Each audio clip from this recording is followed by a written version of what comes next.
Hello everybody. Hello. Hi Fair. How you doing? Say hi.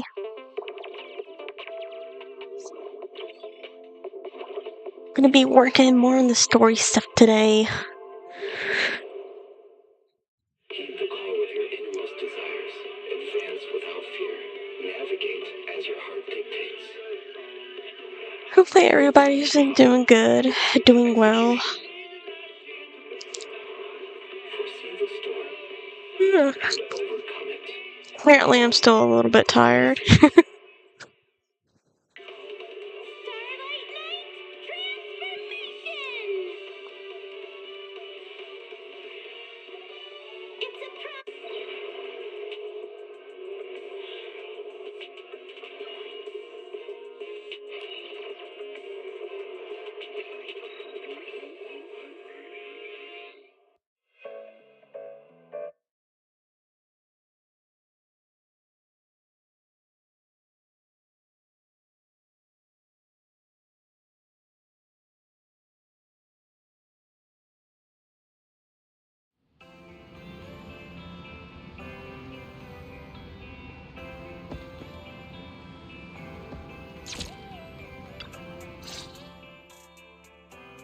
Sorry, Proxy. I only have Denny's. Do you take Denny's? Yeah. I heard at the Hot Pot place that lots of Proxies own shops for laundry money. I don't have that kind of money, so I asked Nagi if she had any laundry money. She gave me a funny look and asked what TV show I watched last night. So, I told her all about the show I watched last night. Did you watch? And after that, I forgot to ask for the laundry money. It wasn't until I got to the video store that I remembered. But I really want to watch the redo tour today. So I don't have any laundry money, but I'll give you all the Denny's I have. We don't do that here. What? We don't do that here. You mean you won't take my Denny's? Do I have to give you laundry money? No, we don't need the laundry money.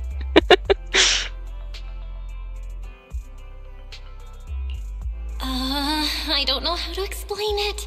If any customers overhear us and misunderstand, it'll be a disaster. Better take Sokaku upstairs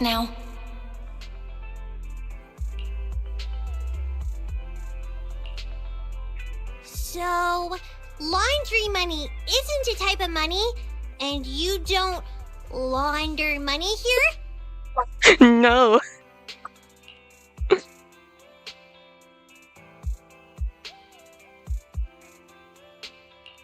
Yep, I'll just take your Denny's.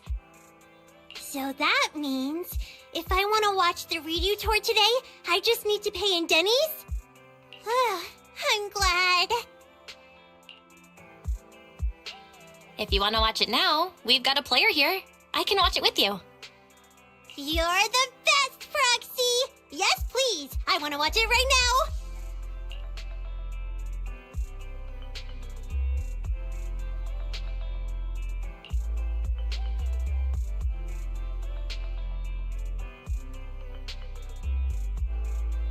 What? She was about to eat the chip bag. I never knew there were so many secrets in New Eridu. Such a useful videotape. I need to take it home and watch it over and over and over.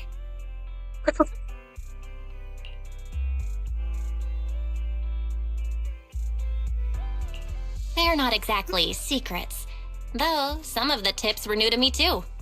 By the way, I've been wanting to ask Sokaku, did you not live in the city before?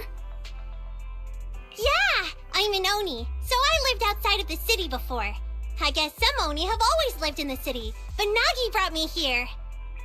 I like the city. It's so easy to find food. Of course it is. I never imagined there was so much to eat in the world. It's like a dream. Fish and chips. That sounds good. I ended up having pizza for lunch. If only Sis could enjoy all the food with me. That would be the happiest thing in the world.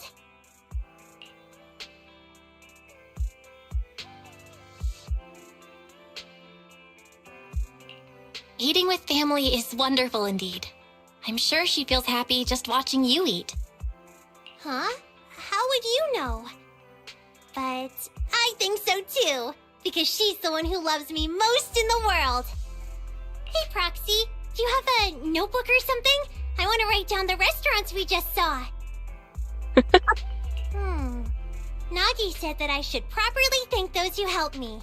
How about I treat you to a meal? Thanks for helping me find the videotape and watching it with me. You're welcome. Yes! Let's start with the restaurant you're most interested in. Yay!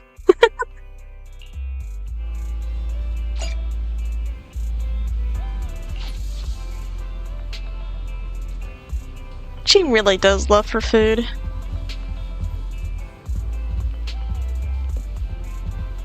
Okay, now that I talked to her, now it's time to talk to Wise.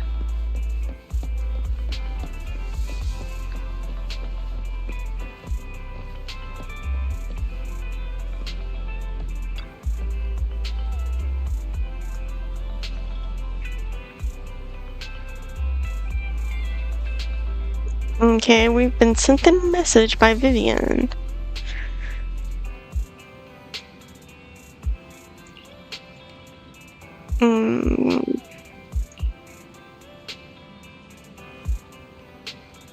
He's not gone. He is not gone. He will pop up.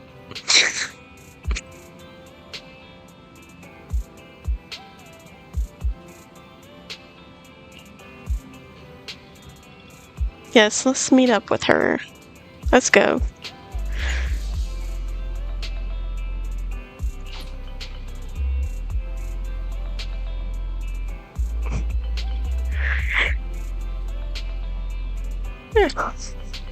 Okay, Wise. Let me know when she's ready.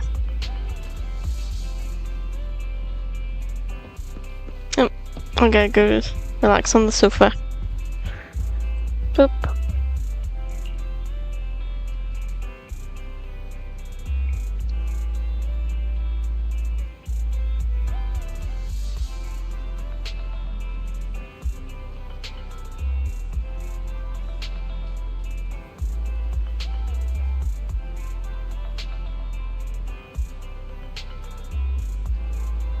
Hmm?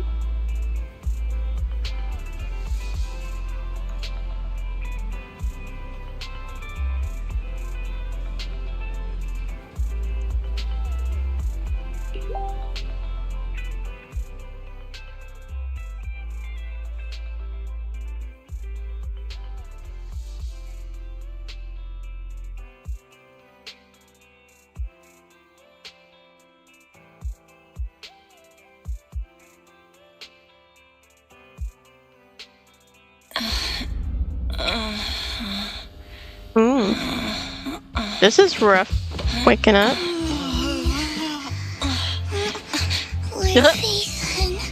Oh my gosh, she was watching me sleep. Vivian? Vivian? That's a little creepy.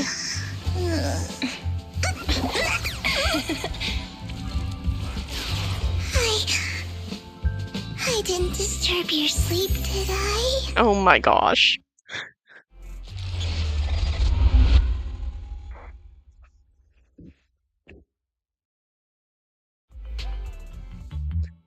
When I got here, the other Lord Phaethon said you were resting on the couch and just let me in. I meant to keep you company while you slept, but then I dozed off myself. Of course you did. I was going to sit here looking super cute, hands cupping my face. You know, like the #1 sleepy face I want to wake up to pose. Oh my I can't believe gosh. I ended up falling asleep myself.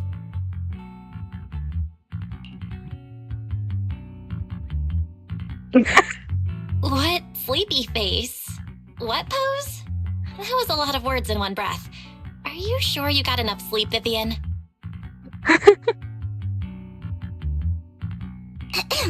No, Lord Phaethon. I was just worried that I had disturbed your rest.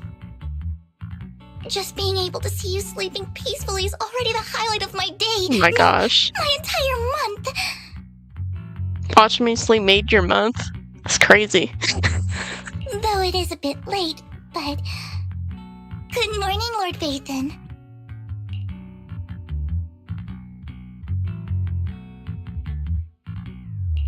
That was so formal. Feels like you're about to drop some big news after a greeting like that. Mockingbird's death has stirred up quite the storm. I took some time to gather intel. It seems someone deliberately leaked the story that Hugo is an illegitimate child of the Ravenlock family, but I haven't found the source yet.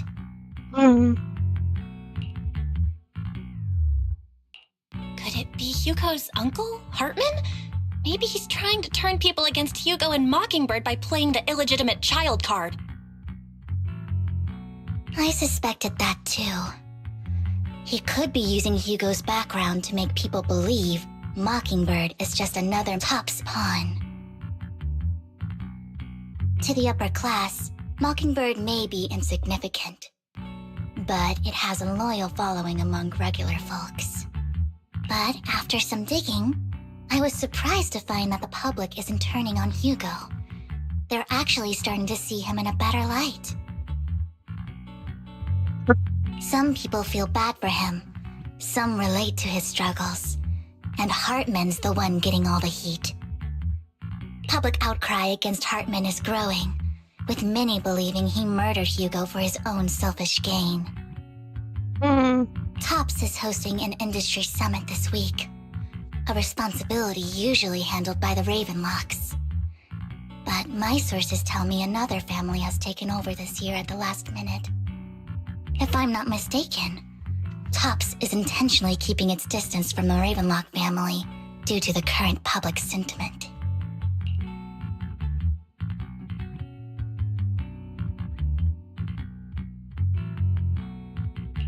Is someone trying to take advantage of this to get rid of both Hartman and the Ravenlocks?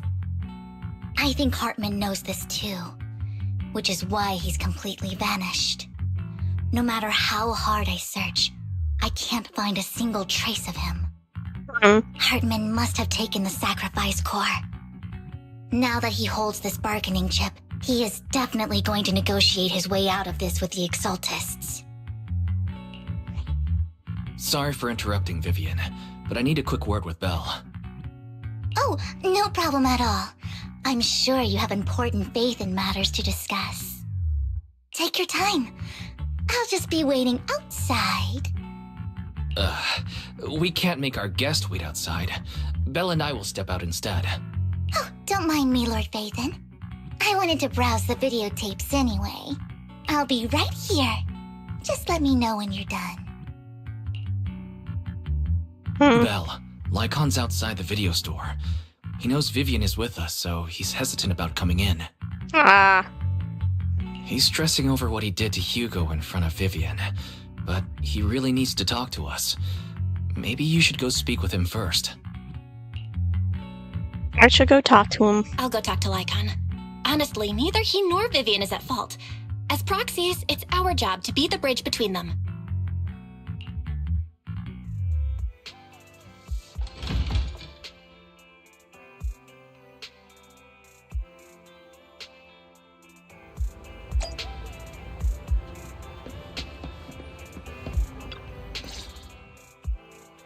Good morning, Master Proxy. Good morning. Hugo made many mistakes and betrayed the principles of Mockingbird, but I'm certain he didn't intend to put Miss Vivian or you in danger. I don't know Miss Vivian very well, and I was the one who took her companion's life. I might not be the right person to comfort her, but I hope she doesn't regret the choices she made or lose faith in the path she chose.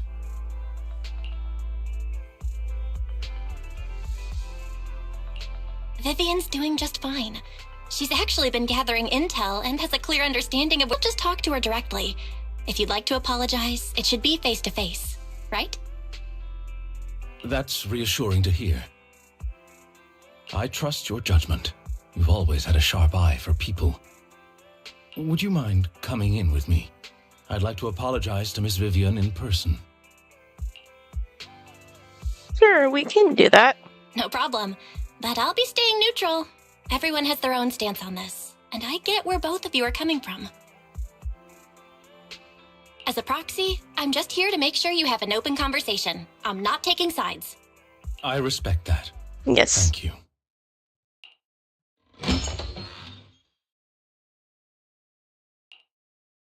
Miss Vivian, I'm very sorry about Hugo. You don't have to explain anything. I'm also part of Mockingbird. Mockingbird stands on more than just gain, so it won't fall when fortunes shift. Hugo had his fixations and ambitions. I also have things I must see through. I'm determined to get to the bottom of the Exaltists and the sacrifices. Miss Vivian, as a former member of Mockingbird, you have my deepest respect. You have my word, whatever comes next. I would never harm you or Master Proxy. As for Hugo, please accept my condolences. Condolences? That's not necessary. Mockingbird has plenty of tricks up its sleeves. This isn't the kind of act that ends so easily. Wouldn't you agree? You're right. Huh? That's it? You two just figured it out? Well, that was fast. Master Proxy, I believe we all share the same goal. Uncover the truth of the Exaltists and the sacrifices. The Mayor has tasked me with inviting you to take on this mission, and hopes we can work together moving forward. If the Mayor wants to work with us, I trust he will demonstrate his sincerity and kind. Mockingbird will not serve as a pawn for the powerful. That will never change. Of course. While the Mayor cannot handle this personally, he will make sure we have all the intel and support we need. Miss Vivian, I know you have your own intelligence network, but for some high-profile shady dealings, perhaps the Mayor can provide you a different perspective. Please, take your time to discuss. If you're open to collaborating, I'll set up a call with the Mayor so he can speak with you both directly. I need to discuss this with Wise and Vivian. With so many people involved in this, we need to be very careful. Of course, I completely understand. When you've made up your minds, you can find me at the Ballet Twins. Okay.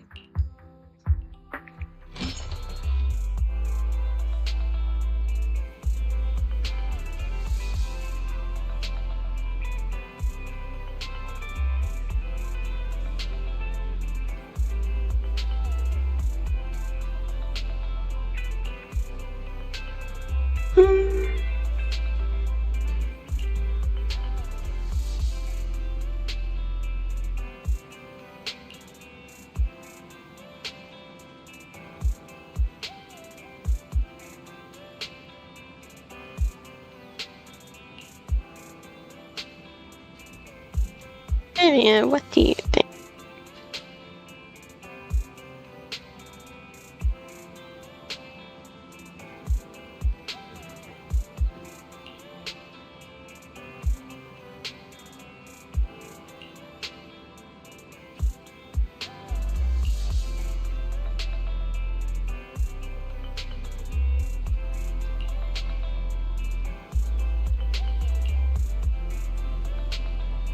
Alright, we're off to go find the con at the towers.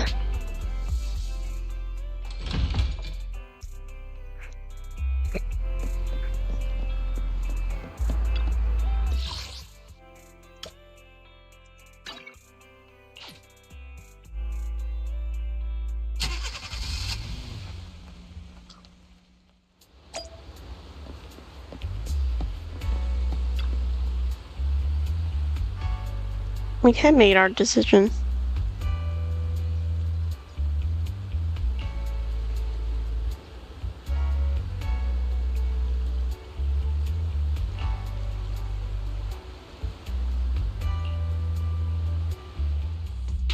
I'll connect the call to the mayor now.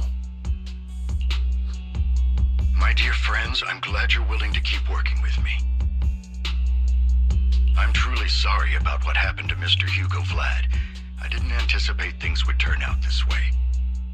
As mayor, I can't fully condone Mockingbird's actions, but personally, I had a lot of respect for Mr. Hugo Vlad. I looked further into Bringer's map. The sacrifices were created by an exaltist named Landon, who was active in Janus Quarter. Mr. Landon passed away in an accident a few years ago. Before he died, he was researching sacrifices and was said to have created a batch of serum that could turn living people into sacrifices. The problem was, the serum wasn't stable, and after his death, the recipe was lost. No one knows what happened to the exaltist in Janus Quarter back then. But it's clear that after the leader died, there haven't been major exaltist activities in the area. Bringer's map marks the locations where the exaltists' most successful attempts at creating sacrifices were. Since this person has already passed away, and the exaltists haven't been active around here for a while, then could it be that this is just Hartman acting on his own? Unfortunately, that's not the case. My sources confirmed that Hartman had been secretly in contact with someone, and they only meet inside the Hollow.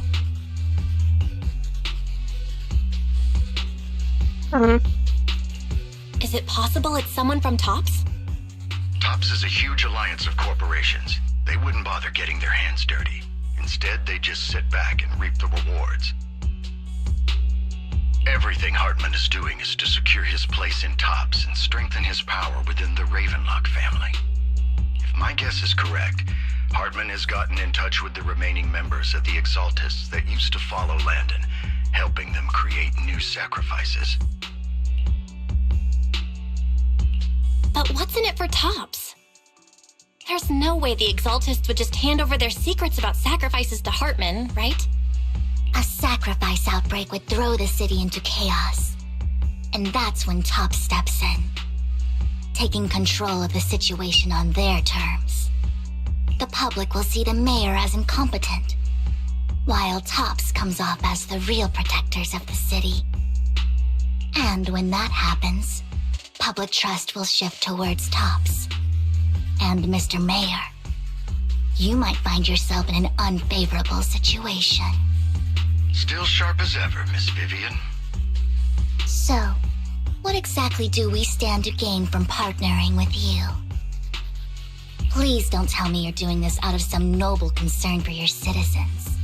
I'm not some hero of justice, and I don't believe in lofty ideals or empty promises.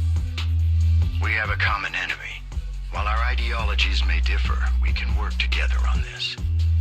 And as proof of good faith, I may not know exactly where Hartman is, but I can fan the flames over Mockingbird's death and escalate conflicts within the Ravenlock family.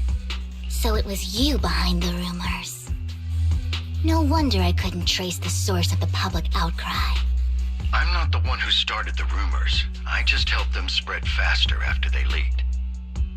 I pulled a few strings to make sure the story painted Mr. Hugo Vlad as a heroic figure who was unfairly persecuted. As I said before, I had a lot of respect for him, and I'd be happy to clear his name. Now let me lay out my terms for collaboration. After looking into it, I found that the dormant sacrifice you discovered wasn't the only one. There are more places where sacrifices might be lying dormant. Too many eyes are on me right now, so I can't send my own men to deal with it. I'd like to ask you to retrieve the sacrifices from those locations. I'll make sure to dispose of them once you do, so no one will be able to use them again. On top of that, I've asked a friend to help monitor your physical condition, and maybe even uncover more of your potential. Her research overlaps with your teacher's work. You don't need to worry about her capabilities. She's a Void Hunter rank special investigator. Really? A Void Hunter rank special investigator is going to be assisting us? And she's involved in our teacher's research? That's right. She's heading to Janna's quarter for some business. I wanted to set up a formal meeting, but she declined. She prefers to assess things on her own, and will reach out when the time is right. She'll let you know the details then. So it looks like you both are on board with this commission and ready to help recover the sacrifices?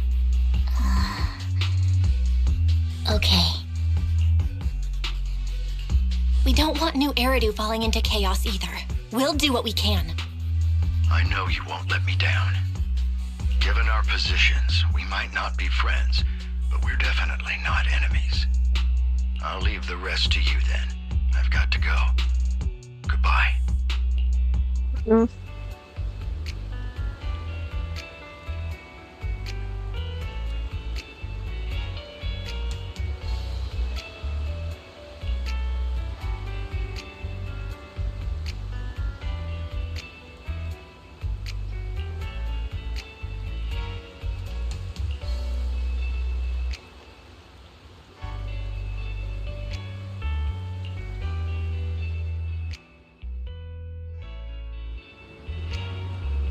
So we shall head out now.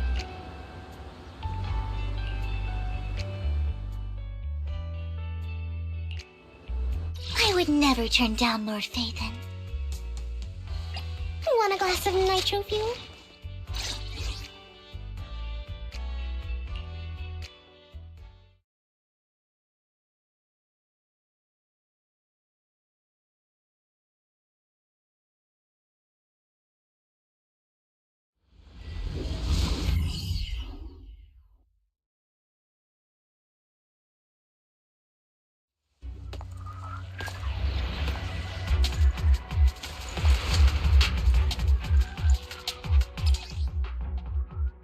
Lord Phaethon, thank you for trusting Mockingbird and me.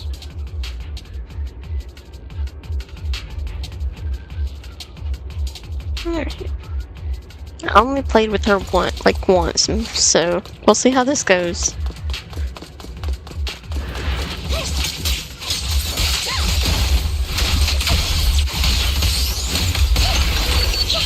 Her movements remind me of the news chick on Withering Waves, the jellyfish person.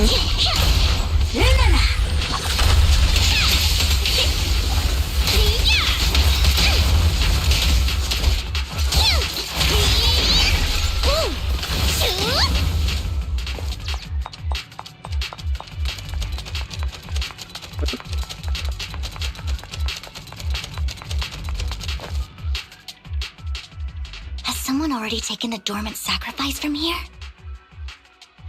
That would be bad. Or did the Exaltus decide to relocate it? No.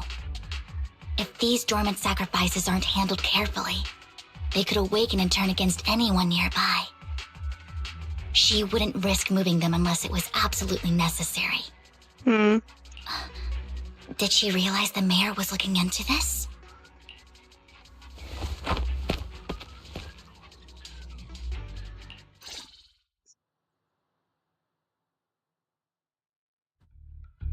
Did Hartman just make up this intel to get a shot working with us at Tops?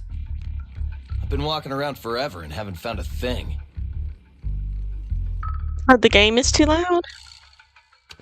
Let's see.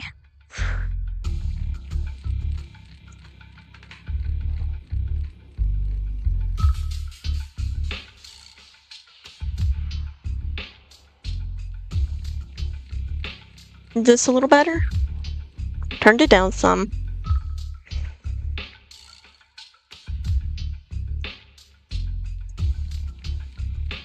Welcome in.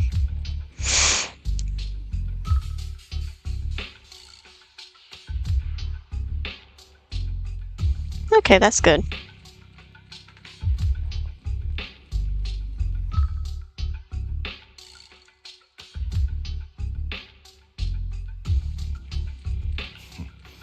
The Ravenlocks have always been a shady bunch.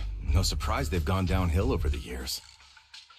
I heard they were pretty loaded back in the day. What kind of business did they run? Hi, Snarf. Hello. Welcome in. No clue. On the surface, How y'all their doing businesses today? seem legit, but who knows what Y'all was doing happening good? behind the curtain. I'm doing pretty good today.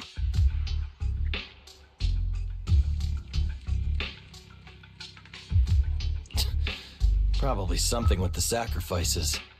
I mean, how else would he know about the dormant ones left around here for years?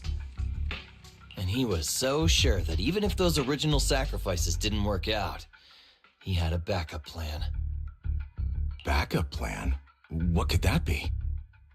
Well, that's beyond me. I just happened to overhear something while I was next to Mr. Edmund one day. What's Topps planning to do with all these sacrifices, huh? For research? Do you think we'll ever have a normal life in the Hollows? I Don't doubt ask it. questions you shouldn't be asking. All right. There's nothing here anyway. Let's leave the Hollow and report back on what we found. And we'll make it just in time to clock out for the fieldwork shift. Let's get out of here first.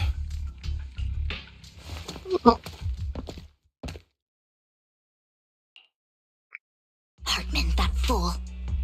He'll do anything to get into Topps, even if it means playing with fire. She's an exaltist. Human lives have never mattered to her. The more people get dragged in, the greater the danger. Yeah. Is she talking about Sarah? Vivian, I've been dying to know. Who's this she you keep mentioning?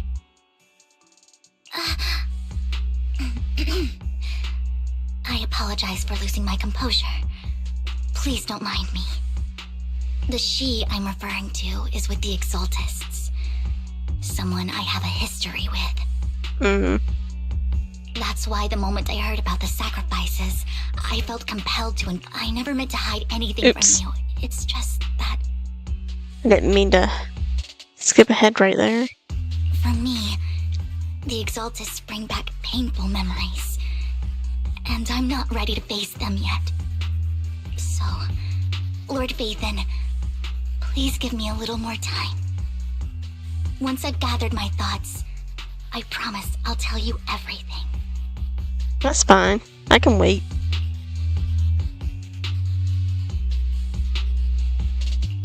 Sure, I won't pry anymore. Everyone's got a past, and you don't have to dig up old wounds if you don't want to. I can see the Vivian I know now is super brave and kind. I believe you've really put in the work. Lord Vathan, if we weren't in such a hurry, I'd spend 3 whole hours singing your praises. Oh my gosh, 3 hours. I'll make note of this and make sure to get it done before bedtime. Oh my gosh. First things first, let's track down those dormant sacrifices. The exaltists have probably realized someone's after them by now. I wish we knew what Hartman's backup plan is. I just can't shake the feeling that something bad is about to happen. Well, with you mentioning that, it probably is now.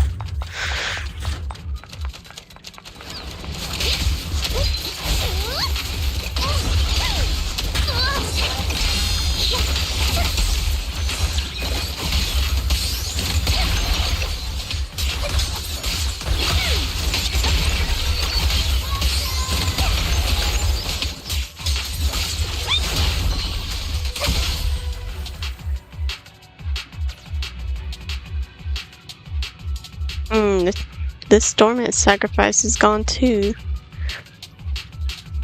Who could it be? And how do they know the locations of the dormant sacrifices? Let's check the next location. I hope that doesn't become a nightmare for a new heirdo. Hugo may have done terrible things, but he had his reasons. Mockingbird might be seen as the bad guys by a lot of people, but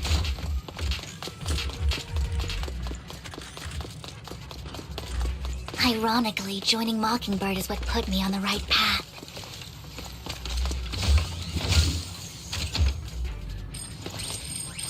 For the first time, I'm needed for more than just my curse.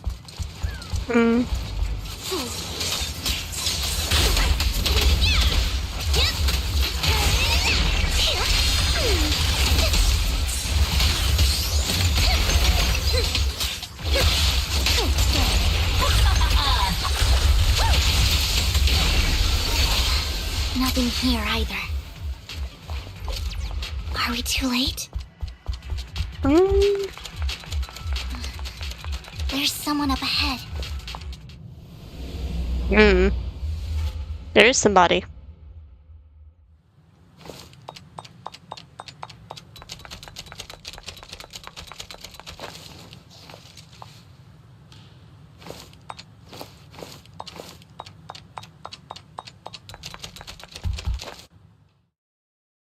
I knew it was you, Vivian.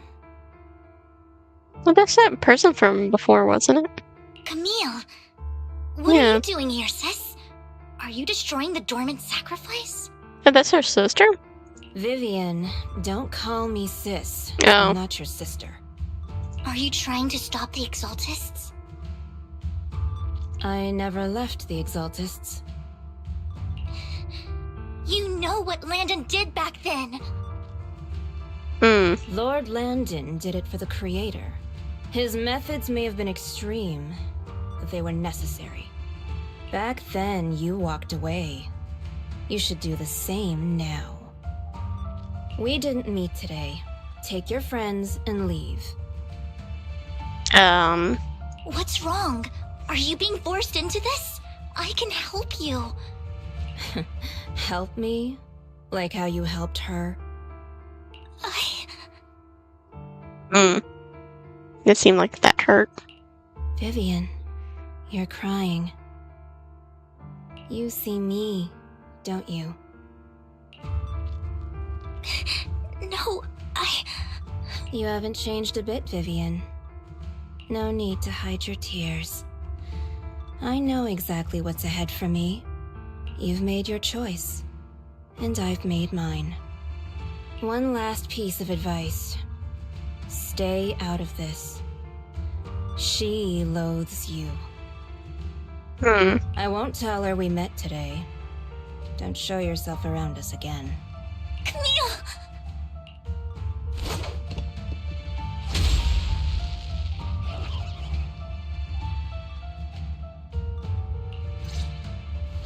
Lord Faithin, watch out! I'll tell you what that was about later. Let's take care of the ethereals first.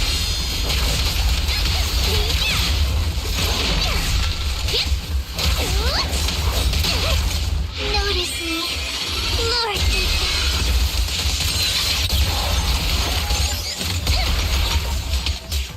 Here! Better not get my chest.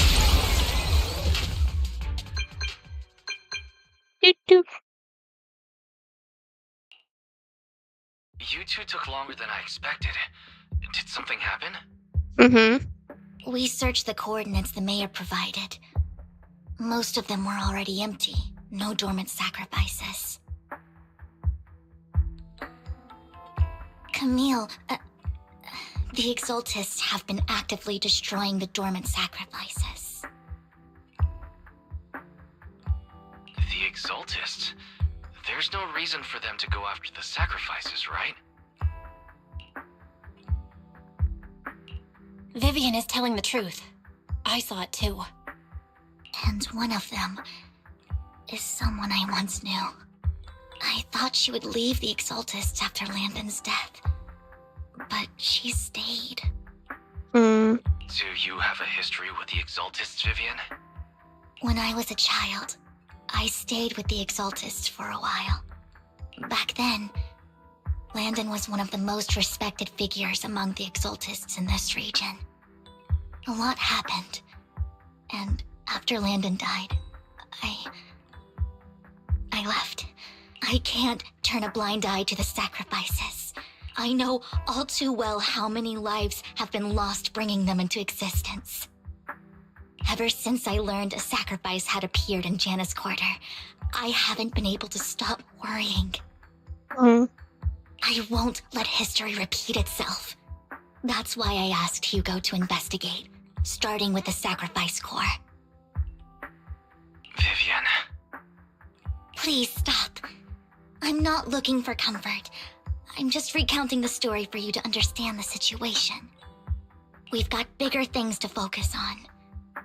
But when I do need comforting, I'll come straight to you. I hope you'll make time for me, Lord Vathan. Just so you know, I'm not the easiest to console. No worries. I'll totally have your back until you're feeling better. Okay, back to the matter at hand. That conversation between those two TOPS employees back in the Hollow is still bothering me. They said Hartman had a backup plan, and that got me thinking about some news that was quietly swept under the rug. Lately, there have been mining accidents in Ravenlock-controlled areas. Many workers have died. Well, that's not good. The families were paid off with huge settlements, way more than usual. No protests, no controversy, and the issue was buried. But considering the Ravenlock's financial position, why would they be so generous with payouts? That sounds sketchy. Are you saying they made up the accidents and the workers' deaths? Precisely. I don't think those workers died in mining accidents. I'm planning to reach out to some old friends, see if they've heard anything about this. Do you have time, Lord Vathan? My contacts are just near 6th Street. Care to join me? Yeah, we can go. I'm in. Let's go together.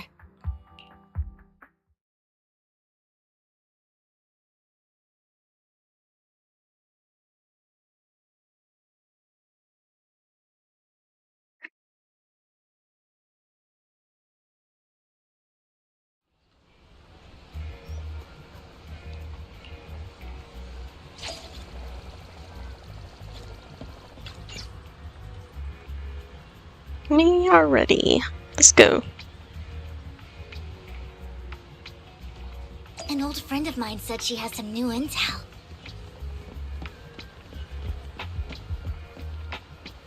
She's like a mentor to me. I learned a lot about data scraping on the internet thanks to her.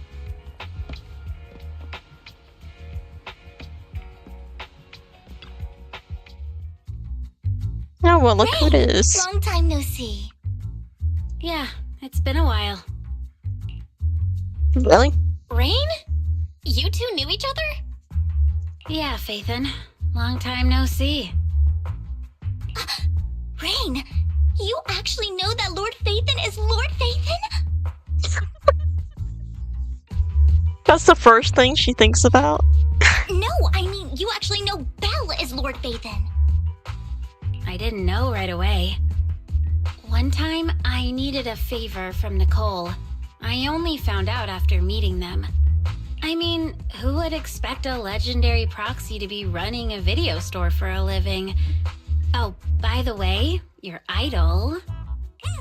Rain, let's not bring up old stuff. Lord Vathan wouldn't be interested in that. Why are you all tense? Right! Lord Vathan lives on 6th Street too, and might know your idol. Remember when you traced that post on Internet to 6th Street and actually went to check it out? And you came back all bummed, spouting nonsense. Like there was only a black cat at the location, and maybe your idol is actually a talking cat. Or something like that. I know that black cat. I'm always sneaking at snacks. Lord Bathan, please, let's drop this topic. She's embarrassed. She don't want to talkie. Come on, Vivian. It's been years, and you still won't say who your idol is. If you'd just let me, I'd have tracked them down ages ago. I get it. You want to find the person who's important to you on your own. But you've tried so hard already. It's okay to lean on me a little, you know.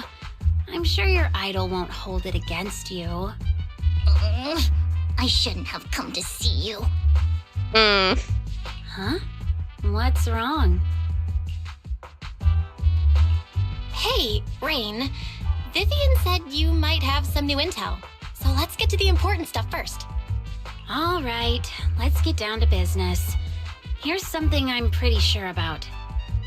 The Ravenlock family's claim that those missing workers died in an accident? Don't buy it. The last signal from those workers was near the Hollow. Then communication went dark. I think they were taken into the Hollow. And yesterday, I picked up that the Ravenlock family secretly hired some people to search the Hollow's perimeter. I caught a weird distress signal from someone and managed to track down the source. When I tried to reach out, the signal cut out completely. The last trace of the signal was near Lumina Square. Finding someone in real life isn't really my thing, so that's where you come in.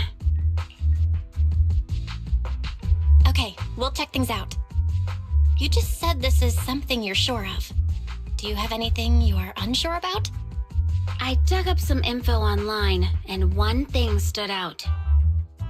A few days ago, there were some creepy sounds coming from an abandoned warehouse by the port. Hmm. The place was locked up, so no one could see what was happening inside. Not sure if it's related to your search. If you don't find anything useful around here, it might be worth checking out. Well, that's all I have for you. Thank you, Rain.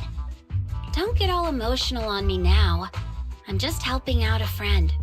This one's on the house. Consider it payback for the favor you did me last time. But if you still want to find your idol, hit me up. I've been curious for what... Alright, don't worry about it. I'll manage it myself. Stop being so nosy, Rain. Nosy? Nah, just professionally curious. What Professionally kind of person curious. is worth all this searching, huh? But honestly, whoever they are in real life, they've become a part of you. You've come a long way in this search, Vivian. I much prefer the person you are now. So if you find this person, don't chicken out. Go meet them. People will appreciate you for who you are. Rain. I might not care about the real world or what it'll be like, but I hope everyone I know can live a good life. I'm counting on you to save the world, guys. All right, I have other business to take care of, so I'll leave the rest to you. Okay. Bye, Rain.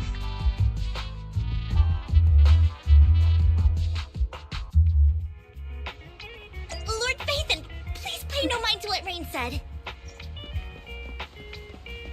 I'm curious now. That big guy's up ahead. Let's hurry.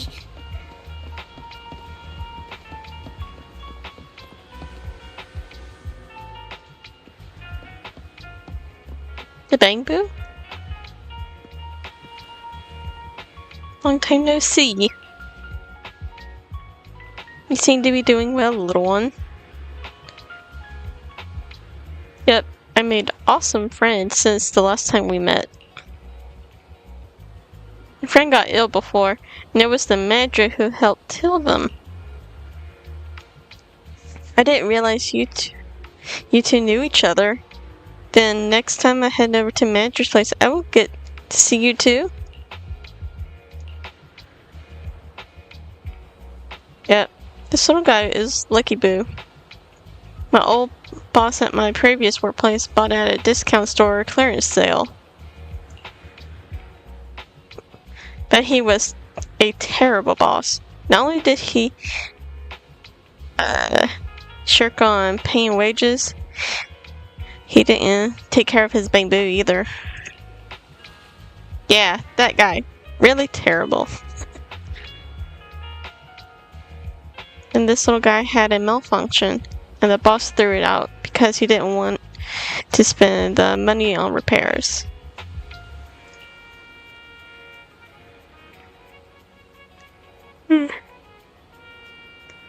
Really? It could have been fixed with just a simple battery change. Vivian is the best. Vivian changed my battery. The bestest ever. Aww. All I did was change the battery for you. It was you who earned all the money to buy it. Yeah, I'm amazing too. I earned 100 Ds, just enough to buy the battery.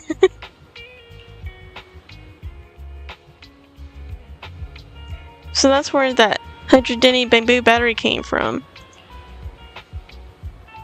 Honestly, before you got plenty of energy, well, honestly, you got plenty of energy, but I told you before, you need to be more careful. Haven't you learned anything? I learned pet one Denny Boo, give Denny. Wow, so you found a way to make a living, huh? Amazing.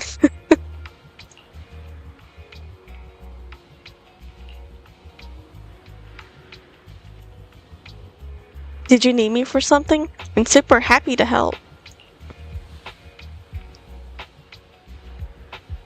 I know you love exploring all kinds of places, so tell me, have you come across anyone strange these past 2 days? Strange?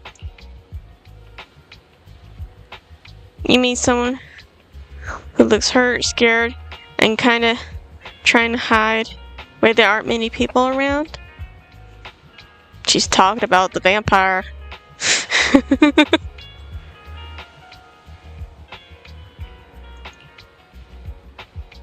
Let me think. I got it. I saw someone like that in the desert today. Someone super similar. The desert. I don't think Wendy Boo can make it that far. Desert probably refers to the sand pit up ahead. Lord Phaethon, let's go take a look. Did I help? Yes, you did. You were very helpful. Super helpful. Yay, so happy. I want to keep helping.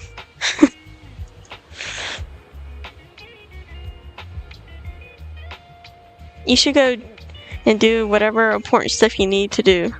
Let's play together soon. One Denny Boo is just too cute, right? I didn't know you helped it too.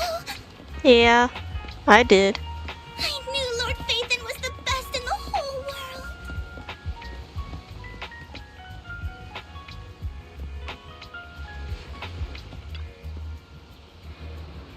Seems that the person Rain and Wendy Boo were talking about. Lord Phaethon, please stay back. I cannot be certain if he'll end up doing something extreme concerning his current mental state. I'm afraid he might hurt you. I'll try talking to him and see what's going on.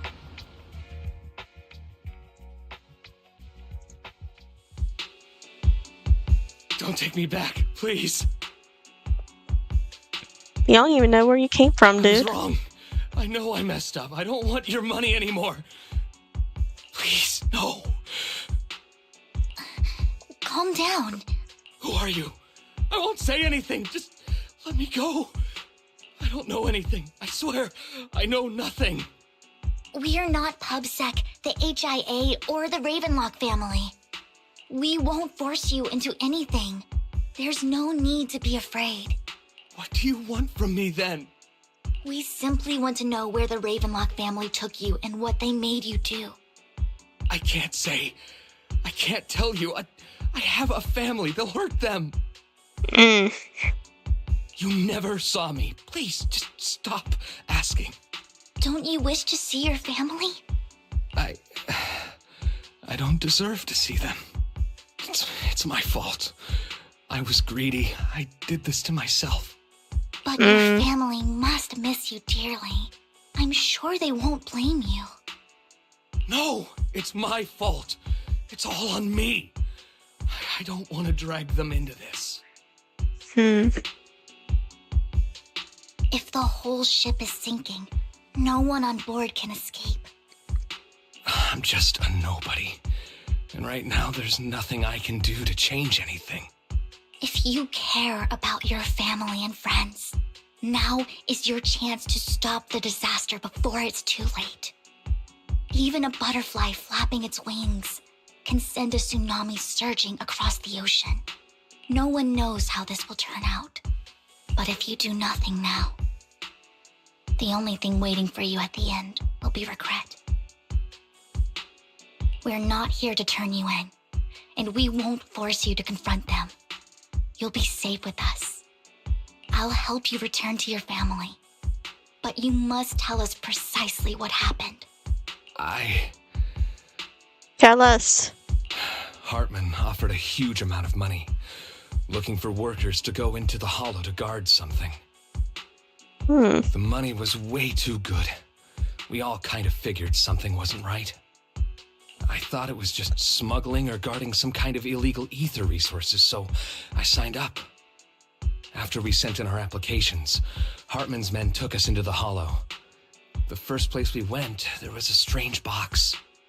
When we got there, they handed us some pills, saying they'd improve our aptitude for ether, for us to last longer in the hollow. But after I took them, everything went fuzzy. Something was definitely off about those pills. When I woke up, I saw my coworkers dead in front of me. And there was blood all over my hands. They said something about me being a good experiment, moved me somewhere else, and locked me up. They wanted to inject me with something. I got scared and didn't know what was going to happen. Then a blonde guy found me, gave me a carrot, and let me go. So I escaped. I didn't want to kill anyone. I don't know. It wasn't your fault that your coworkers died. You were just a tool in their hands. Do you remember the place they first took you? Do you know what was in that box? I only remember the first place was like a rooftop. I think it was on top of a tall building. What exactly was in that box? I can't remember. I'm not lying. Those pills they gave us, they make you hallucinate. I took just one and my mind felt like it wasn't my own. My memories turned into a blur. I'm telling the truth. I'm not trying to run from my mistakes. I just really can't remember what happened. Dude, it's okay. Chill. I know you're not lying. We'll arrange for your protection. You can rest easy and recover, and your family won't be dragged into this. Once this is all over, you will be able to reunite with them.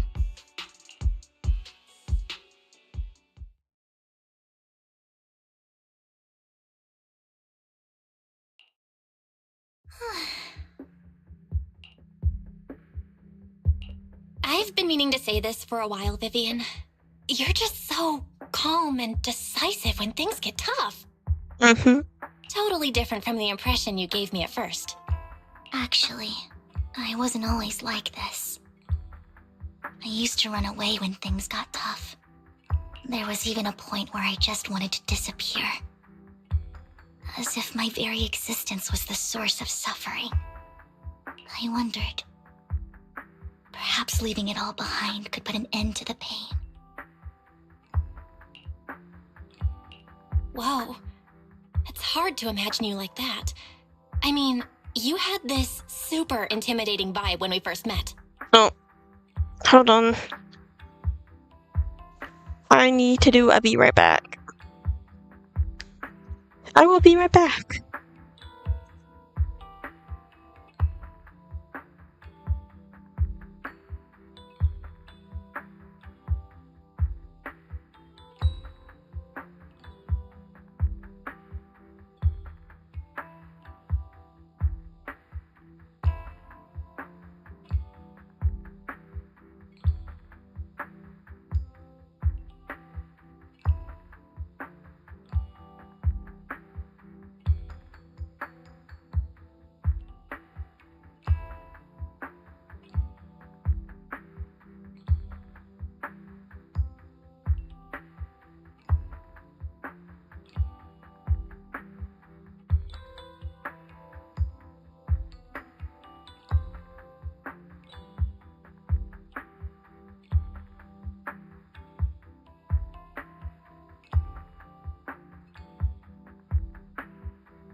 Alrighty, I am back.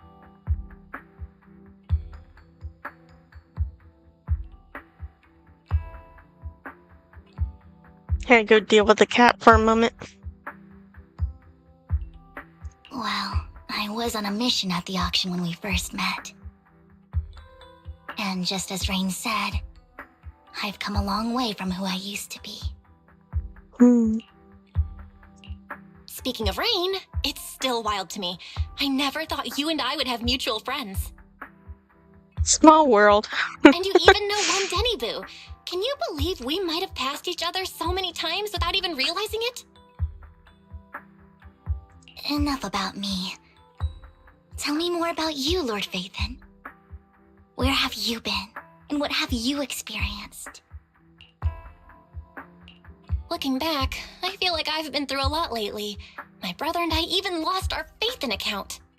Oh, everything started when the Cunning Hares took something from the Red Fang gang.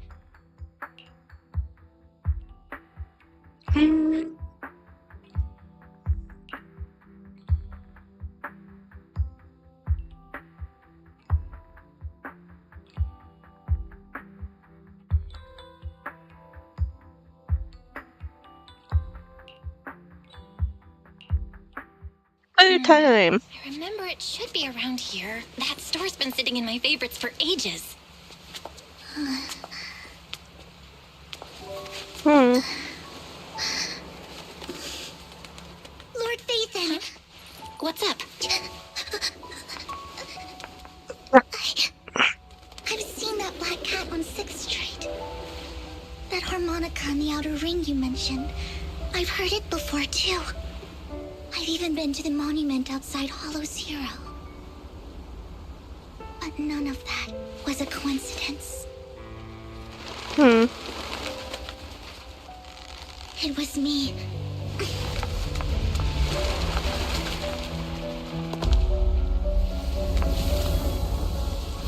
Following you, and now I've finally made it to your side. Okay. Was a bit dramatic. Ever since I was little, I had been seen as the bringer of bad fortune. I had traveled to many places and witnessed far too much misfortune. Every tear I shed brought disaster. I've heard too many curses to count. I loathed my tears as much as I despised my own existence. Wherever I stayed, tragedy followed. I had roamed too many places, and each time, it ended the same way. I didn't know where I could go anymore. One night, I stumbled upon a post discussing me. Whether they knew me or not, everyone seemed convinced that I was the source of the curse. Some mocked me with cruel intent. Some wished I would vanish, and others speculated maliciously. It really seemed that my very existence was a disaster. So it wouldn't be a story thing without some traumatic backstories. In that moment, as darkness enveloped the city, I saw lights flickering to life all around New Eridu. So many lights, and not knowing where to go, I thought, if only I could disappear into those lights. I made up my mind. And right then, my phone rang. I decided to take one last look. I wanted to know who left me my final message from this world. It was you, Lord Phaethon. Really? Us? Wait, really? Me? Yes. And I checked with the other Lord Phaethon. You were the one using the account at that time. But I know you probably don't remember it. After all, it was just an ordinary day with an ordinary post and meaningless comments online. But for me, it was the night I finally realized where I could go. I wanted to walk the paths you had walked, see the sights you had seen. And then, one day, share it all with you, face to face. What did I say in that comment? I can't remember off the top of my head. Well, you'll have to figure it out for yourself. I'm not telling you. Girl, why don't you tell me? You know how long it's gonna take me to guess that?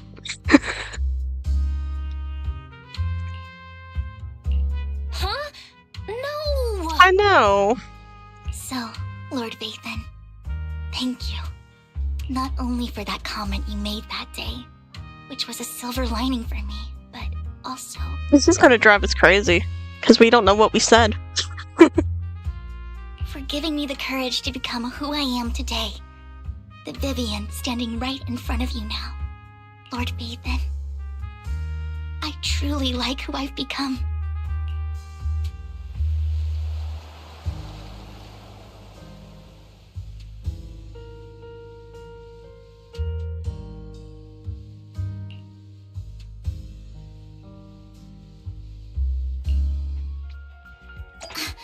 Lycon just sent a message. There's an update.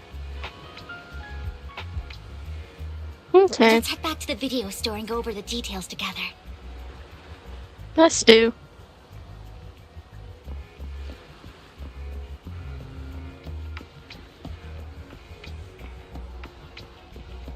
Oh shoot, she's been stalking me this whole time? I didn't even know it.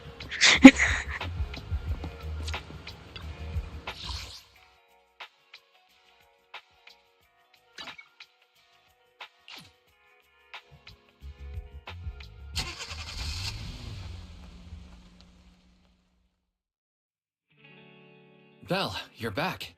Mm-hmm. Lycon told me he wanted to meet up with us online to discuss things when he returned. I'll call him now. Master Proxy, Miss Vivian. The gentleman Rena brought back has stabilized and calmed down now. Based on his account, we've identified where Hartman is hiding the core. He also mentioned that Hartman plans to trade the core with a group of people. We suspect that this group consists of members from the Exaltists. I knew it. Now that we have the location, it would be splendid if we could seize the sacrifice core before they do. Precisely. We hope you can head to the location as soon as possible to secure the sacrifice core. Even us. We've got this. I have other matters to attend to, so I'll leave the retrieval of the sacrifice core in your capable hands. The mayor's friend that he mentioned before will also be assisting you this time. The target coordinates have been shared with her, and she'll meet you there. Please ensure your safety, and I wish you all the best.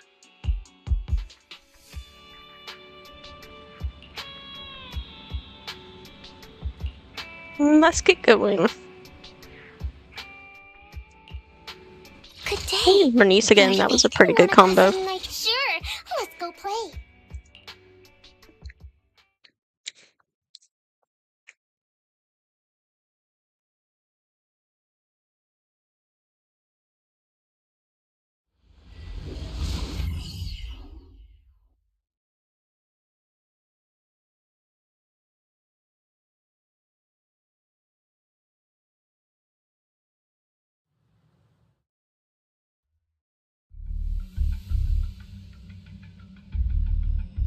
Where's the sacrifice core?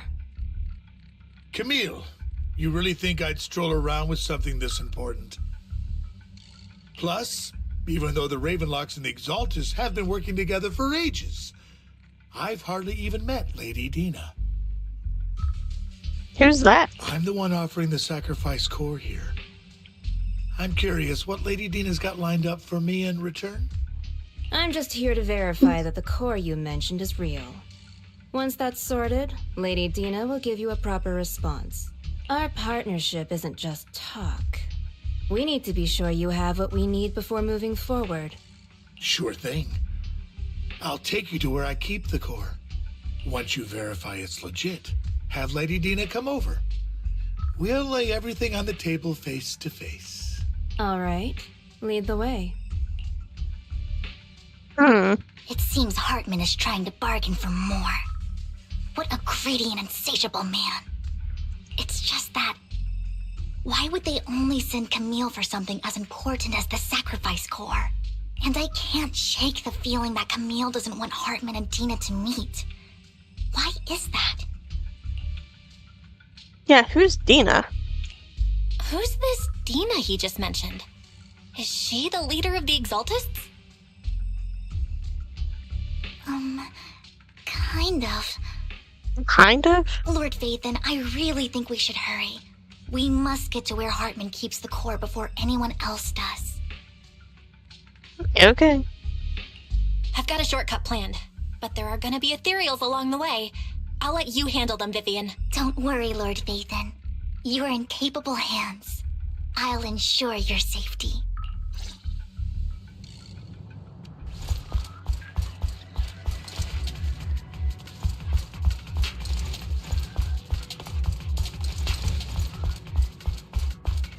Ethereal! Stay away from Lord Vathan!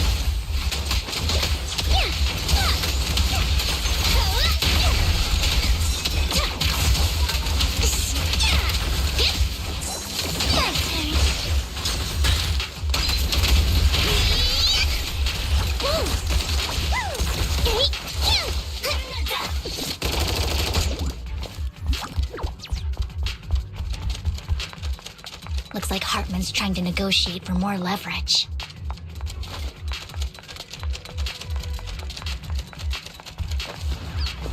Let's get out of here before we're spotted.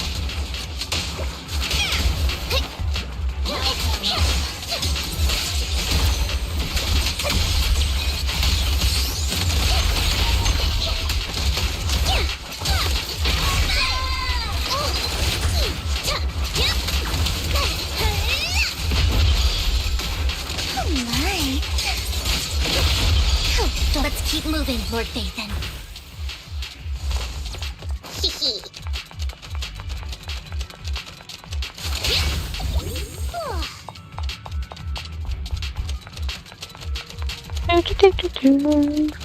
Leave the enemies to me, Lord Vathan.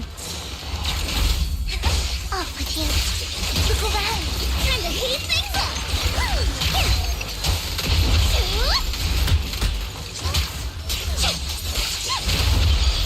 Bernie's ready.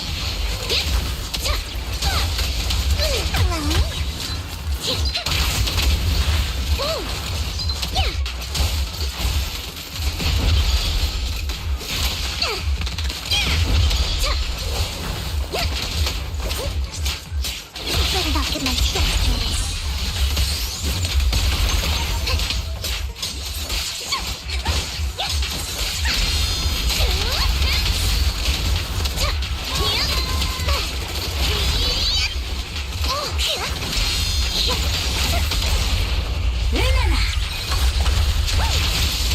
They're still over there. Looks like they're arguing.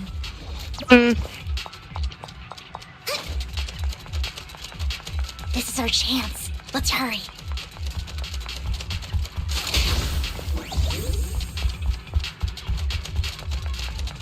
No matter who has the sacrifice core, Hartman or the Exaltists, it would be really dangerous.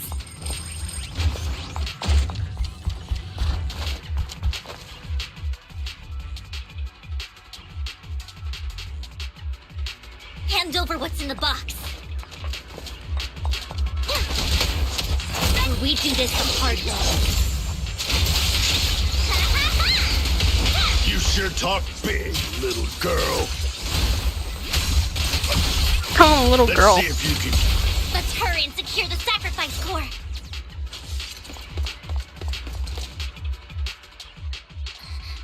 Lord Vathan, the box is empty. Dang, it was a trap. So Hartman never kept the core here to begin with? How did you even find your way here? Where's the core in the box? What did you do with it? Or someone else got to it before us. You call this keeping the sacrifice core safe?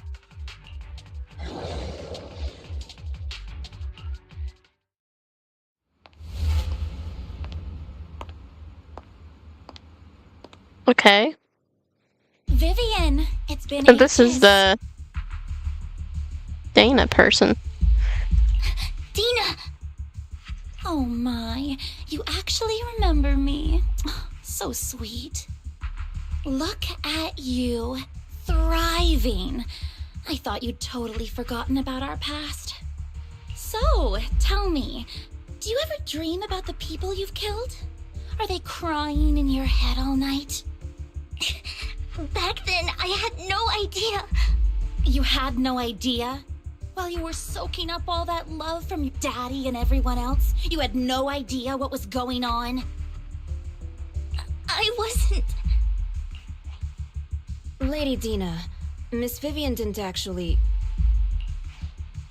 Camille, when did I say you could meet up with Hartman today?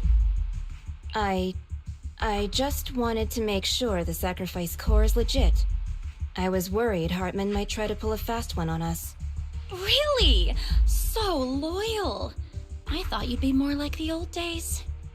Just a few words from Vivian, and you'd be plotting my demise.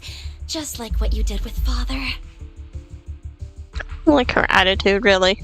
She seems like a B kind of character. I won't, Lady Dina. Don't even think about betraying me, Camille.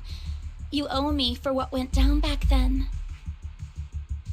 However, I do understand your worries. This core, it's fake. No way! I got this straight from Hugo. It can't be fake. Probably swapped it. Hugo would do something like that. He would swap that. How can you just claim it's fake without any proof?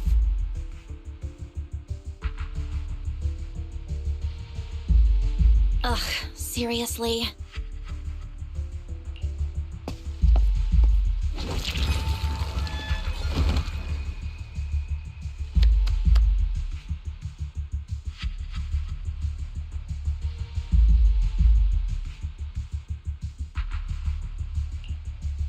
The sacrifice core can max out the ether particles within human bodies in no time at all. But look at your little subordinate. How uncouth. He's making noises like some animal. Can you shut him up?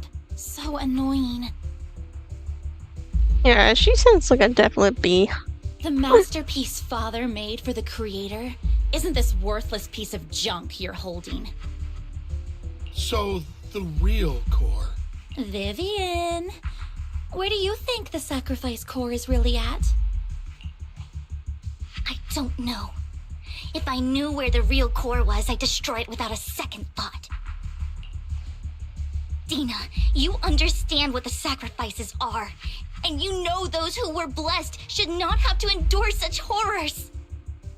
Oh, they shouldn't have suffered those horrors.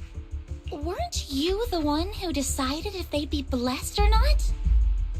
If it weren't for your tears, how would they have encountered such misfortune?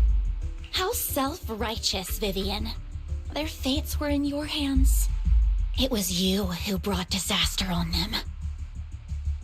Landon just needed an excuse. He needed someone to blame. Whether I shed tears or not, he'd treat living beings as mere subjects for his sacrifice experiments. Dina, you know all of this. Landon even went so far as to sacrifice you. Shut up, shut up, shut up! Father did it for his great cause. Vivian, why do you always mess everything up for me? Everything! You did it before, and now again! You just had to ruin my plan. I was so close to fulfilling Father's last wish. Apparently she was very much a daddy's girl. If you don't give me the sacrifice core, be prepared to become food for the ethereals. We can take care of some ethereals. I told you That's I not a don't problem. have the sacrifice core. Otherwise, I would have destroyed it already. Lord Phaethon, find the right moment to retreat. She can be quite unpredictable when her temper flares. Oh, really? You don't have it? Then I suppose there isn't a reason to keep you alive. Jeez.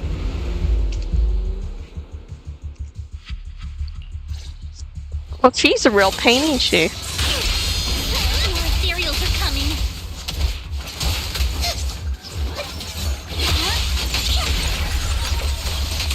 Who dares get between me and Lord Phaeton? What's up?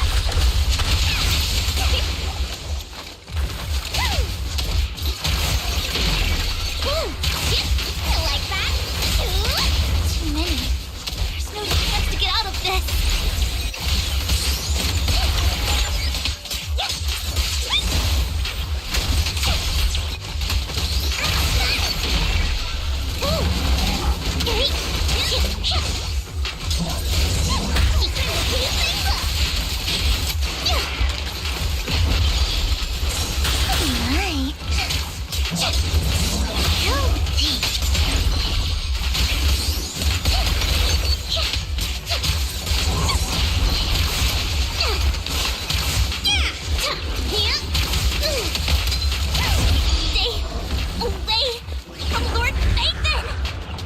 Just keep coming, don't they?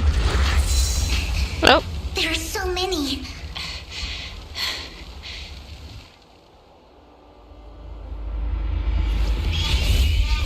Ooh. It's ink. Ink. Shun Palace, good fortune, closed gate, safety. What? An evil miasma gathers here. Another place of conflict. If you wish to avoid disaster, then head southeast.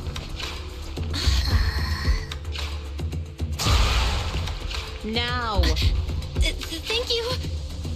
Thank you, new person. Ink.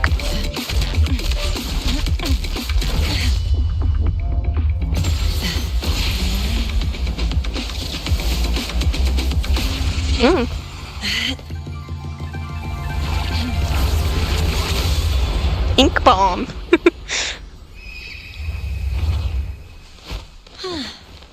Finally, peace and quiet. Oh, she's got a little ink bird. That's cute. You must be Belle, right? Yes. And you are? Mayflower mentioned a special partner might need my help. Yeah, you are? Can I ask, who are you? I'm the 13th generation master of Yunque Summit. You can call me Yishuan. Yishuan? Guess that's how you say it. Mayflower passed along your info, and I was curious what kind of person you are, so I came to see. At first, I thought it might be a hassle, but your energy feels really calming. Quite nice, actually. Thank you. Oh, so you're the investigator the mayor talked about. Yes. He also asked me to be your temporary teacher and offer you a bit of guidance. Guidance? Guidance? What exactly does that mean? Unfortunately, this isn't the right time or place to talk. I have some investigation work to catch up on, and it seems you've got quite a lot on your hands, so let's part ways for now. I'll find a good time to visit you soon. Okay.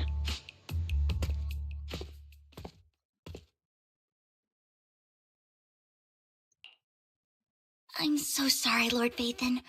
I'm just not feeling very well. You've been through a lot. It's okay. I think I'll head back for now. I'll investigate the sacrifice core and reach out once I find something. You definitely need some rest. Let's get out of the hollow. Let's get out of here.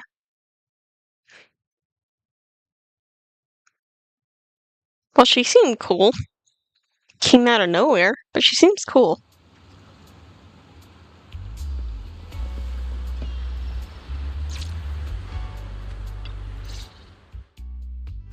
Lord Phaeton, are you going to rest now? I'm not in a hurry to get back. You've been kind of off since we got out, and it's got me worried. No.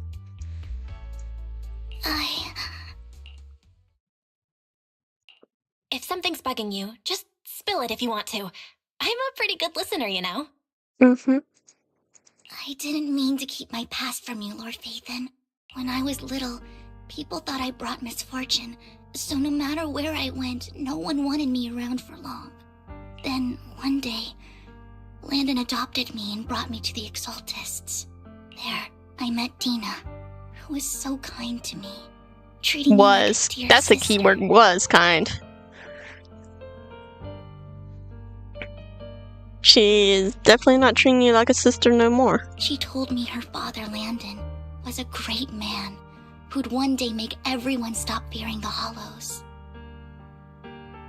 So all life could live freely inside and outside of them. Tina helped Landon pick people for the blessing, and everyone in the Exaltists respected her greatly. Those who received the blessing would have a better ether aptitude, allowing them to enter the Hollow freely without fear of sudden disaster. Back then, Dina would chat with me every day, always about the Exaltists and her father. But things between us shifted when Landon asked me to step in for Dina.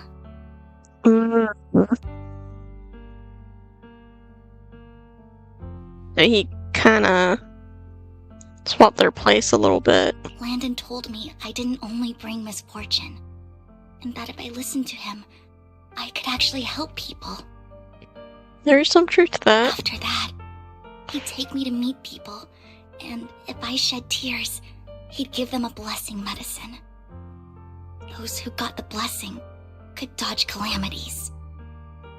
At first, I was ecstatic, thinking I could help others.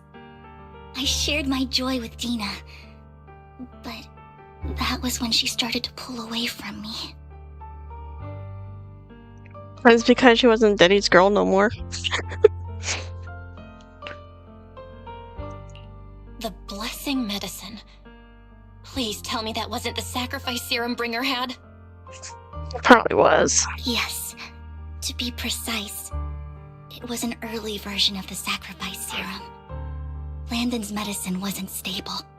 The medicine Landon developed could boost abilities quickly, but also sped up the development of ether corruption. In the end, most people turned into ethereals, and a few became sacrifices, losing all human consciousness. The ethereals were killed while the sacrifices were given to the higher-ups of the Exaltists. The Exaltists wanted the sacrifices to hold human consciousness, so Landon's medicine was seen as a failure, and he gradually lost influence within the Exaltists. One day, I saw Dina, and tears streamed down my face. In a bid to save his reputation, Landon decided to let his own daughter receive the blessing. I had always thought that getting the blessing was a good thing, until I saw terror in Dina's eyes that day. That evening, I broke Landon's rules for the first time and followed him out of the Exaltist's residence. I trailed him to the Hollow, where I witnessed someone who had been blessed becoming corrupted. In the end, that person became an ethereal. That's when she learned that she was doing harm than good. Then, without hesitation, Landon killed him. Before Landon returned, I went back to the residence and snuck into his study. And there, I uncovered the truths I just told you. And just a few days later, it was time for Dina to be blessed. I wanted to save her and stop anyone else from getting deceived. So, that day, I told everyone present that Landon should be the one to receive the blessing, not Dina. At first, Landon argued, and no one believed me. But, in front of them all, I looked at him and let my tears fall. Hello, welcome in. Welcome, Sonic. The swag hog. How are you?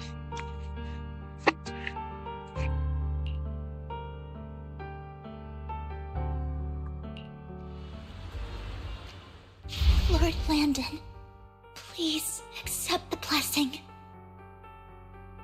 Vivian, you... Why won't you accept the blessing? Were you lying to us?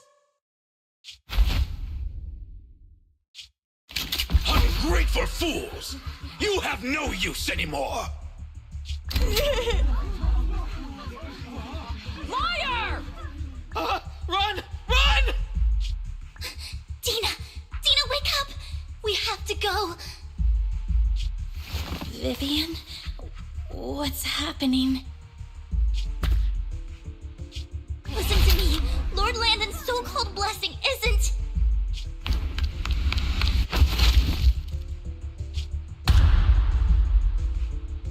Oh, in a struggle fight thing, the other lady ended up getting him killed. I see. No, I was just... Mom, I want to go home. It's got nothing to do with us. This is just what happens when you don't accept the blessing. Vivian, was this you? Dina, I just didn't want you to accept the blessing. Everyone who does ends up... I just don't want to lose my father. You knew? If you knew what he's done, you... He's my father. He's all I have. Stop being self-righteous, Vivian. You only ever bring misfortune.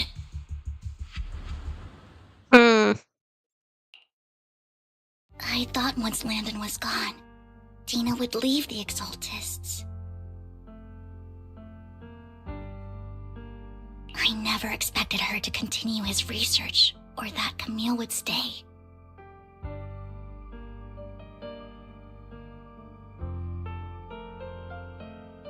Camille lost her entire family in a hollow disaster, so she's always supported the Exaltists. Oh, that's kind of depressing. She's not a bad person. She's just someone searching for hope. And having a very hard time. She joined the Exaltists very early on, and even watched Dina grow up. That day, she was just so desperate to save Dina that she... All these years, she's been following Dina, taking care of everything out of guilt, I think.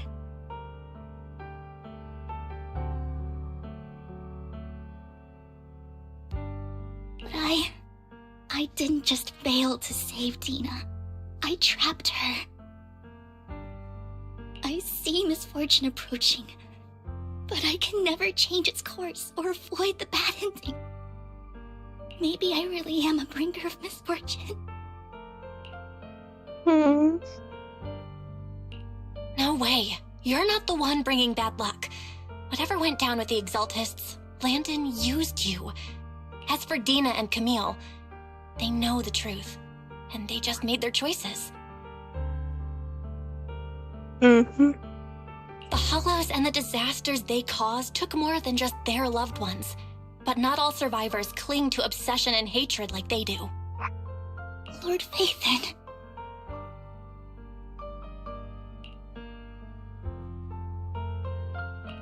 You need to believe in yourself.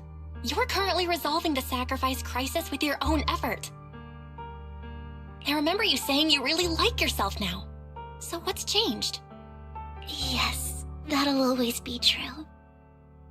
Thank you for listening to my story today. Years have gone by, but I've never had the courage to face all this. Maybe Dina and I were meant to meet today, so I could finally spill it all out. It lightens my heart a little. Lord Phaethon, you truly are a wonderful listener. Whenever you're feeling down, don't hesitate to come to me. I will. It's been such a long day. You must be exhausted. I'll track down the location of the sacrifice core and let you know what I find. Good night, Lord Phaethon.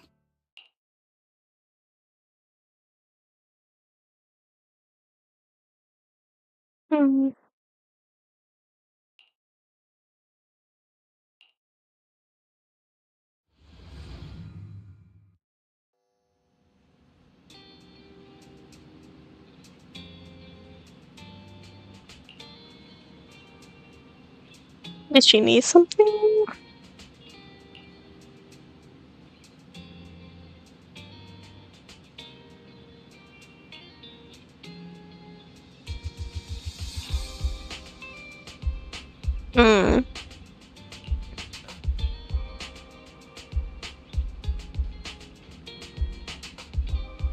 Alright, we shall go.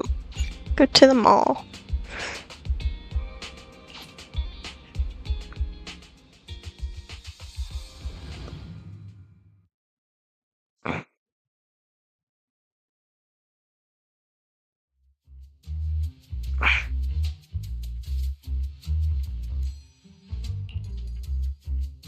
Shawl, I didn't expect you to be working here. Perfect. I was just covering someone's shift. The screening here is super strict, and I was afraid the supervisor would realize I was new and subbing for someone, so I hid in the control room during the supervisor's inspection. So I happened to bump into this guy, a blonde man wearing a hat, and I think he was checking some footage. Then he logged that footage into the tape he brought.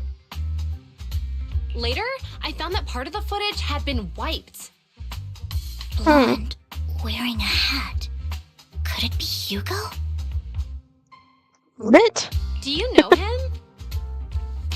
I think it's him. If it were Hugo... I think I know where he would hide the tape. Thank you, Shaw. You were a big help. Great! You also helped me a lot when I started working. I used to make mistakes all the time. If it weren't for you cleaning up my messes, I would have been fired ages ago. So I'm happy I could help you too. All right, go ahead and do what you need to do. We'll catch up another time.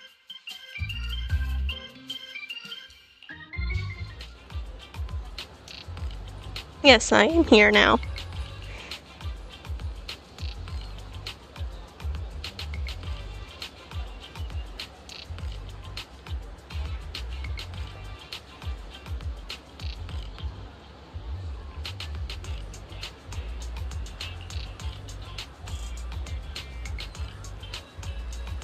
Yeah, that seems like something he'd do.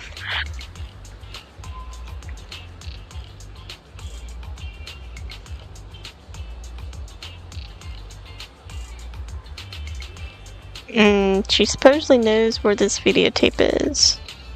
How?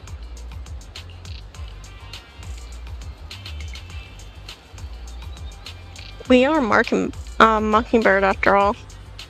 It shouldn't be surprising that we have subtle ways of communicating information, should it? Once on a mission, we couldn't use communicators.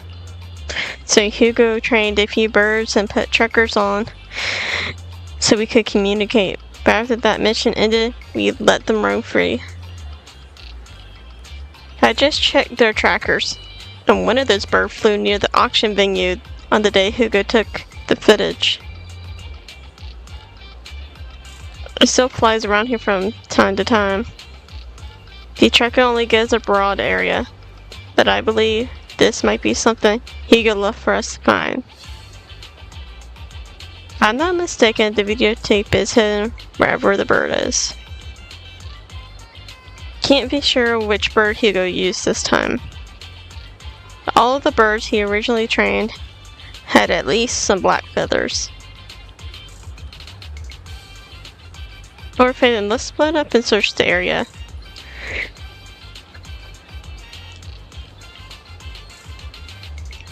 If you see a bird, you can send me a picture of it. I should be able to recognize it. So we are bird hunting now. Okay.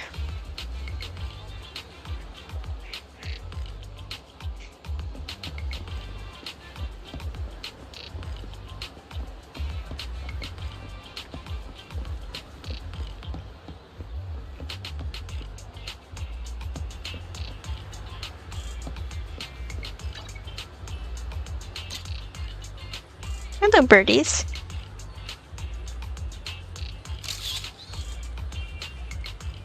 Y'all are cute.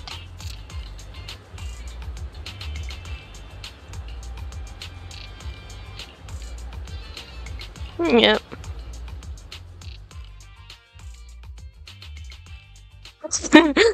They painted a colored chunk of a bird.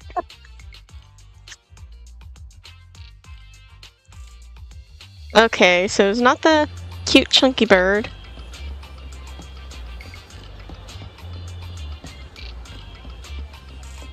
Don't think it's the bamboo.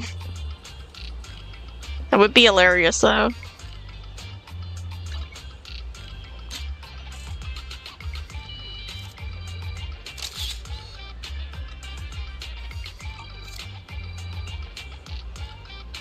Penguins count as birds, I guess.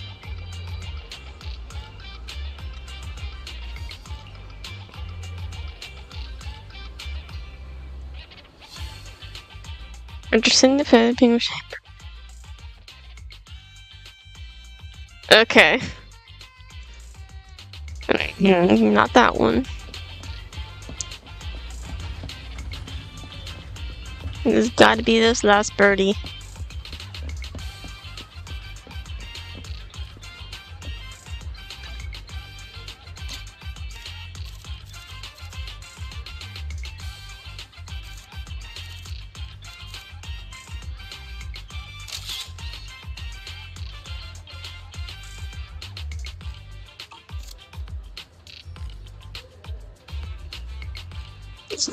It's cliche, but it's probably the thing.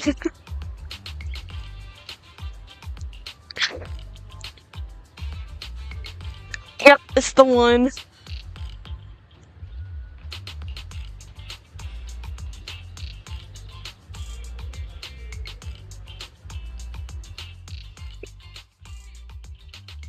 Oh, it's been damaged.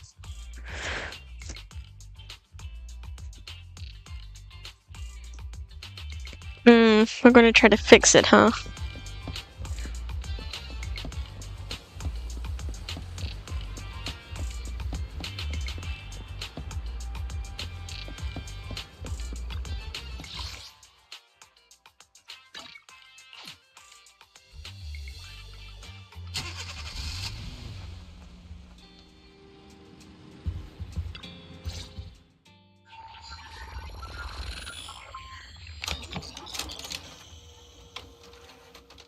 Between Hugo and Canelli. Ooh, the Exaltus. Let's see what went down. Not mistaken. You and Vivian share the same goal.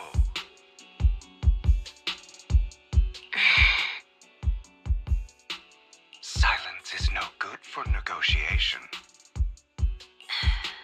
I just don't want Dina to reach a point of no return.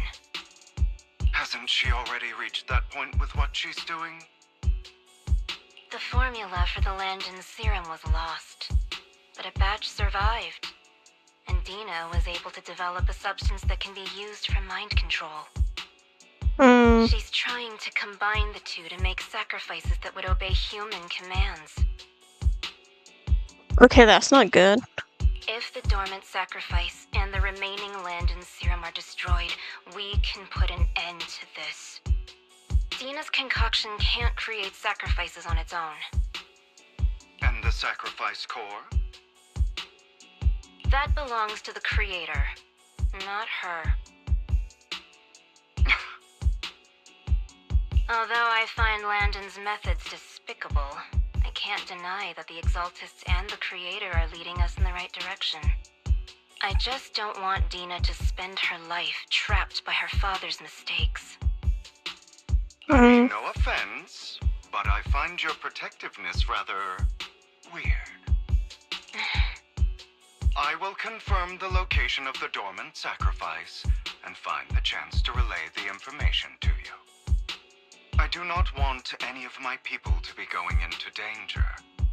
As for the sacrifice core, I can only guarantee that it will not fall into her hands. As for how things will ultimately play out. The Creator will guide me.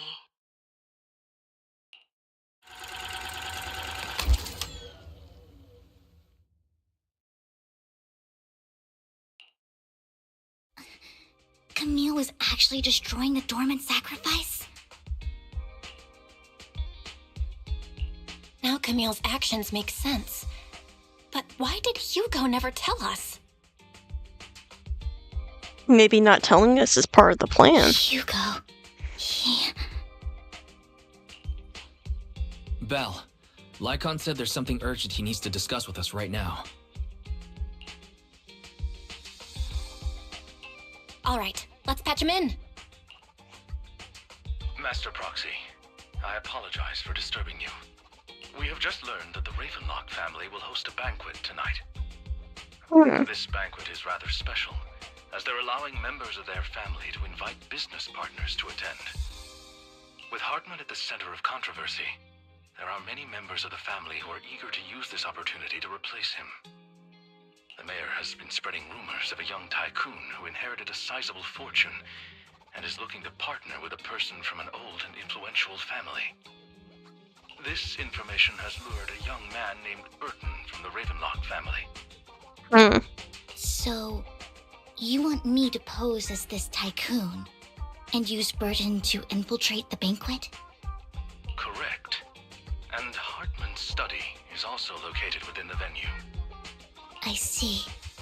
Hartman's study might hold valuable information. So, what should I do? You can attend as her +1.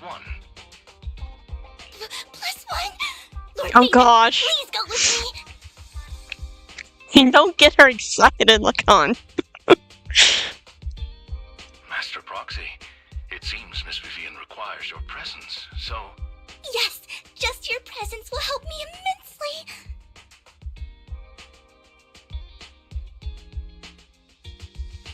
All right, then let's go together. I'll send you the time and place for the meeting with Burton. If you encounter any danger, please evacuate immediately or contact me for backup. Okie dokie. I hope everything goes well for you tonight.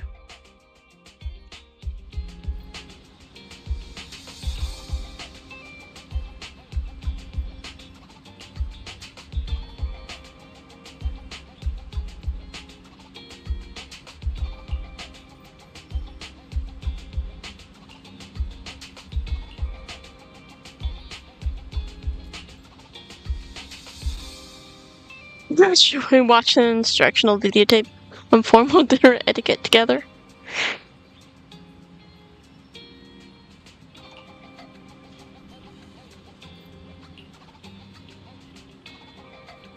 And let's watch.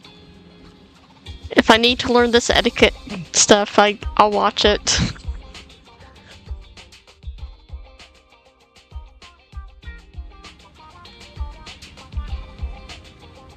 Yes, I'm ready.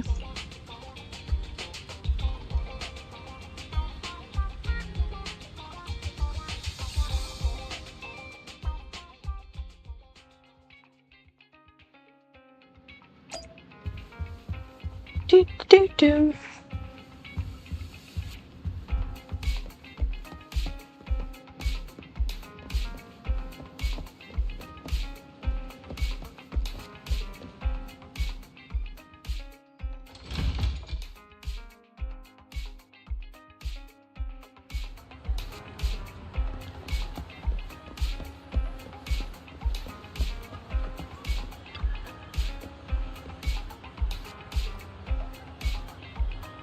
Are you a vampire too? You got pointy ears.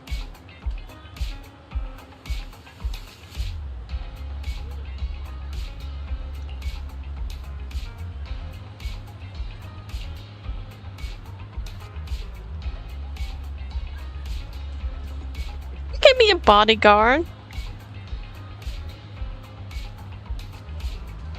How dare you say I'm not a bodyguard?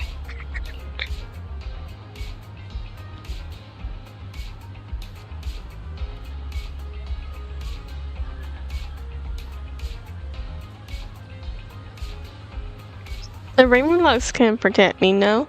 If that's true, why would I bring a bodyguard? This is my escort for the night. Shh.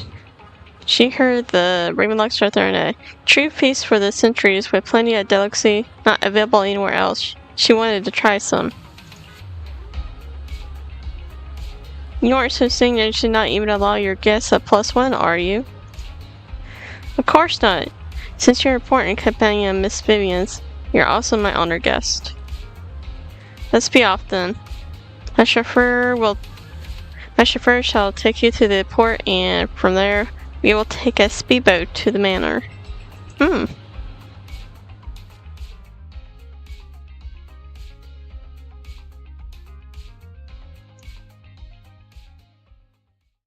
Miss Banshee, I believe I've shown you my sincerity. Now how about you? Sincerity? My presence here is a show of sincerity. If we're to work together, Miss Banshee, you should drop your pretentious act. I am well aware of the ways of the Ravenlock family. If I were to come empty-handed, I probably wouldn't even be able to make it out the front door tonight. Since I agreed to come with you, and even brought along my most precious companion, does that not show my deepest sincerity? No need for such an off-color joke. Our door is always open for those coming or going. We both know what's what, so let's cut the small talk. I know far more about how the Ravenlock family made their fortune than most here.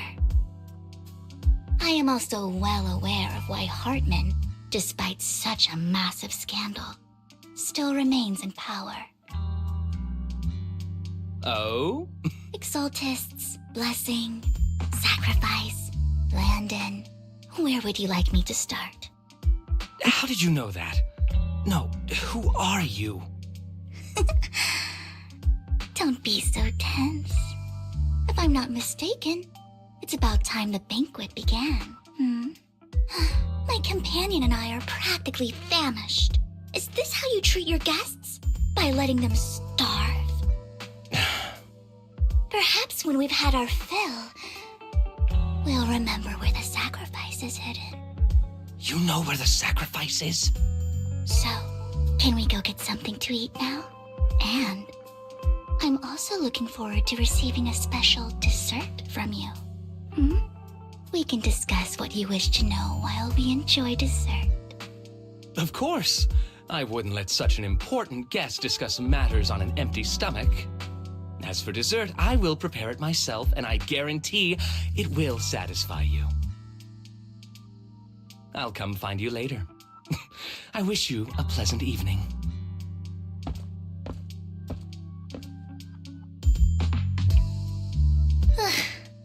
These kinds of people are exhausting to deal with.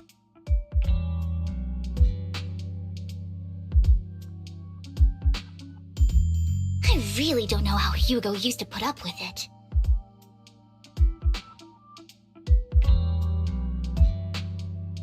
Do I really want to know?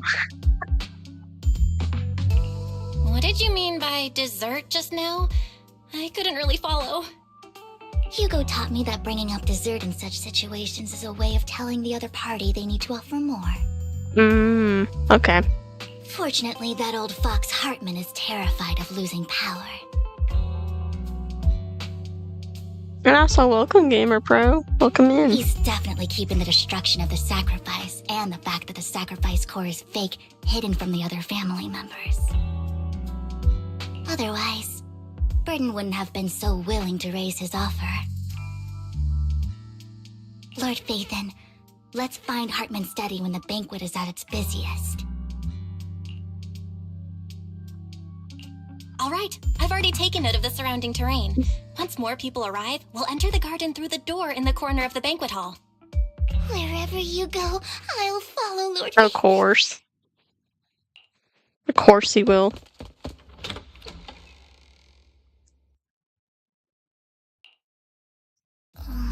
Isn't this going a bit too well? It might be.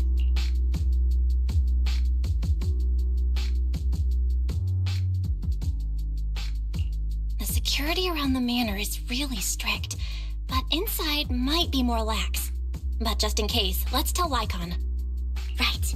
Having some backup would be safer. Let's check Hartman's recent correspondences for clues.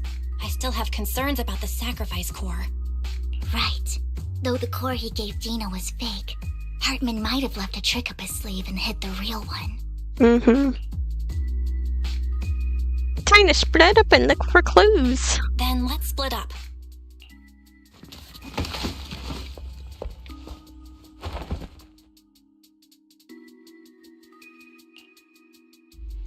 Esteemed guests, is the catering at the Ravenlock family banquet not to your satisfaction? Oh crap, he knows we're in here. So much so that these two distinguished guests felt the need to come to my humble office to scavenge for food.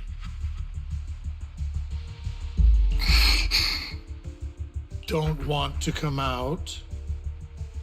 Well, after all, you don't have long left. Burton, that greedy idiot, fell for the mayor's trap. But I never expected that he would bring you into my territory. I suppose I should thank him. Otherwise, I would have had to go to great lengths to eliminate you. Vivian, Phaethon, give Hugo my regards.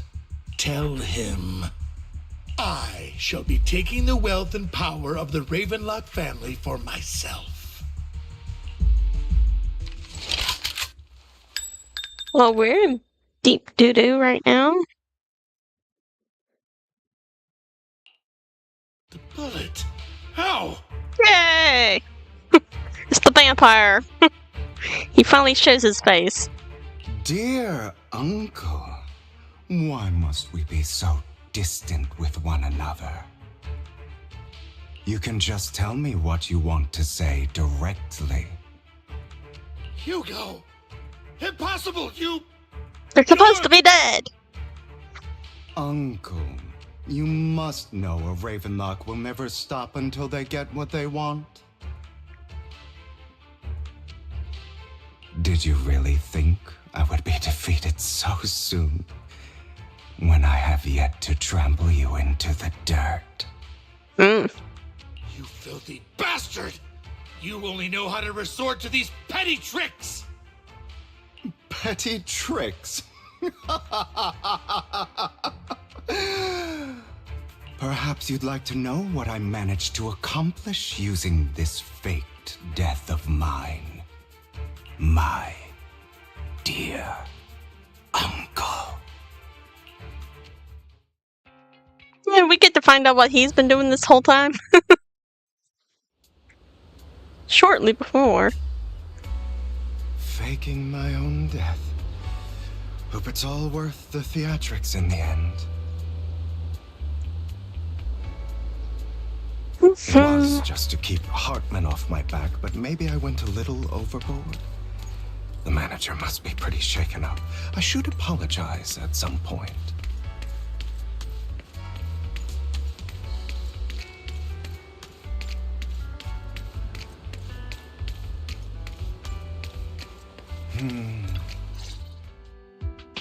You're taking longer to rest than I expected.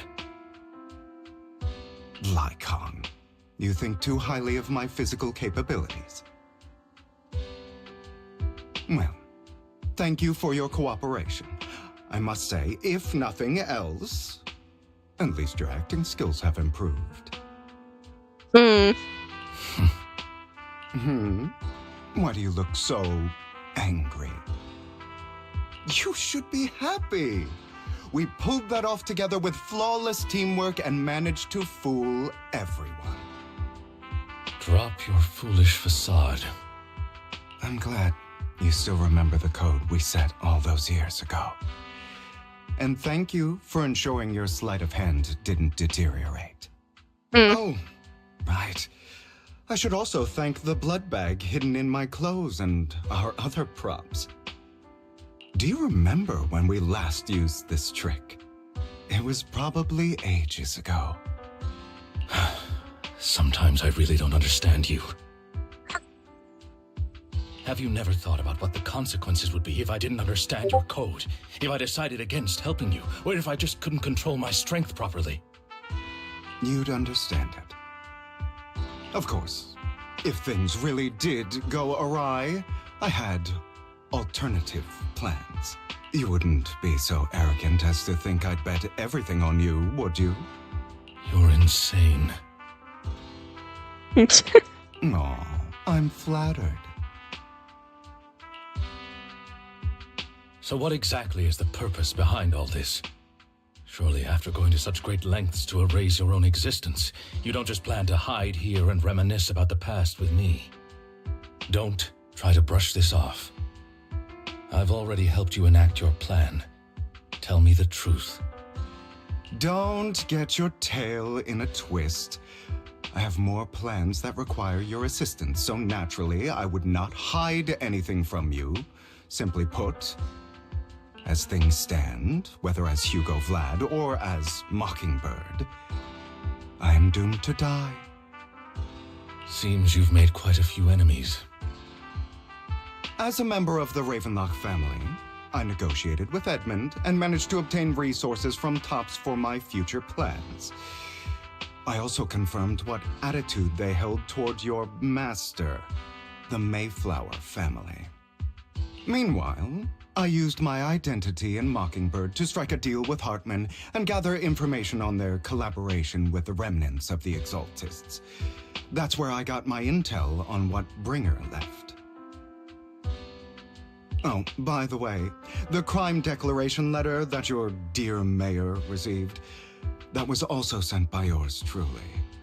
He's probably figured that out by now, right? Though I'm not sure if he told you. The mayor learned about the sacrifice attacks through his own means, but lacked an opportunity to take action. That warning letter was precisely what he needed.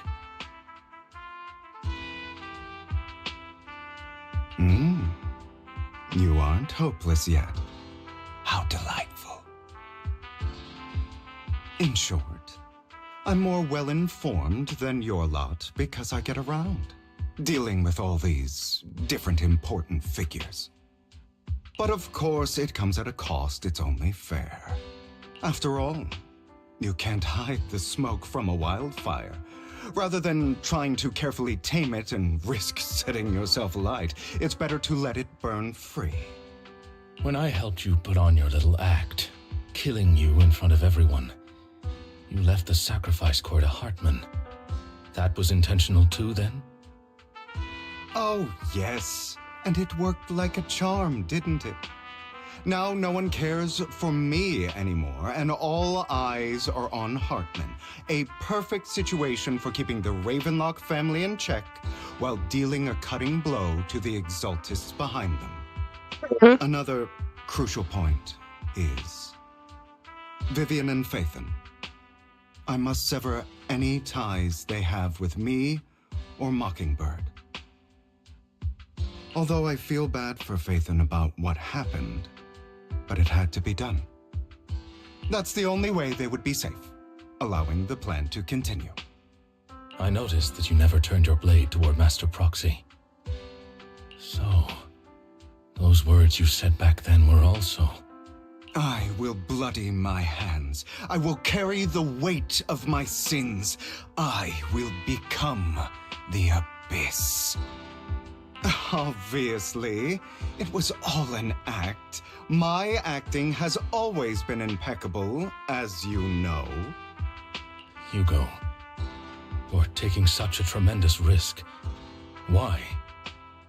Would you believe me if I said it's for justice? But unfortunately, it's not. I want revenge on the Ravenlock family. And I will make sure that despicable excuse for a human being, Hartman, suffers a slow, torturous end. Of course, I also promised Vivian that I would help her investigate the whole thing with the Exaltists. That's all. You don't look too good. Is it your wounds?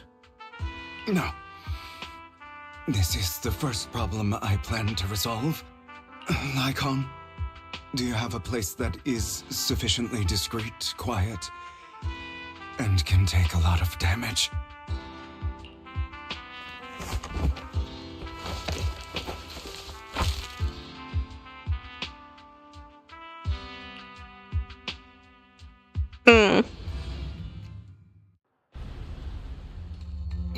What exactly are you doing? Don't look at me like that. If I didn't have to do this, I wouldn't. He's gotta hold himself to the chair so he don't go biting people. That's my guess. Hartman recently obtained a bizarre substance, most likely from those crazy exaltists. After use, it allows control of the victim's mind, to some extent. You were dosed with it. Oh. To be more precise, Lycon, I deliberately allowed Hartman to put this drug in my cup to facilitate our previous collaboration.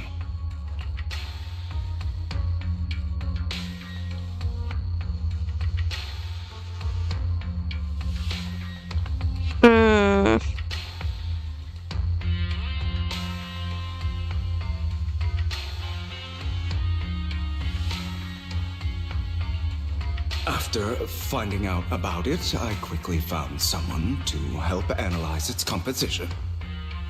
The good news is he gave me a very low dosage, perhaps because he was afraid I might notice. There's a different medication that can delay its onset, preventing me from actually being under his control. I simply need to put on a show in front of my dear uncle. The bad news is that currently there is no antidote. Well, that sucks. When I delay those effects, however, they will accumulate and erupt when my body reaches its limit. It may even break my mind, and that's exactly what's happening now. I need to endure those accumulated consequences. So, I will lock myself in this room for however long that takes. I've tied my limbs to prevent me from smashing this place or accidentally hurting myself. Anyway, after you leave, do not open this door, no matter what you hear. I recommend seeking professional medical assistance. This is advice I received from a doctor. Or are you saying you don't believe I can make it? So, Lycon, come find me here at the scheduled time. All you need to do is smile and await my victory. What if I want to stop you? You know you won't succeed. You never have. And you never will. Well, time is short. Let's begin. I understand. Don't die, you stupid bastard.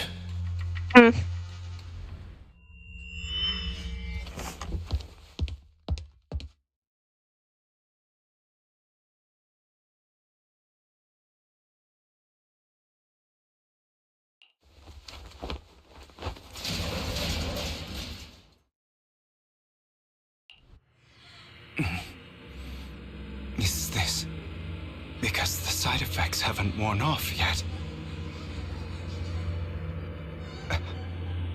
Lycon's late. I'm surprised. Or is something wrong with time itself? Looks like someone's over there. Might as well go ask.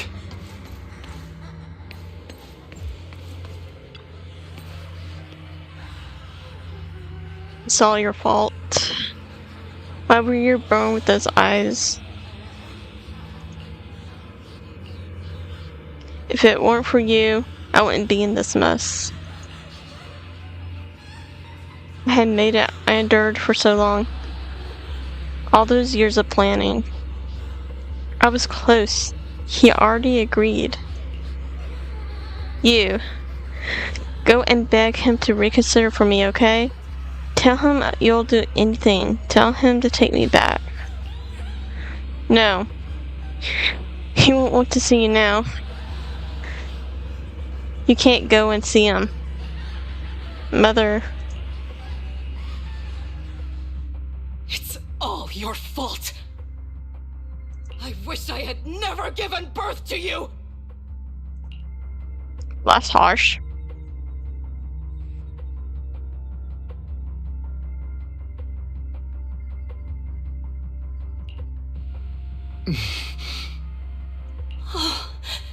Everything will get better if you just die, right? If you die, he'll come back. We'll have another, more perfect child. One who will inherit the Ravenlock family bloodline. Then I'll be able to escape this pain. So, Hugo, for the sake of Mommy's happiness, just die, okay? Why must these things be so dark and traumatic, man? Has there ever been, like, happy moments with the story stuff? Very rarely.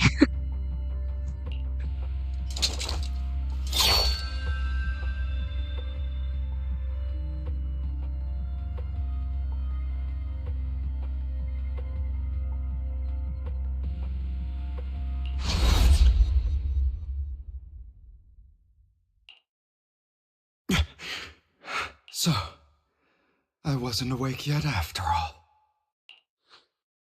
That's because you don't want to wake up again. Who are you? I am you. Hidden deep within your heart. Your most true self. You want to kill her, don't you? Your so-called mother.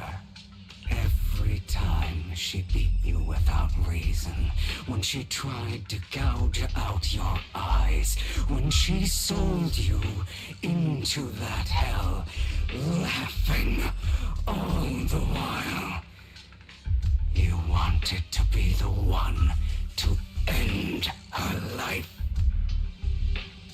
Why not admit your hatred? As you are, you can hunt her down and make her pay for the living hell of a childhood she made you suffer. Yes, I hate her. I hate her because she was foolish and shallow, greedy and stupid. I hate her because she doesn't deserve to be a mother. She did everything she could to try and get into the Ravenlock family, believing she could live a life of luxury without having to do anything and never realizing she was a pawn, discarded from the very beginning. So she chose to blame me. Blame me for my heterochromia. Blame me for my very existence. But I won't kill her, because I know it won't change anything. She was incapable of loving me, just as she is incapable of loving herself. Have you been brainwashed by that dog? Keeping up the act of being some magnanimous and forgiving fool? Don't compare us. I've simply come to understand love or hate. I make my own choices, and they have nothing to do with anyone else. She sold you to the Ravenlock family for a huge sum of money. She used that money to start a new life without you. While she was indulging herself, you were going through hell in the Ravenlock Manor. Does it not torment you? Do you not feel the hatred? Do you not want to demand answers? Kill her. Only by killing her can you be truly free. That really turned dark, hasn't it?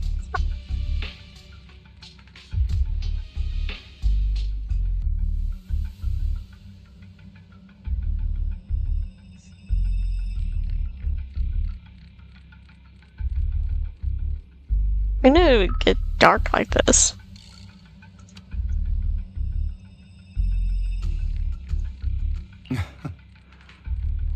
For a long time, I thought the same way. But now, well, I want to make a different choice. Stop lying to yourself. You never had a choice. This weak-minded thinking will only lead you to failure. Like before, you'll be nothing but a worm, trampled into the dirt by those so-called elites. Do you still not get it? This is how the world is, and always has been. Hesitate and you'll be the victim. If you don't grab your knife first, you'll end up being on the other end of the blade. If you want to change anything, you must first become the one who makes the rules. Just like that woman. The only reason she could treat us that way was because we were weak. So listen to me. Find that woman, kill her, and prove to this world your strength. It's what she deserves. Why forgive them? They don't deserve it. I'm not forgiving them. Or rather, I don't care about them. They don't even matter, at least not yet. You know, perhaps the person I hate the most, the one I truly cannot forgive, has never been someone else, but rather my weak, powerless past self who could do nothing but hide inside a closet and cry. I hate myself for having neither the strength nor the courage to resist. I hate myself for begging for so-called familiar love, hello. Even I'm after good. being treated so terribly. I hate that despite the pain That's of fine. my wounds, I still hope to receive the carrot and not the stick. And that me is you, correct? So, I forgive you. I forgive myself. You'll regret this, fool. Your pretty words mean nothing. You will ultimately return here to me.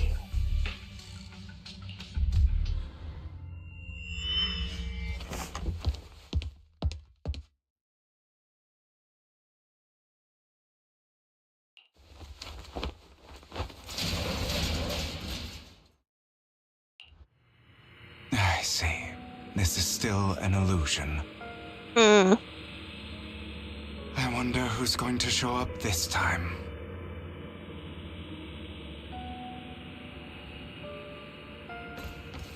Brother! Hugo, let's play hide and seek. Hmm. I'm already hiding. You'll find me, right? Like you always do. Serena.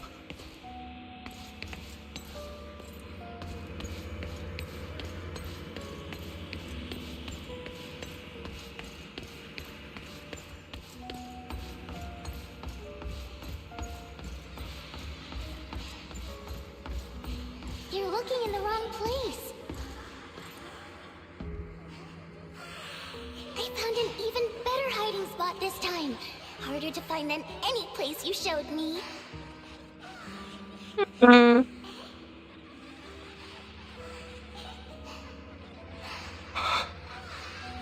Hey, Hugo. Do you ever wonder why I had to die? It was because of me. That's right. It was because of you. It's all your fault. If only you didn't exist, I wouldn't have had to suffer.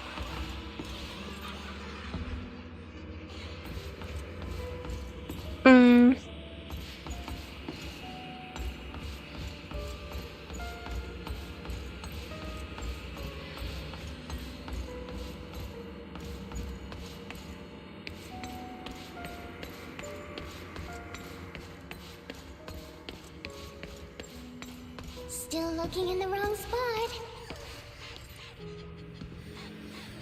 I can't believe you still haven't found me after all this time.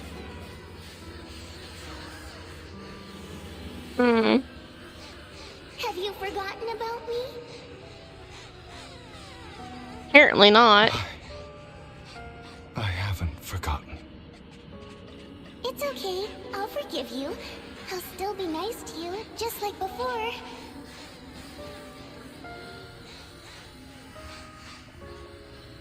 I was the only one who was ever nice to you, wasn't I?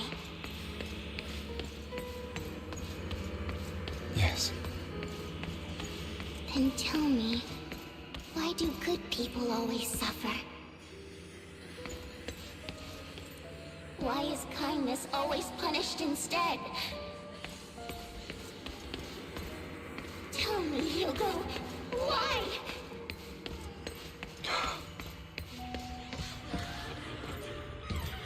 Hugo, are you lost? Go back the way you came. I left you a surprise there.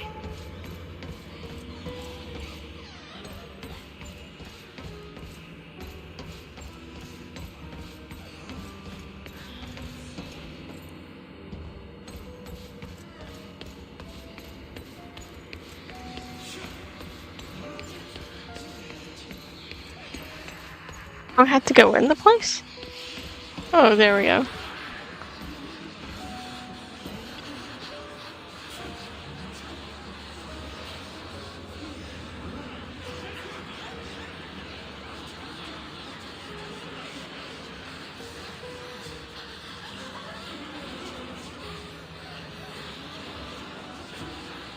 All these bad things.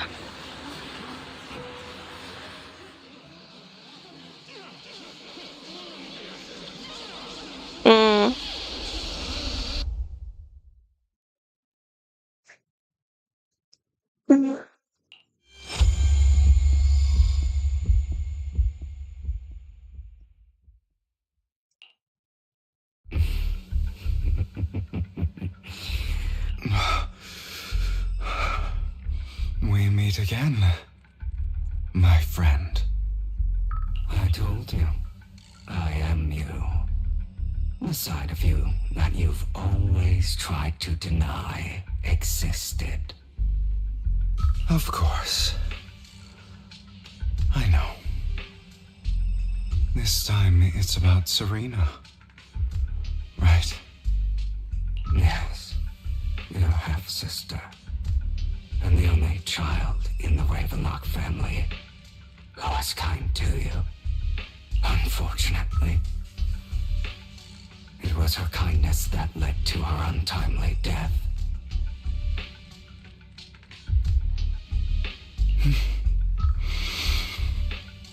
It was my fault.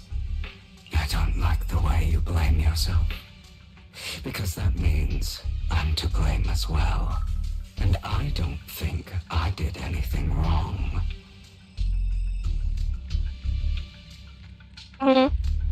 Your mother sold you to the Ravenlocks.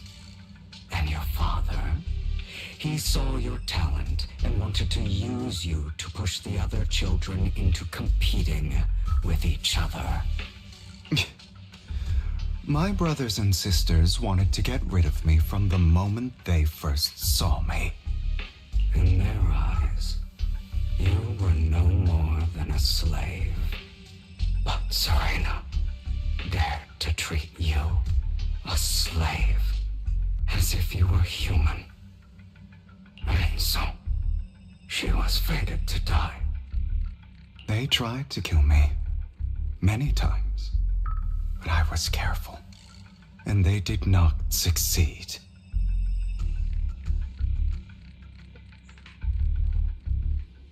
So they killed Serena, who was weaker, an easier target, and pinned everything on you. Serena died in your place. Yeah, we need some holy water, don't we?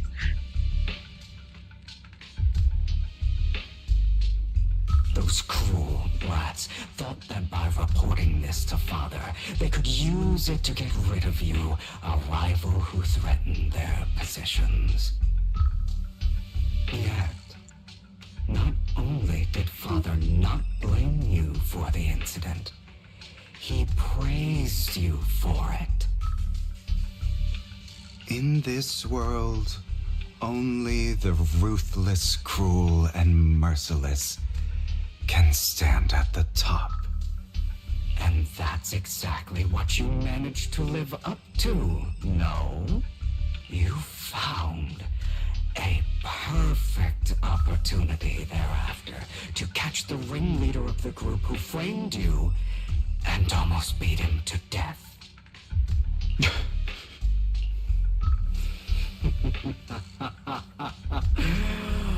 Oh, You press the spot. Pesticide sprayer. Crazed and manic with utmost delight. I don't remember that.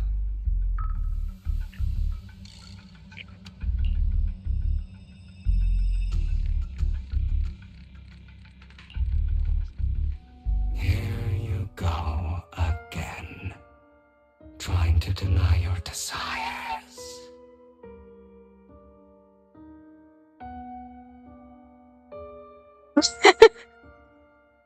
Deep down inside, you've always wondered, asking yourself why these evil people never got the punishment they deserved. Why the world is so unfair. Don't you want to rip them to shreds? Just like that day when you beat that boy's face into the dirt until he was barely recognizable. His disgusting blood staining your fists.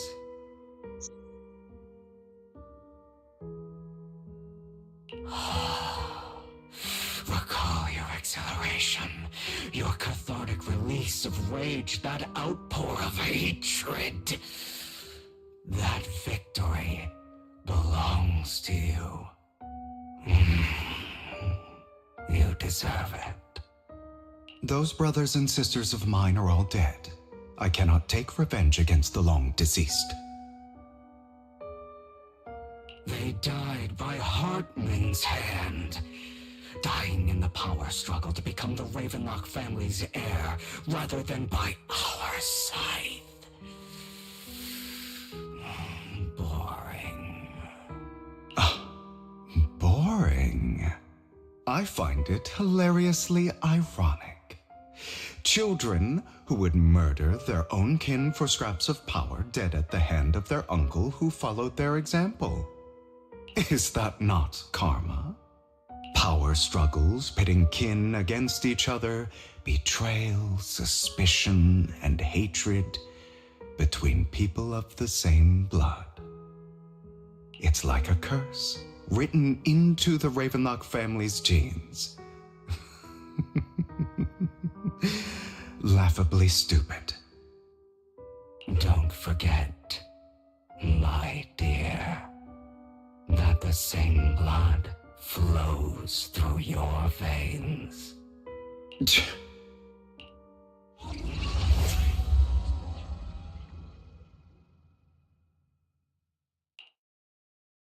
That's right, my dear nephew. No matter how much you deny it, the blood of the Ravenlock family flows through your veins. Survival of the fittest. Only the strongest deserve to live. Only the strongest deserve to rule. This is the path of success that has led the Ravenlock family to victory countless times. A blessing and a curse etched into your flesh and blood. As long as you live, you'll never escape the mark of family. You are destined to one day become someone like me, like your father. I will never be like you.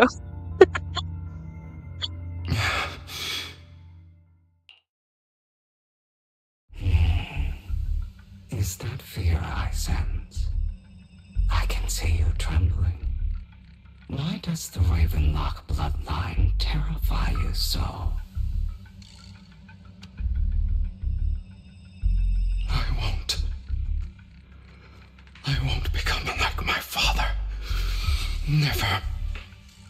You won't become a failure like him. So relax. Our power eclipses him, and so does our ambition. So, do not deny your own desires. Do not resist your own ambition. This is the talent you were born with. The best gift fate has ever given you. Admit it. Deep within your heart lies a spark, yearning to ignite a raging inferno that will burn everything down. And I am that spark.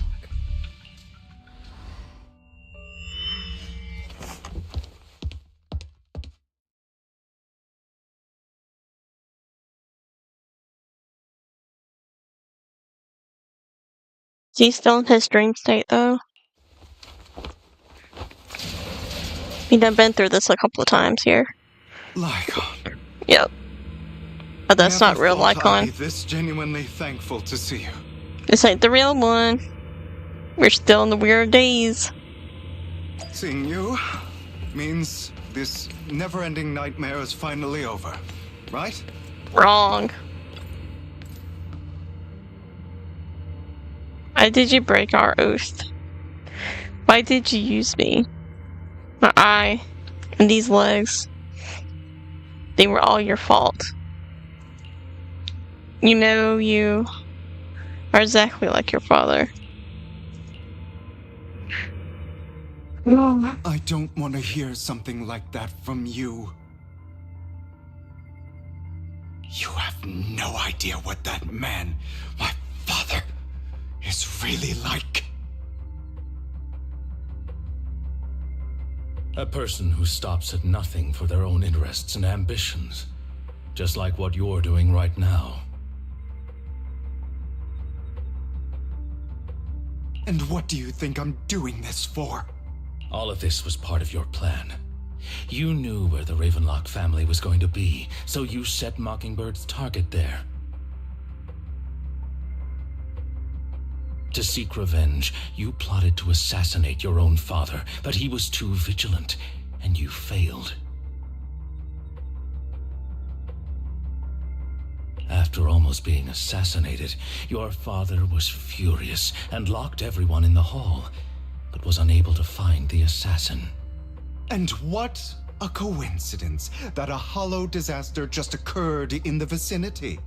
So he used it to eliminate all the unfamiliar faces there, turning them into victims of the hollow, an easy feat for the Ravenlock family. So, the one who killed innocents was my father, not me. You knew what choice an extremist like him would make, and you used the chaos to once again attempt an assassination. This time you succeeded. You killed your own father at the cost of innocent lives. Admit it, Hugo. You don't care about anyone else. The only thing you care about is your revenge. How is that any different from your father? Enough. I'm tired. I may hate him for betraying me, but he wouldn't say something like that. What? You aren't Lycon. You're the other me, hidden deep within my heart.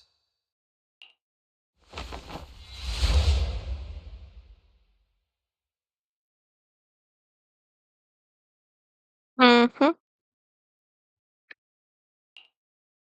I've been waiting for you, my dear. It seems you've already grown accustomed to this place, even turning the tables on me. Just as you said, you are me, and I am you. There's no such thing as having an advantage over oneself. We are ultimately one and the same, forever inseparable. Then you should know what I want to say. When you and Lycon split, you didn't even try to clear up the misunderstanding, didn't deny or argue against what he said. Because you realized that deep down, he was right about you. You just hadn't acted on it yet. Some people live only to bring more suffering into this world. Sometimes, murder is what brings justice back into this world. For that, I must stain these hands in blood. That's right. Just like what you said before you faked your death. Were those words really just an act? To slay the dragon, you must first become one with sharp claws, rending fangs, and strength enough to destroy anything. You know the truth better than anyone. If you hadn't hesitated and instead seized the first opportunity to kill your father, none of what followed would have happened. Innocent civilians wouldn't have died. Your partner wouldn't have lost an eye and both legs trying to save people. And Mockingbird would have never gotten to that point.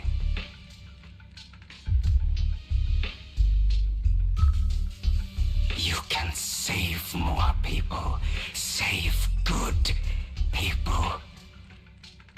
I've spent countless hours in regret over that incident.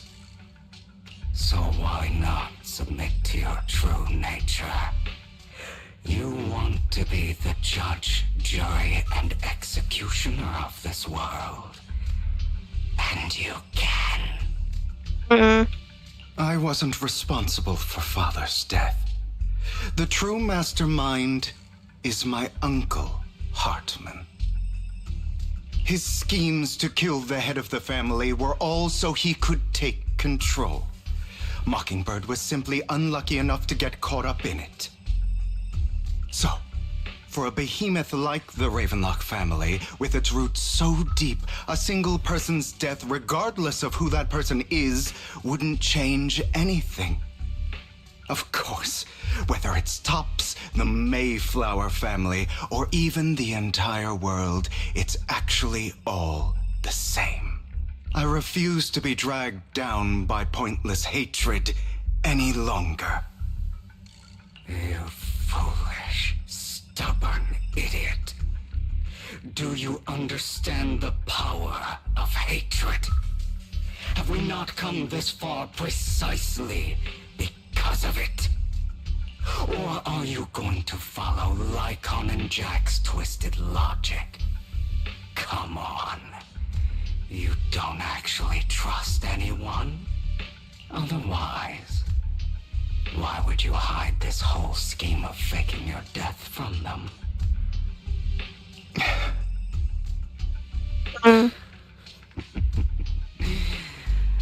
You've built an impenetrable wall around your heart, keeping everyone out. Of course you are right to do so. No one in this world can be trusted. Always. All you'll receive is hatred from your own blood and no love. Suspicion from your companions, and betrayal that comes all too easily. But the most ridiculous thing is that you want them to trust you. You stay silent and long for them to notice your suffering. You yearn for your companion's understanding and trust. Idiot. That's why you are incapable of exploiting them for your own ends. You care about their safety even more than your own. But remember, only the weak need companions. And we are children born from hatred. We are different from them. I will never be like them, and I don't need to be. Come, let me show you what powers we can wield. But you are me, and I'll never lose to myself.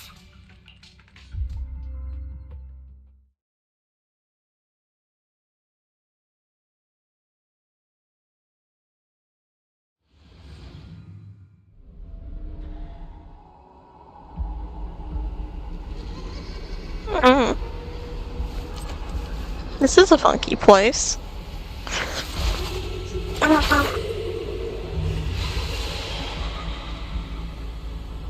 Oh boy, we gotta fight herself. What fun.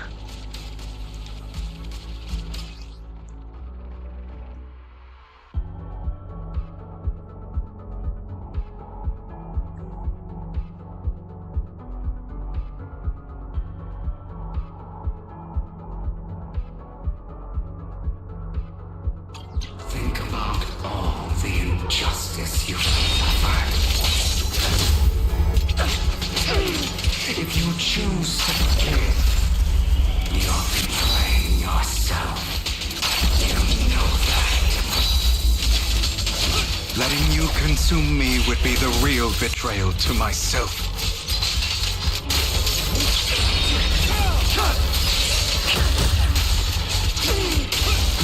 I have you now.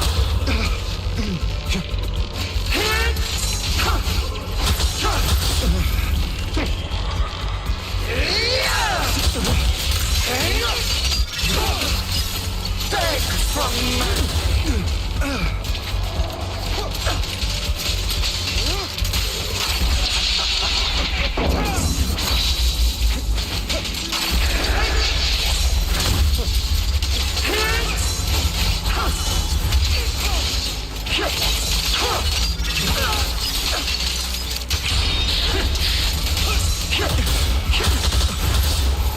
Okay, for some reason he doesn't lose to himself. He's kind of losing to himself here.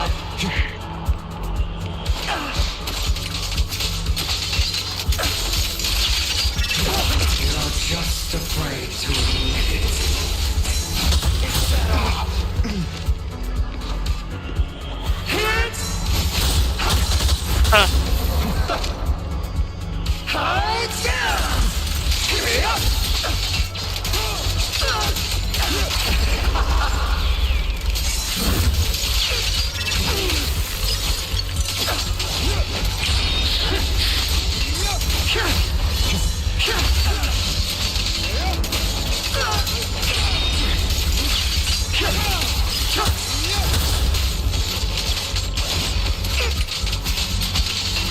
You're too scared to face your true self and what you truly desire.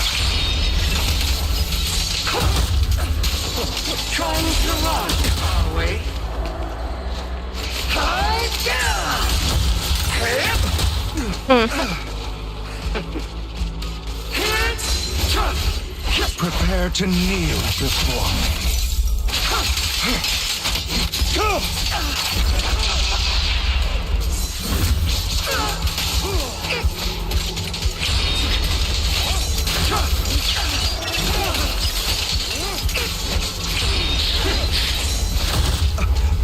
Pathetic.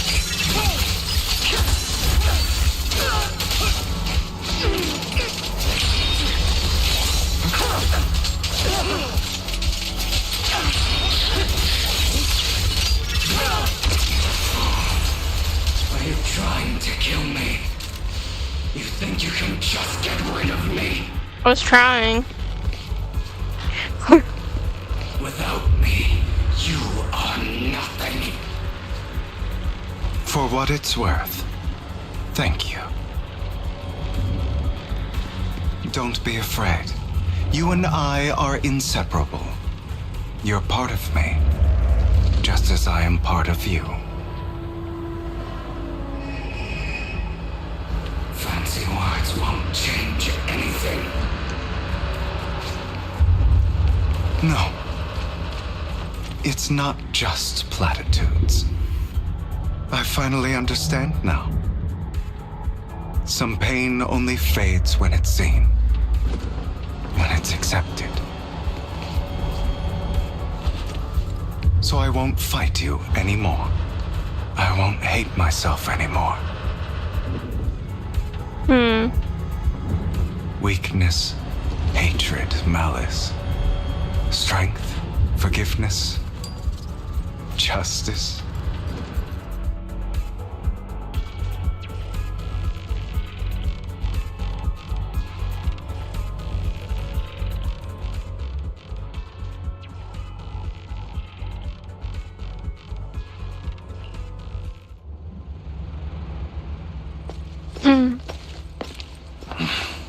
Hugo, it's time.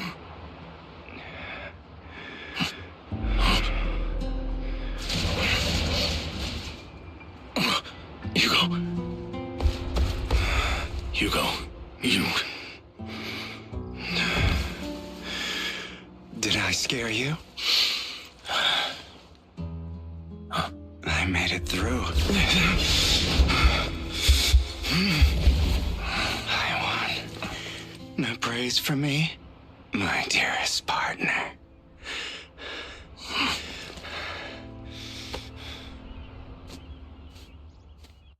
Just pats the chair.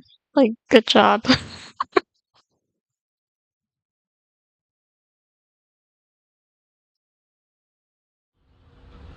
This is just like what I saw in my dream. I guess there are still some lingering side effects.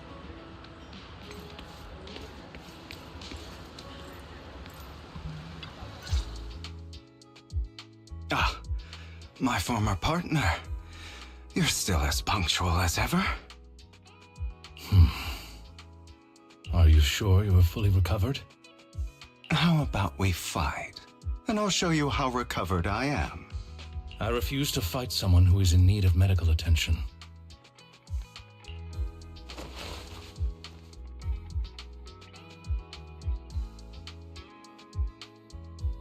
Chocolate. How thoughtful. I'm touched. Or perhaps is this simply part of Victoria Housekeeping's professional care? I'd rather you not starve to death.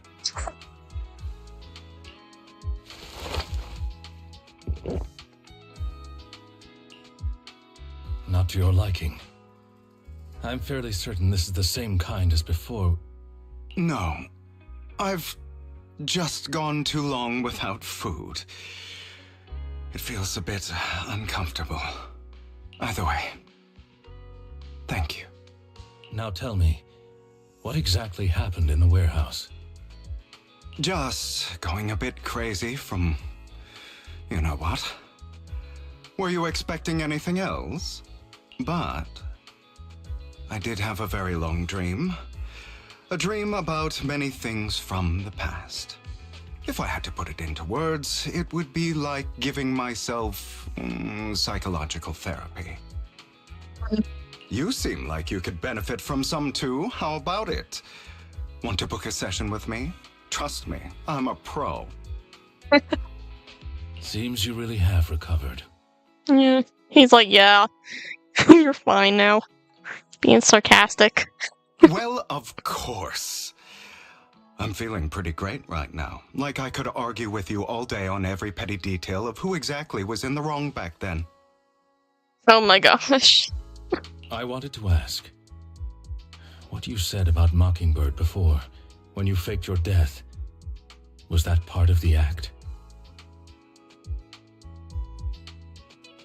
Oh, you mean the part about how Mockingbird has never really changed anything or saved anyone. I didn't expect you to still be so hung up on this. Interesting. After all, it was you who chose to betray Mockingbird. To betray me.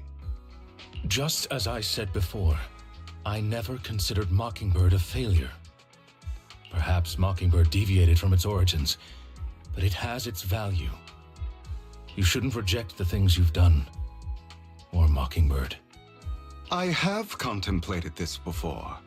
Yes, Mockingbird has helped some people and has genuinely managed to cause trouble for those who abuse their positions of power for evil. Yet those in high positions still possess immense resources, and the people we helped remain destitute and suffering, willing to become slaves to those in power for scraps. But just as you said, even if what we did was childishly idealistic and flawed, as little as we actually achieved, even the slightest change is by no means meaningless. Nothing holds more value to me than Mockingbird.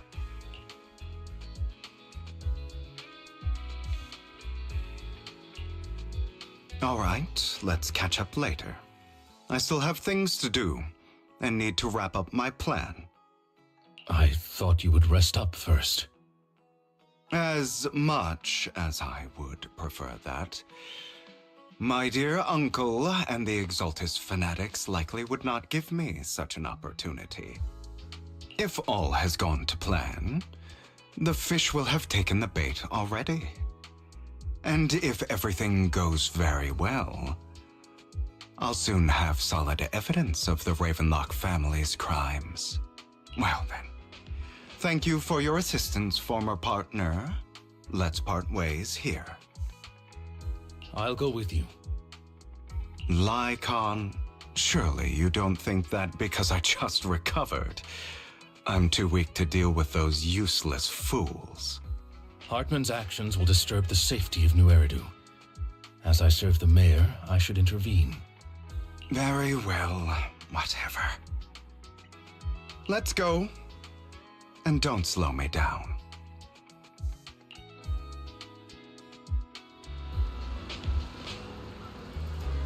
For that, don't you have something to tell me? What do you mean? Don't play coy with me. I know you're not spilling your whole plan. So you kick things off by approaching Mon from the top's big shots. How did you manage to sweet talk him? I am a bit of an illegitimate child, but I still have that Ravenlock family blood running through my veins. Funny enough, this lord in Mon thinks direct lineage is way more noble than the side branches, which is absolutely laughable. So I played his ignorance to my advantage. And let's be real, I had some juicy intel to swallow with those high rollers, but that's Mockingbird's secret, so I can't let any outsiders in on it.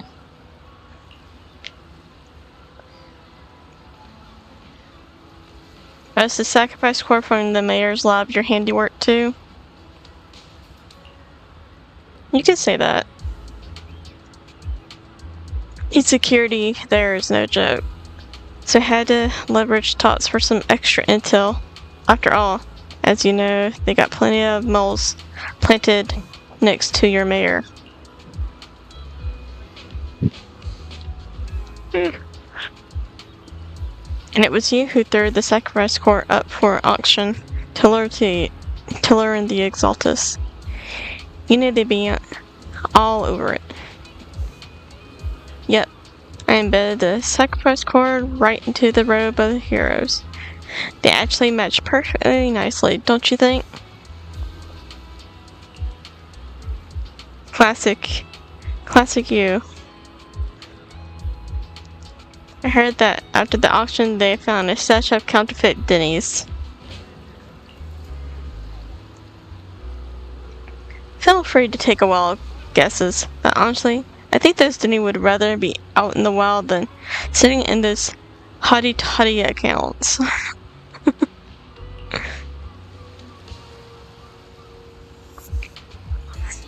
Then you found Hartman and talked him into a partnership, getting your hands on more intel on the sacrifice and the Exaltus.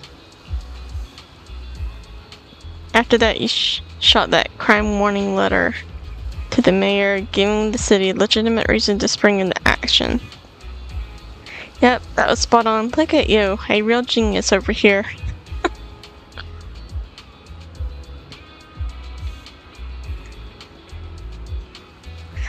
In the end, you picked your own death to pull yourself out of the mess. You used the whole show to redirect everyone's attention to Hartman and the Ravenlocks, keeping the Exaltants on their toes.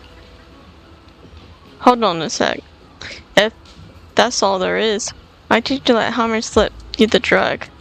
I mean, you'd have a way to dodge that kind of thing.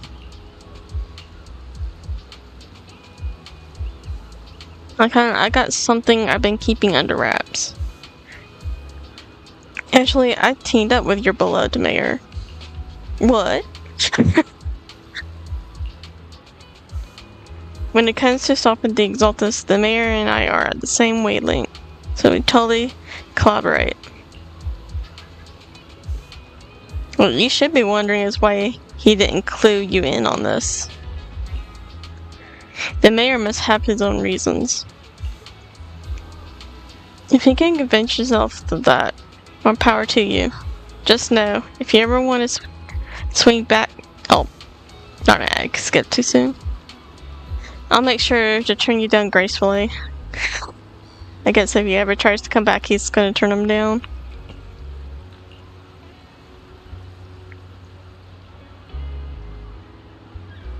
Alright, enough chit-chat. We got bigger things to deal with.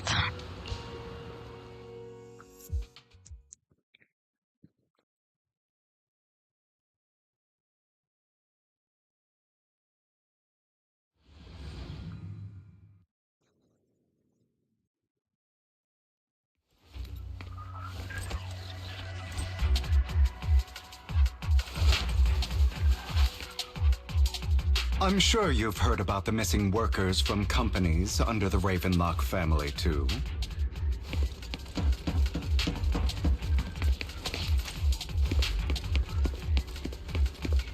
I know where they are.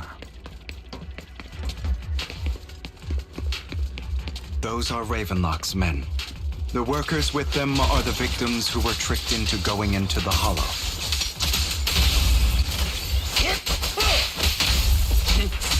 Oh, what a coincidence. Come on, let's get them out of here.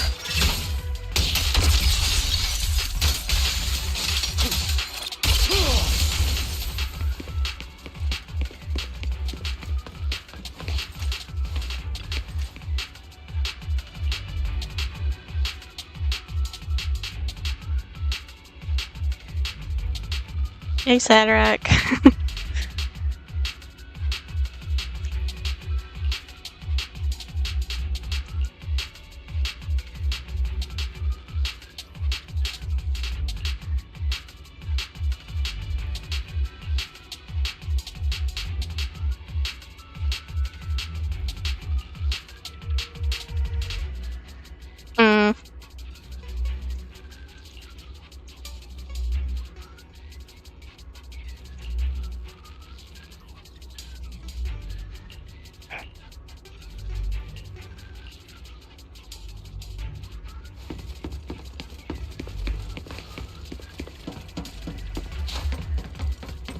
Bunch of nobodies.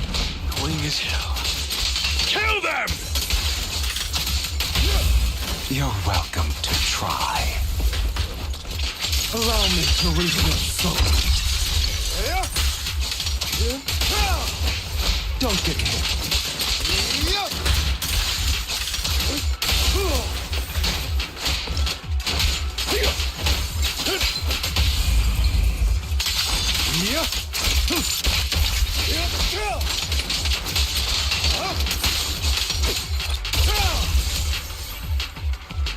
His weapon kind of reminds me of like the scythe thing from Ruby a little bit.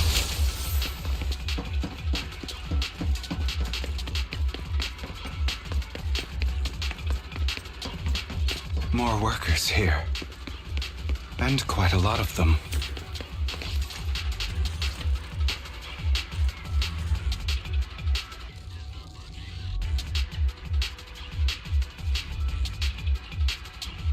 Your saviors.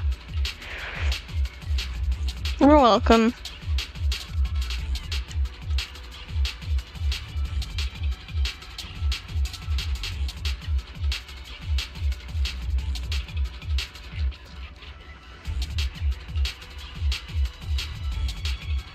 Okay, we got more people to find.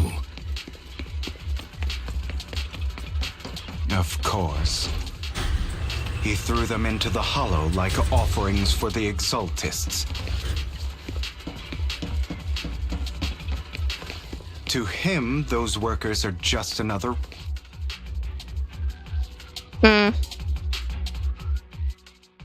There's more over there. Let's hurry.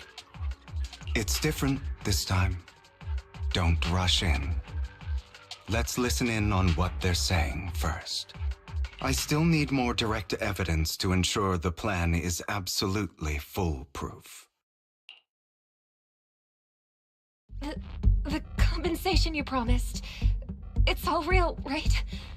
All we have to do is follow you into the hollow for some simple tasks, and you'll give us a huge sum of dennies. It sounds real suspicious. Shut your trap. You keep yapping and asking questions. If this is all so suspicious, why were you so eager to sign up for it? Because I don't have a choice. My daughter was previously caught in the hollow disaster and suffered severe corruption.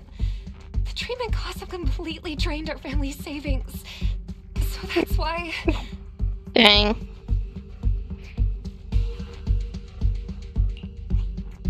It's the same for me. A serious illness at a senior age.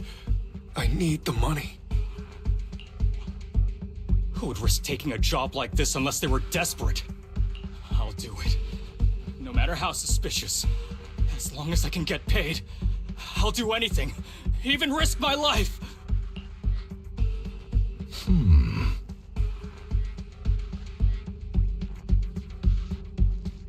Newsflash, y'all probably ain't get paid. You people from the Ravenlock family, you're part of a big company in Tops. You wouldn't go back on your word, right? They would. Don't worry, you'll get These workers keep talking. We're wasting time like this. And the sooner they take it, the sooner it'll be over. Consider it an early release for them. Don't take the meds. What? Don't didn't say do it. anything about having to take pills before.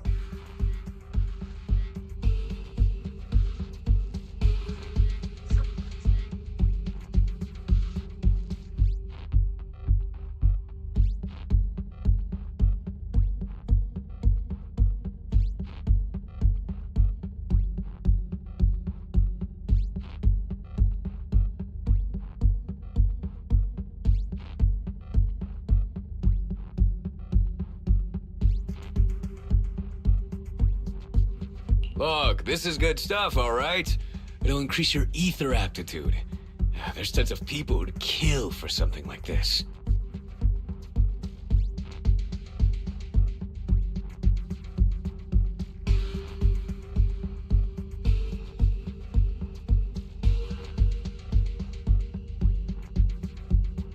Exactly! You'll be working in the hollow for several hours. This is essential medication.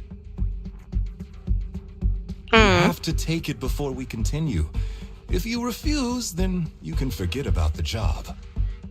Of course, you won't receive the compensation either. Lycon, what are you doing? Rescuing those workers, of course. There's clearly something off about those pills. We can't let them take them. Now is not the right time. As I said, we need more evidence to ensure the plan works. And as I said many years ago, you can't exploit innocence to achieve your goal. So that's how you see it. If that's not what you want me to think, then explain everything to me. All right. It's a little complicated, but simply put, these workers will be fine. Of course, it's your choice to trust me or not. But if you try to rush in, I will stop you. I trust you.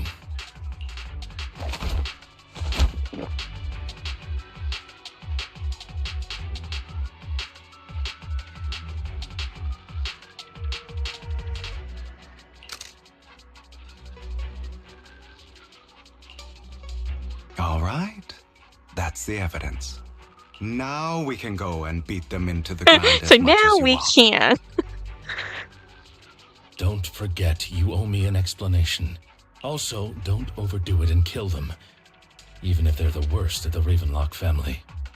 All right, Your Holiness, Saint Lycon.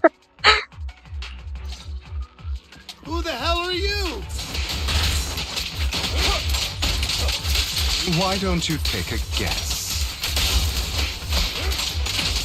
We're the ones here to stop you.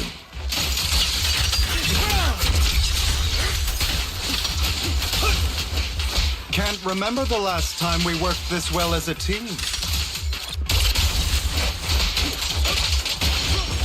Your legs? How are they feeling? Order and madness. I'm fine. To be honest, I think I prefer the way you used to fight.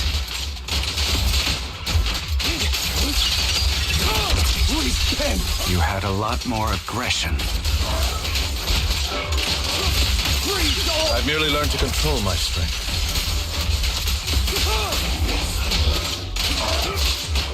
When I need to be aggressive.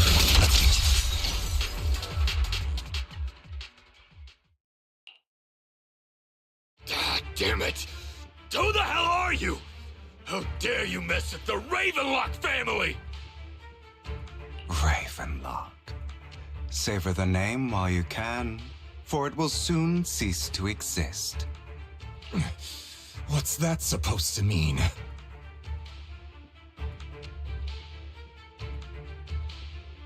It means exactly what I said.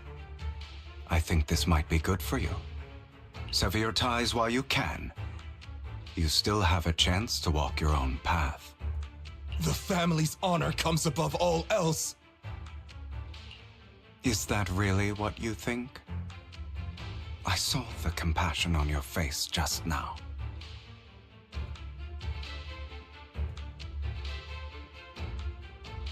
You're not from the main family, right? That's why you were assigned to these trivial tasks. But in reality, there's no need for you to keep playing this boring game for them. I don't have a choice. From the moment I was born into the Ravenlock family, You always have a choice, if you're willing to act. All right, let's end the small talk here.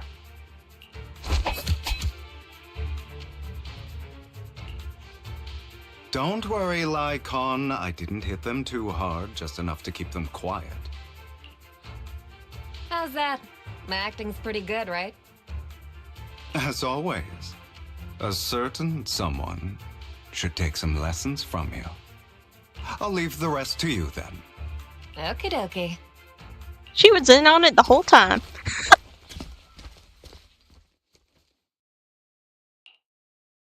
Okay, now can you tell me exactly what's going on here? As you can see, that worker just now was actually an informant of mine. The pills were swapped out with vitamin tablets. Vitamins! Outside of this batch, some workers have already taken the actual substance Hartman has. He actually helped their immunity system. But rest assured, the antidote for it is already in development. I found the best in the field to help, and with the data I collected before, we should have results soon.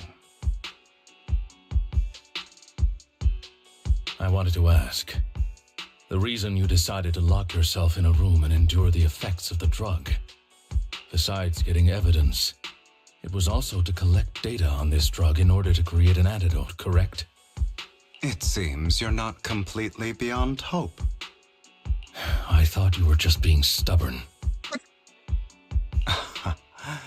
Sometimes I wonder if you know me at all. Then, I have one last question.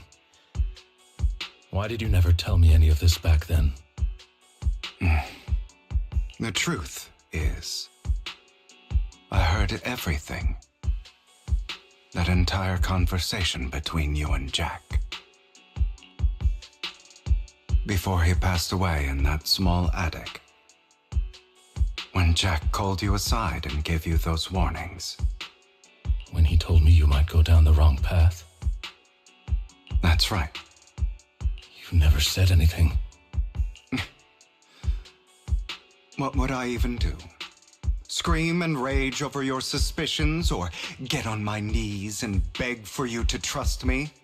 You know there's no way I'd allow myself to do such a thing. Besides, back then, even I was confused about myself. Jack, he... It's all in the past. You don't need to explain anything to me. Enough. We should get going. If we're going to reminisce over the past, we should find a more suitable location.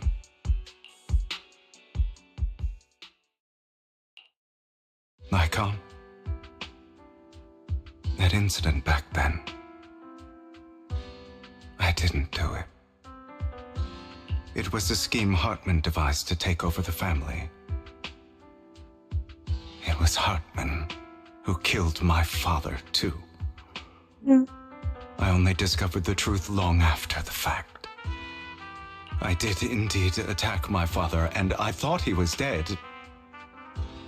But he wasn't. I couldn't kill him. And even before that, if I hadn't hesitated, none of what followed would have happened. Even now, I still think they deserve death. But I no longer care to personally deliver that fate. They're beneath me. And I have more important things to do. You... I know we may never agree on that point, Lycon. I once wanted to fight against those ugly truths that defined me, but I discovered that the more I rejected them, the more painful it became. So, I could only accept that crazed, hateful, and malicious side of myself. As long as I know I will never become like my father, like Hartman, that is enough for me. You've changed, but I think that might be a good thing. Don't patronize me. You've changed a lot too, compared to before. I still disagree with Jack's words, and I won't forgive your betrayal. I will walk the path I believe is right, even if I must tread over thorns and through the mud. But I will also allow you to walk your own path, Lycon. Should I say thank you? You're welcome. Come to think of it, we haven't talked about your legs and eye. It was just an accident, not your fault. I'm doing well now. I hope you are too. On the contrary, perhaps I should be the one apologizing. I misjudged you. I used to think you wanted power, that everything you did was for your own ambitions. I thought you wanted the power to pass judgment on all in this world like a god. I am a god. I am my own god. Or you could say that in this world, everyone is their own god. There are many things that we are powerless to change. But there are also many choices we can make. Just as I said before, I am the only one who can kill me or save me. I'm glad you think that way. Let's go. I still have one last thing to do. To witness the end of Ravenlock.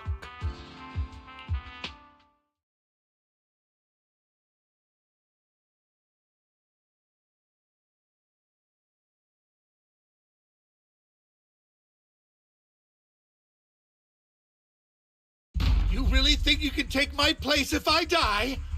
Never, you filthy bastard! Your little tricks mean nothing. As long as the Ravenlock family stands, I can still get back on my feet. You still don't get it, do you? This was never about avenging my father. And I don't care about taking your place. I didn't come this far just to kill you. That'd be pathetic. Right on cue. Why don't you take a look at this, Uncle? On behalf of TOPS, I'd like to clarify that we had no involvement in the Ravenlock family's actions.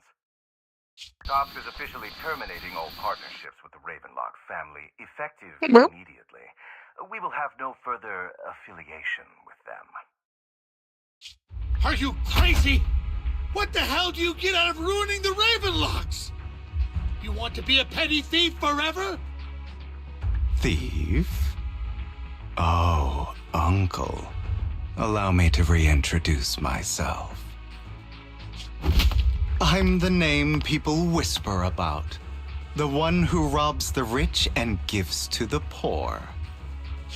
I'm the master con artist who can fool anyone, anytime. I'm the leader of Mockingbird. The one who turns every headline into my own stage.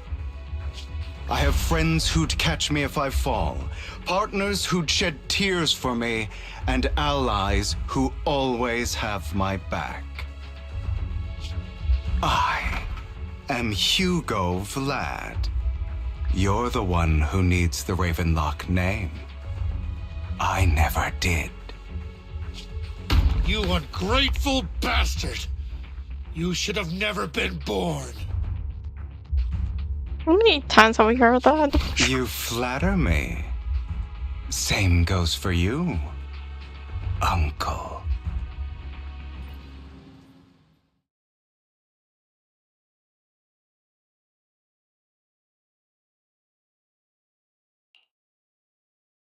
You've done well, Vivian.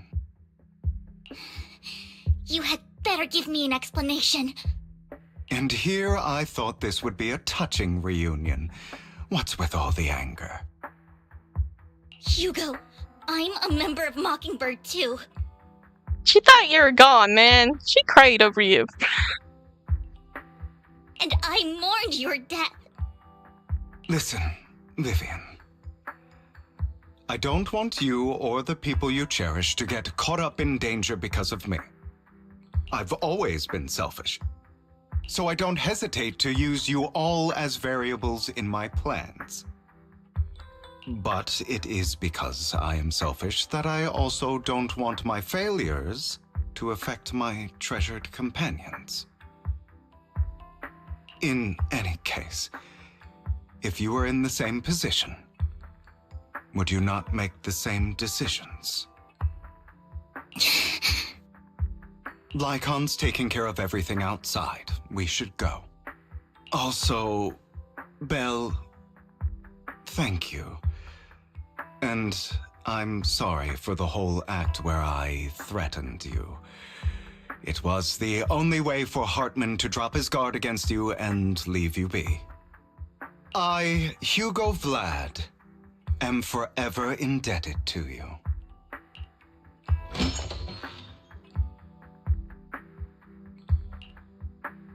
Master Proxy, although it is late, there is some important intel that I must give you now. So, Lycon, you knew about Hugo's plan to fake his death? I was simply playing along. After all, I could not determine whether Hugo's plan would pose a threat to you. You are a student of the mayor's late friend, and I am obligated to protect you. You still have that habit of finding awkward excuses when you're embarrassed.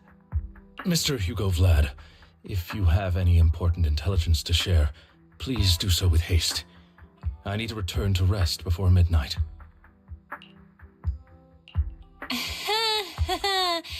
You two sure are close. For the sake of a certain old fossil's sleep schedule, I'll keep it brief. I'm an old fossil. I learned from Camille that Dina intends to embed the sacrifice core into the sacrifice. Apparently, it will make the sacrifice much stronger. Sacrifices created this way will not retain their minds and will indiscriminately attack all living beings, including their creator. So the Exaltists don't do this. It would bring them no benefit. But Dina's concoction can control people's minds. If a person takes the pill and is injected with the serum Landon left behind, the sacrifice would be under its creator's control. Although the dormant sacrifice has been destroyed, Dina found a batch of that serum her father created and wants to create new sacrifices.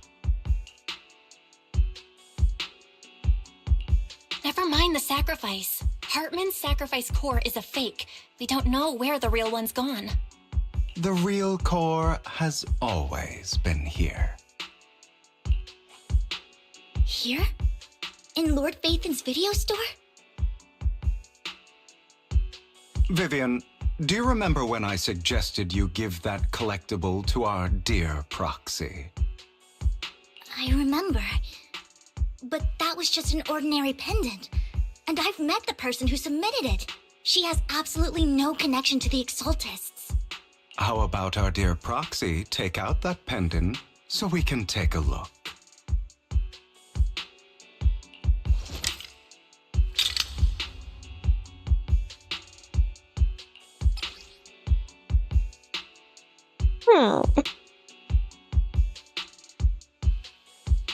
Say it's inside.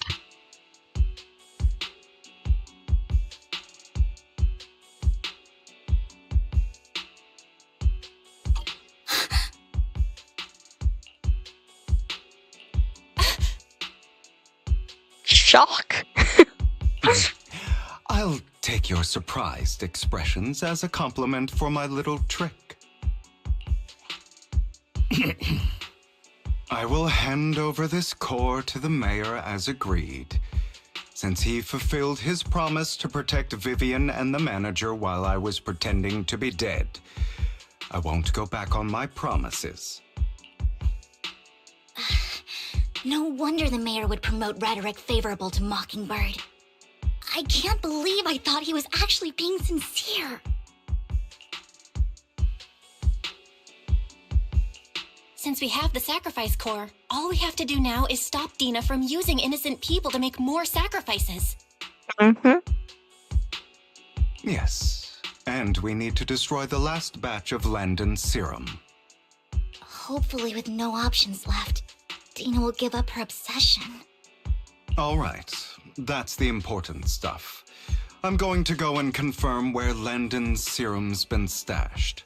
I'll contact you again once I have something.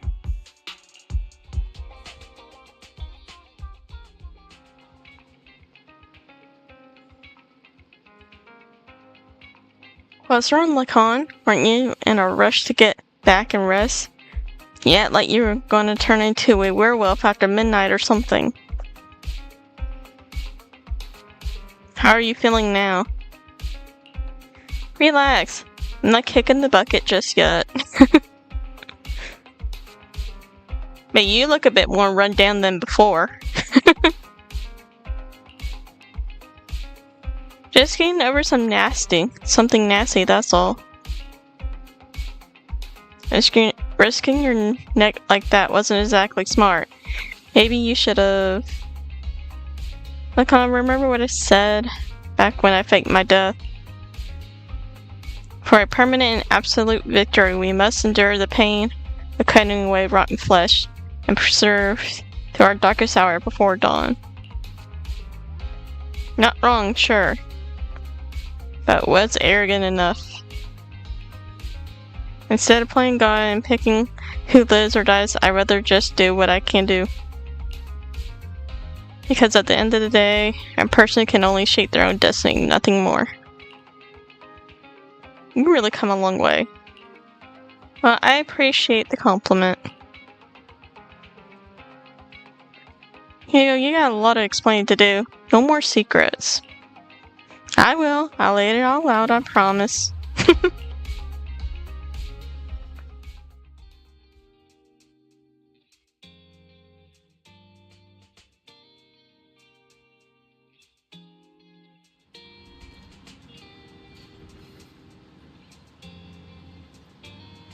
Okay, there's new progress on the sacrifice situation.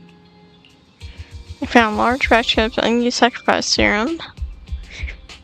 He wants us to be their guy. He, Vivian, and Lacan will be heading into the Hollow with us to destroy the serum.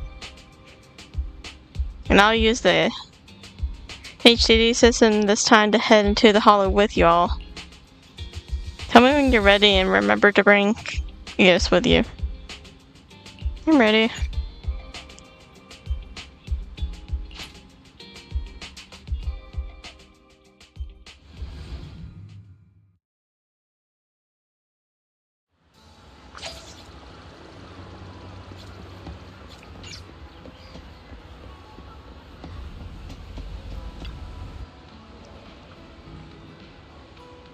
Your managers, you're here. Having two Lord Phaethons leading the way for me must be the luckiest person alive. She would be so happy about that. I'll be counting on you two as, according to my intel, this is quite a large batch of serum. My guess is that Dina went and put all the serum in one place, so we need to split up. Just to be safe, we'll be counting on both of you to guide us. Once you're both ready, let's head into the Hollow. Let's go.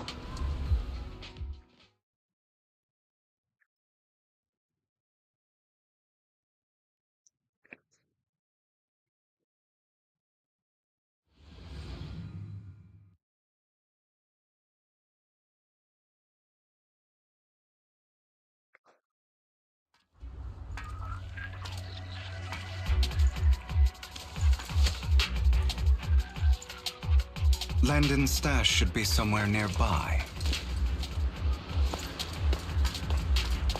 I did some digging. Some of the missing workers were brought here too. Position. What a coincidence. Dina's getting ready to make her move. Don't worry, we'll clear them out.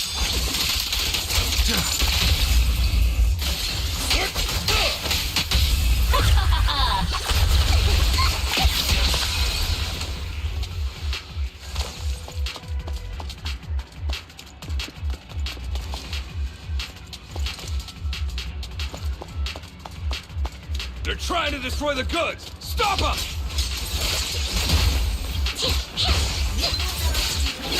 We need to take care of the guards first. Say no more. Allow me to reap your soul.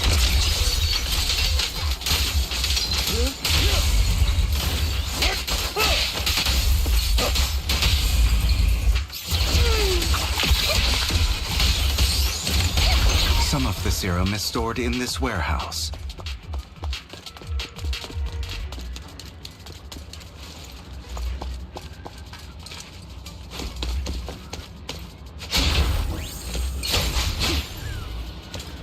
not taking anything from here.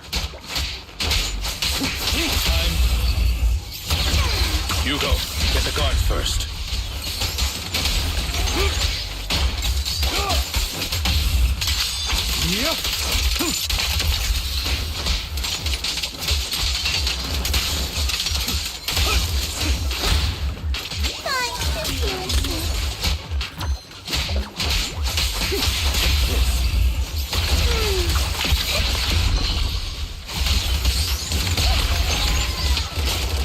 In position.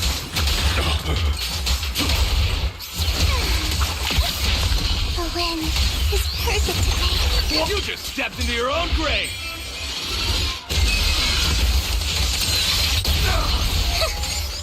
Fools.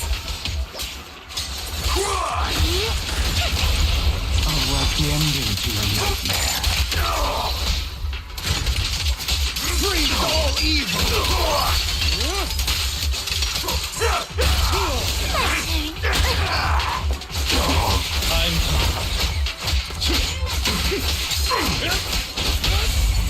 Truth is a beloved fairy tale. A deep clean. Move it! I'll bite your throat out.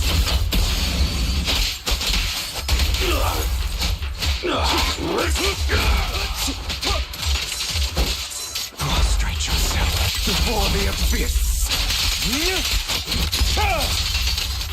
Allow me to reach your soul.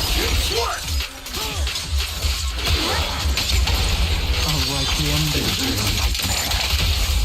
Don't look straight at the moon. Yes.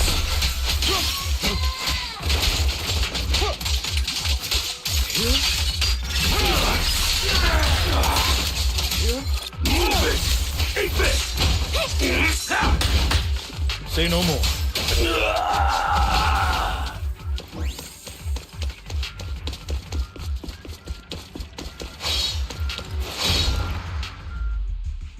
More of Landon's serum survives than expected. Welcome in. Fortunately, since they're still here, it means Dina hasn't executed the final step of her plan. There's likely a lot more stashed around here, and we have yet to locate the missing people. Our actions here won't go unnoticed. Perhaps they're making plans to deal with us on their side. With Landon and Dina's concoctions combined, she may be capable of creating a sacrifice that obeys her. If it comes to that, this will get far more troublesome. How about we split up? Hugo and Lycon will destroy what remains of the substance around here, and Vivian and I will go search elsewhere. Very well. Let's go with your plan. But be careful if you encounter Dina and her people. According to Camille, she's absolutely obsessed with completing her father's dying wish. Who knows what she may try? Let's part ways here for now. And perhaps the other manager could use EOS to guide us. Sure. I've been feeling better these past few days, so just follow me. It's only now that I realize how fortunate we are to have two Lord Faithins. Although, I feel like our work's doubled. In the past, Belle and I would only ever work on the same route. Greater power means more responsibility. And in any case, I'm sure the mayor would be able to provide double compensation. He's a very generous person, after all. Right, Lycon? I will request additional compensation from the mayor. Compensation is just one aspect. It's one thing with Belle being in the Hollow in person, but now with us working on separate routes, I can't help but worry even more for her safety. Oh, but I trust in your abilities. I'm just not quite used to this.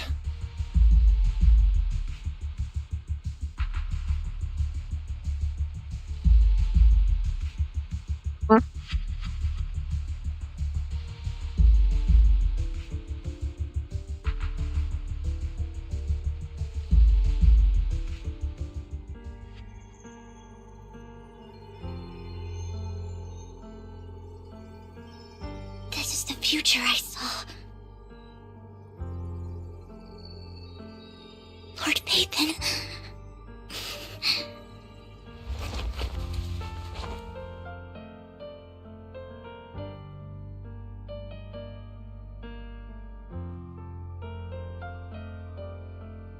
I'm sorry. This time, I will make sure the future I saw does not come to pass. I don't want to bring you misfortune. That's all I wish for.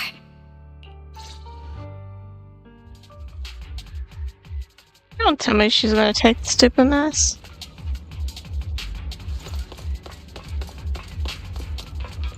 Leave this to me, Lord Phaethon. Better not get my chest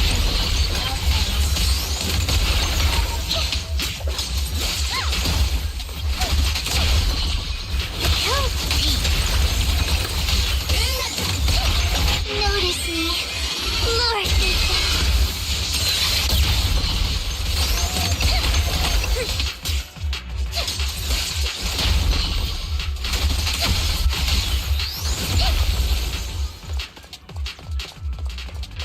Lord Phaethon, there might be more serum here. How dare you steal from Lady Dina! I'll try to go easy on you. No promises.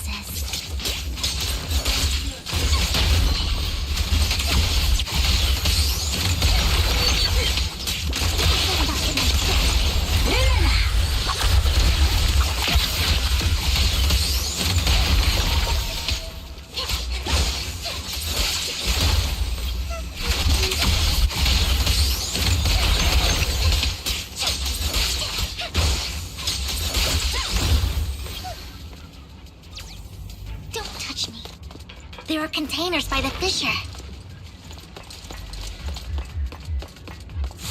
There's got to be something inside. Let's try opening them.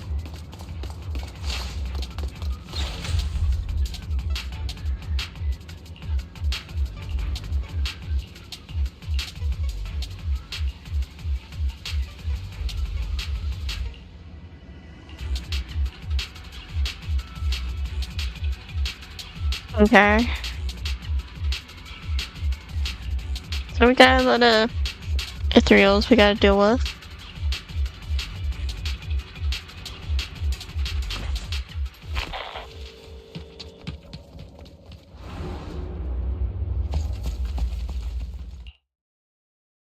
It must have been tough for you to find this place. Vivian, if you had stayed out of it, I wouldn't be so eager to get rid of you. Those people have been taken to safety. You're all out of options. They're just mere test subjects. So what if they get away? There will always be people consumed by greed, and therefore, they will come willingly to me. In any case, what are a few sacrifices in comparison to the completion of Father's grand ambition? Dina, you deceived those people. They didn't come willingly to you. You tricked them, just like Landon did back then. Deceived? Father gave hope to those who had everything taken from them by the Hollows. Vivian, you once rejoiced at the hope Father offered you, too. Before Father took you in, you were no more than an omen of disaster that no one wanted. It was Father who gave you shelter and a purpose for existing. Do you remember the first time you bestowed a blessing under Father's guidance? How did you feel when that person looked at you with adoration and gratefulness? That was the first time you felt hope. Like your existence had a purpose, right? Don't forget that it was Father who, through what you call deception, gave you hope. And you, what have you done? You basked in Father's attention and everyone's adoration, only to destroy everything. Do you think that by leaving the Exaltists, those people will live better lives? Of course not. Those who suffered under the Hollows will only continue on as walking corpses, without the hope Father gave them. I really don't like her. Do you really think you're some sort of savior, Vivian? In the end, you're just an ungrateful brat who brings misfortune to those around her. It was you who destroyed everyone's hope. Not everyone wants to live in false hope, Dina. You say it's because of greed that people willingly become your sacrifices. Perhaps those people aren't entirely virtuous. But that greed is just wanting to live a better life beyond the Hollows. What you and Landon have done was never about giving people hope, but exploiting it. Stop lying to yourself. Deep down, you know what Landon did was cruel. No. Back then, when Landon wanted to inject you with the serum, the fear in your face was as plain as day. I saw it all clearly. If all of this is as righteous as you claim, then why did you make such an expression, Dina? Don't look at me with such pity! Father did nothing wrong. All of this is to make something of the Hollows other than disaster. That's everyone's only hope. Dina, it's not too late to stop. Stop living in this lie. You know what would happen if a sacrifice loses control and escapes the Hollow. It's not the Hollows that are to blame for those people's deaths, but the hope you keep talking about. That will cause more despair and claim more lives. That is merely the necessary sacrifice to accomplish a greater goal. No one deserves to be a sacrifice. Your hypocritical magnanimity disgusts me. I can always go and get more test subjects if they've escaped. And I will be able to replicate Father's serum with enough time. With you gone, I'll be able to complete Father's gift to the Creator and fulfill his last wish. Camille, release the failed subjects. Lady Dina.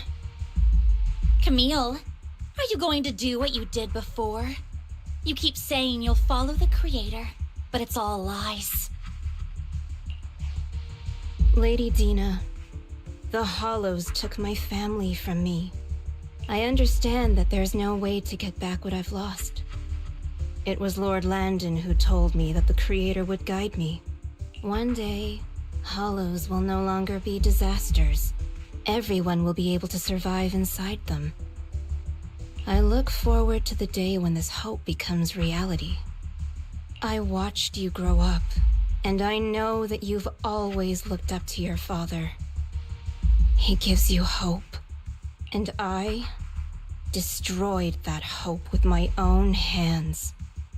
I know the pain of loss, so I've always felt guilty. I want to atone for the hope I destroyed. But Dina, I don't want to ruin more lives, and I don't want to continue watching you destroy yourself.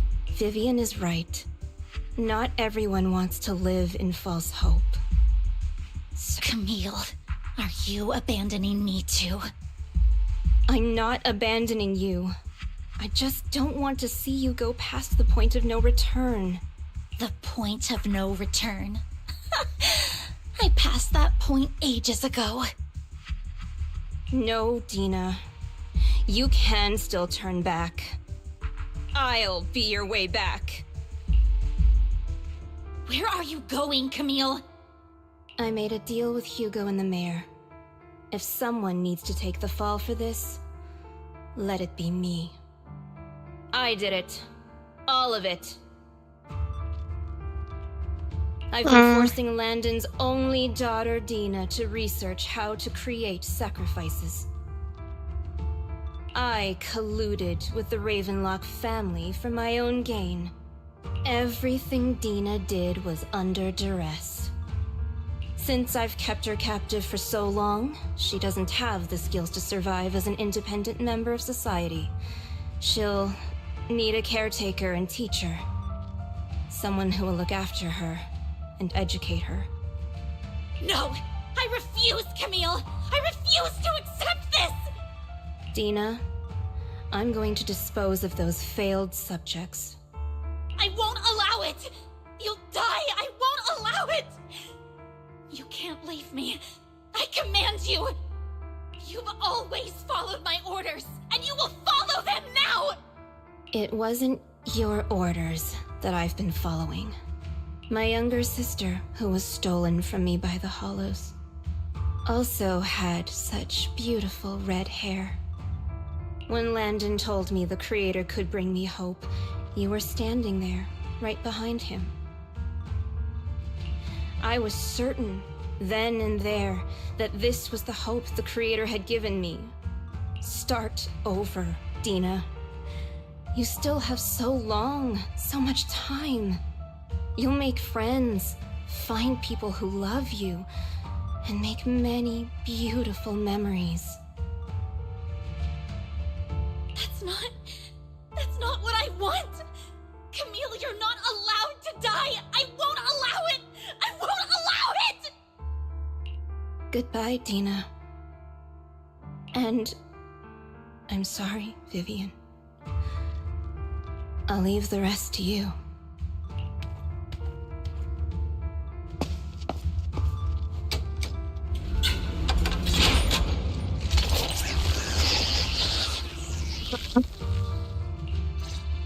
Let's take out these ethereals first. We can't let Camille's efforts go to waste.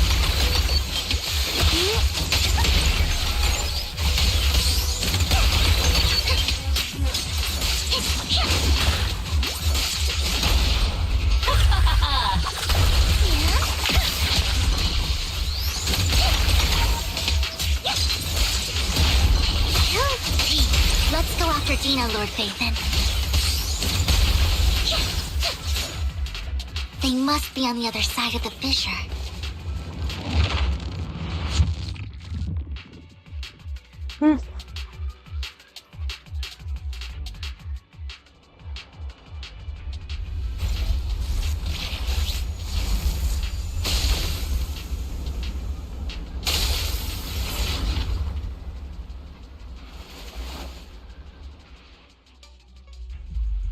Are you satisfied now, Vivian?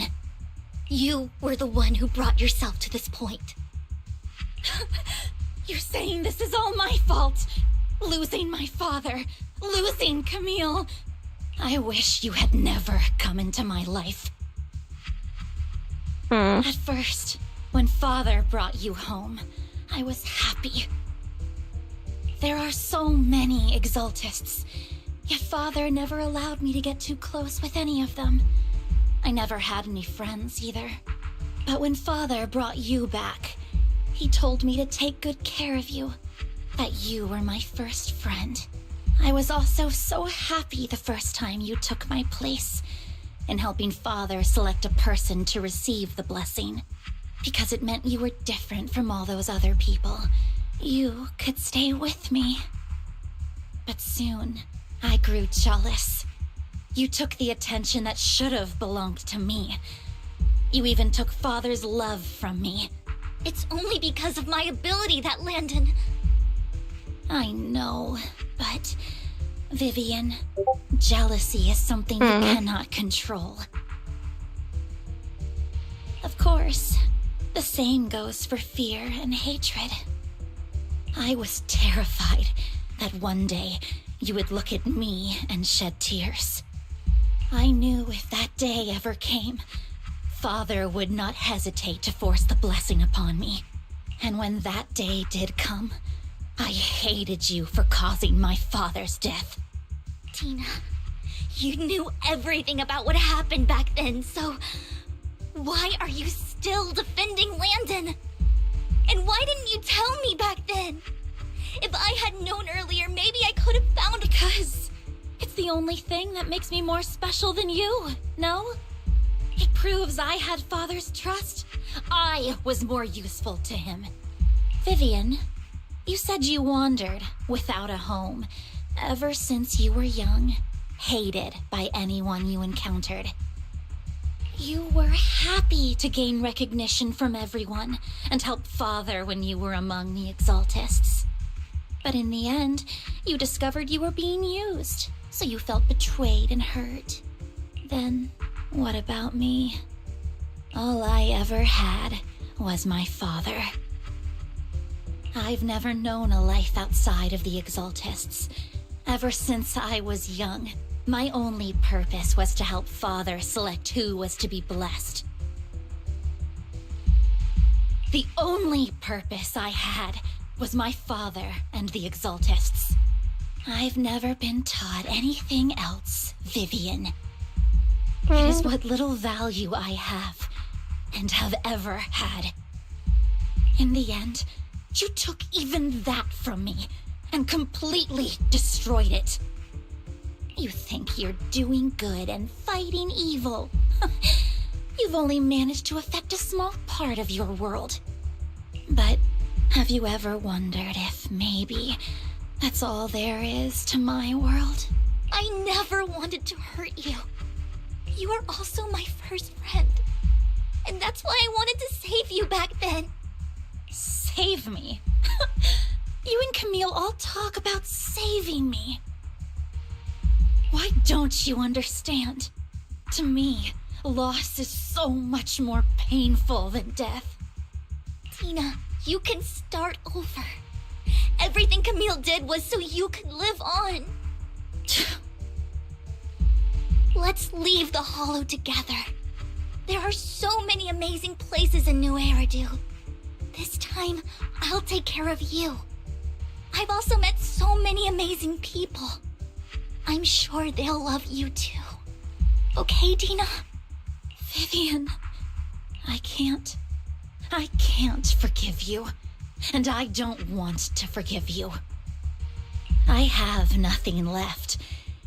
If what little hatred I do still harbor were taken from me, well, I welcome refuse in. to be so pitiful. Thank you for the follow.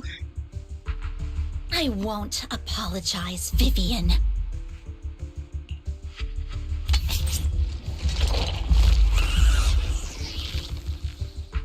Oh dang, she took it herself.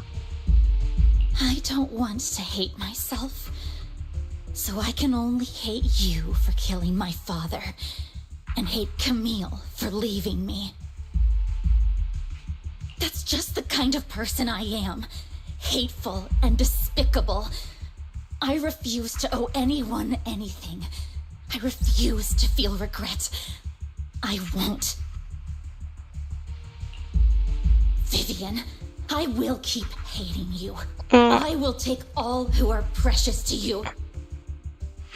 She's turning. I will also hate Camille, so I won't do as she wished and start a new life. Vivian, if you had never existed, if I had never, you would be... Lord Phaethon, please do not interfere. She was my first friend. I'm going to bid her farewell. That's sad. She has to kill her first friend now. The game has been so depressing with their stories. The background mess has been so sad.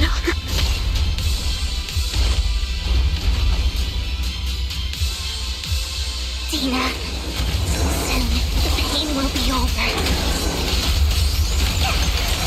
Lord Phaethon, don't come any closer.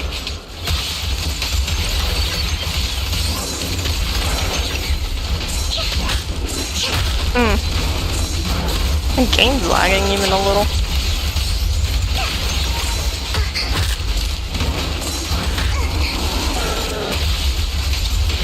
Don't you know? Get my dress dirty and you'll pay.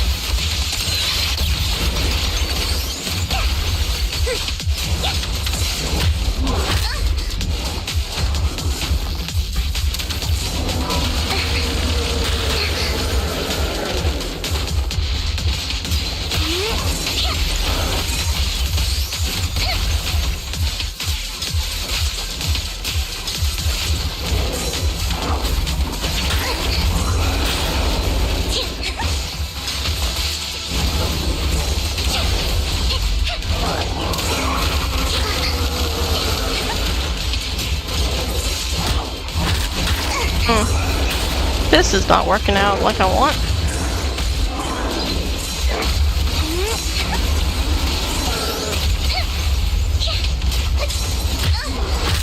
I'm not doing good dodging here.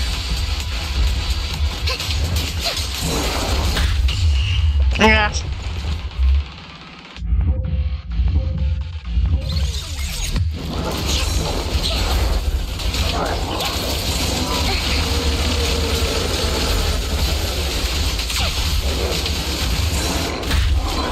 What? Oh my gosh. I do not like this one.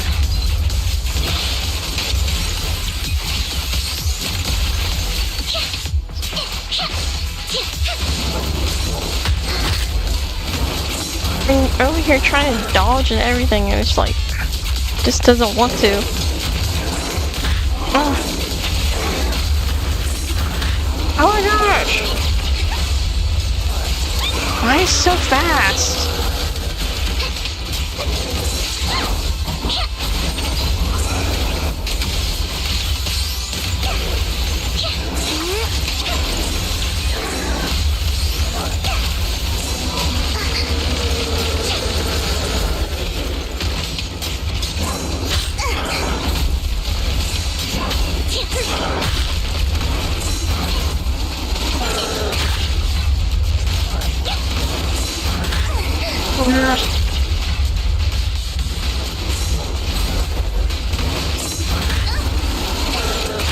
I hate these dodging ones like this.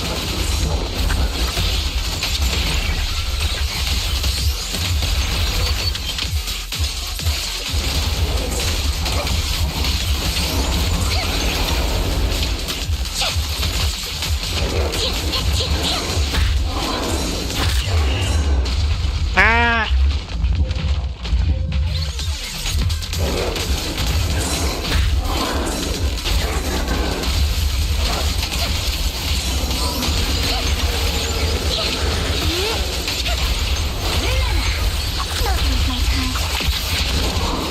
Notice me, Lord. There. I don't think it's done yet. Behind you!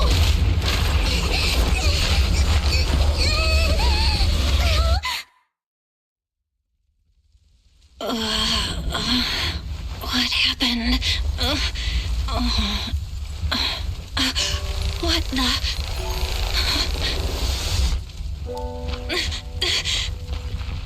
Vivian! Belle, don't come near me. This is my own choice.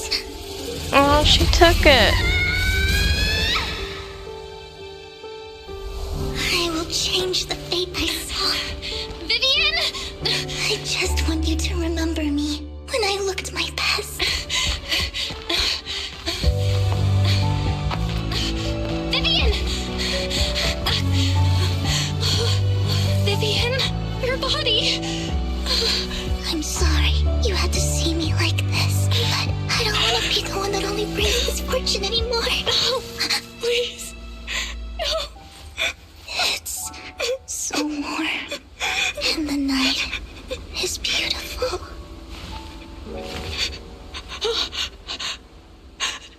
Vivian.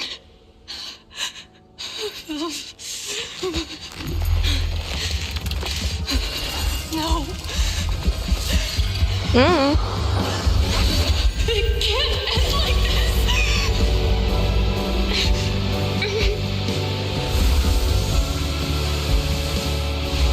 Huh, she gained purifying.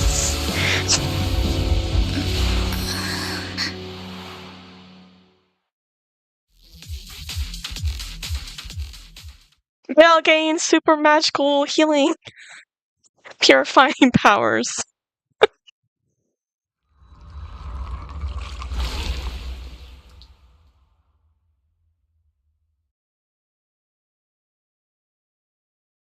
Belle, you're scaring me. Belle, I'm so glad you're awake. What happened? I remember Vivian and I... Wait, where's Vivian? She injected herself with Landon's serum! Hugo and Lycon brought you out of the hollow. You were in a coma and... I'm so glad you're safe.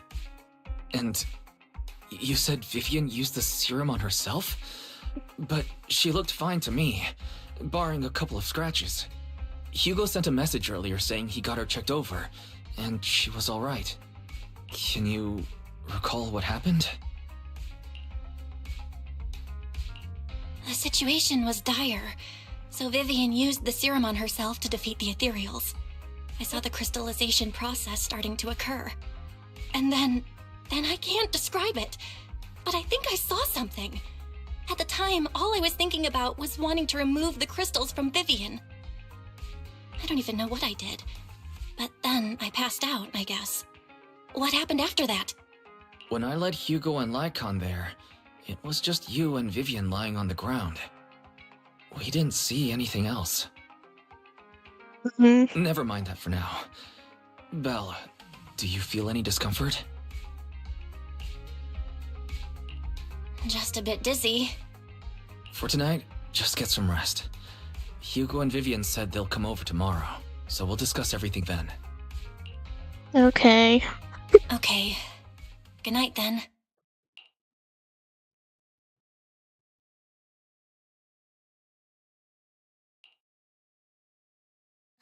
Lord Phaethon! How are you feeling? No headaches? Leg pains? Heart palpitations? Loss of appetite? How many more things are you gonna mention? Vivian? I was just so worried. Sorry. Anyway, Lord Phaethon, I'm so glad you're okay. What happened this time was all my fault. You only became an ethereal to defeat Dina. If it weren't for you, neither of us would have made it out alive. So, what happened? Belle said she saw the crystallization process start. But I didn't see anything through Eos. Hugo, Lycon, did either of you guys see anything strange? Allow me to explain. Miss Vivian told us what happened after she awoke, and the mayor arranged a full medical checkup for her. Based on the results, Miss Vivian indeed shows mild corruption sequela. But if the crystallization process had already started, the lingering effects should be far more severe. To be precise, if the process had already reached the point of mass surface crystallization, it should have taken no time at all to become an ethereal. So, the mayor theorizes that it was the etheric energy within Master Proxy's body that affected Vivian's condition and the surrounding etheric particles, causing Vivian's corruption to recede. Essentially, corruption is a reaction between the etheric particles inside the body and in the surrounding environment. Therefore, it's not necessarily irreversible, just that currently our mainstream method of defense is prevention.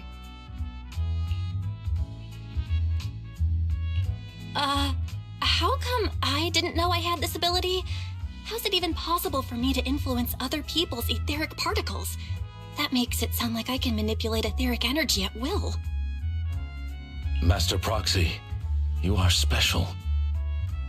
It's special! This is a gift your teacher left you. Teacher gave us this? Our teacher? So this has to do with her? I don't know all the details, so I cannot explain everything to you. My apologies. However, Miss Yixuan might be able to answer some of your questions. She will visit you sometime soon, so please feel free to ask her any questions you may have. She has quite an eccentric personality.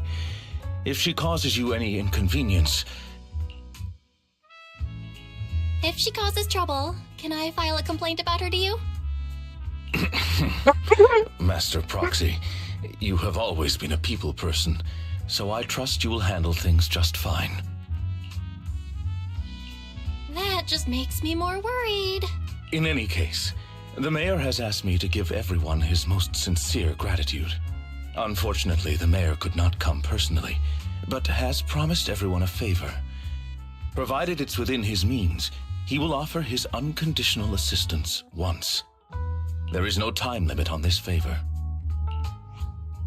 Unconditional, What if I wanted his position as mayor? If that is what you desire, then the mayor and his subordinates will be first in line to vote for you in the next election. As for the other votes, you'll have to work for them on your own. But should you assume office, I hope you take full responsibility for handling all day-to-day matters and lead by example. By sheer happenstance, the mayor has provided you with a copy of his current assignment, the City Waste Sorting and Processing proposal. Old fox. Well, can I request Lord Phaethon's? The mayor imagined you might ask. I have prepared all the necessary documents, and the ceremony expenses will be covered by the mayor as a gift. As long as Master Proxy agrees, we can sign and process the documents immediately. Don't tell me she's trying to marry me. But this matter requires mutual consent and cannot involve coercion, confinement, or one party's lack of consciousness. Stop! I would never do that to Lord Phaethon! Probably. At least not today. As for you, Master Proxies, the mayor has some sense of what you desire. That said, he hopes you might speak with Miss Yixuan first before you decide the timing of that favor.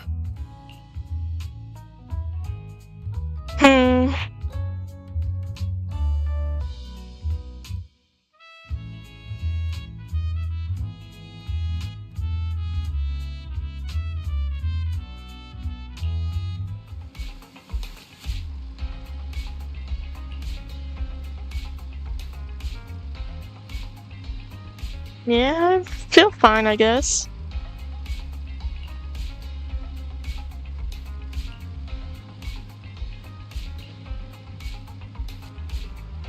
Okay.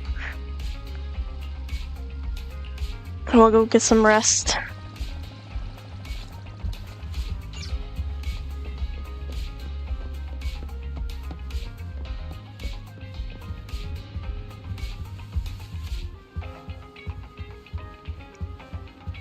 My wonderful bed.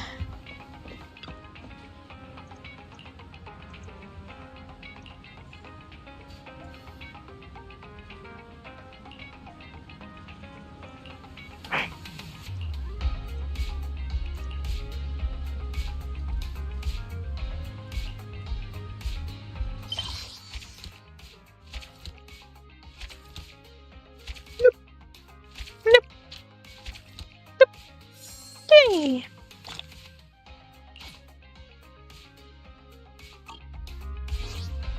Man, that was so wow.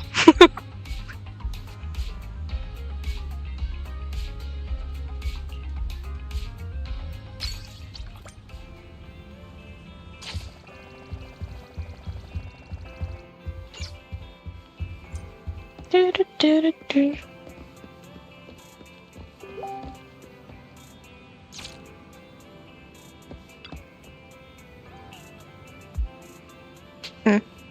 Not twice.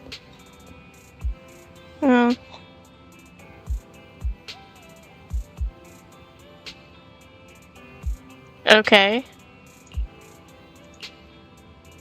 She's saying me in the hollow.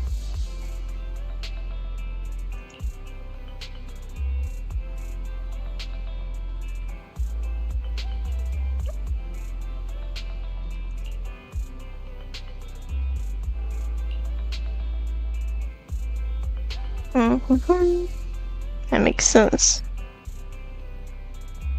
Really?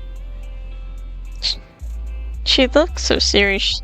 It didn't sound like just empty flattery. You weren't here when she came in earlier. I asked if she wanted to stay and wait, but she wanted to take a look around. You could talk once you were free. If you had the time now, you should go find her. I think we're gonna wait on that one.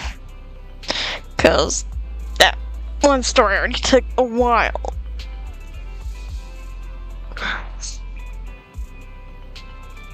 But I guess I will do some bang ball pulls before we go and end the stream.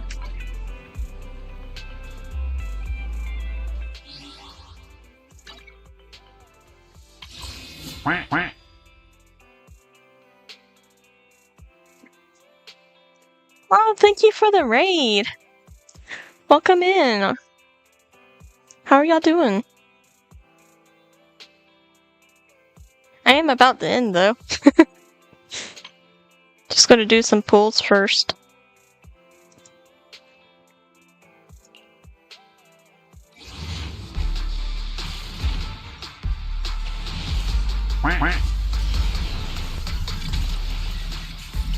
Thanks for the follow.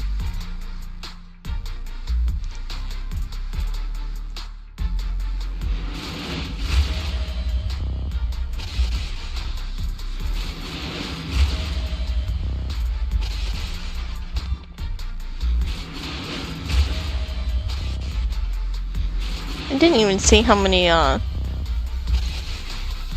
things there were. I got Bang Boo. Bang the Boo.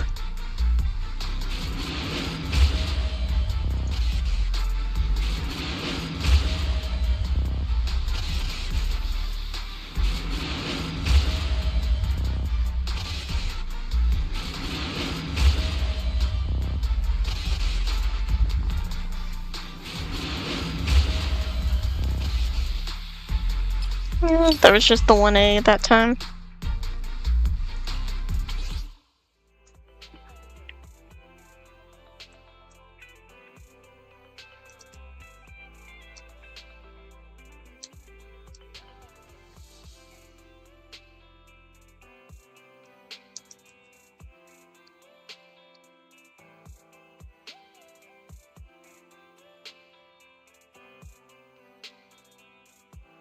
Do do do do do.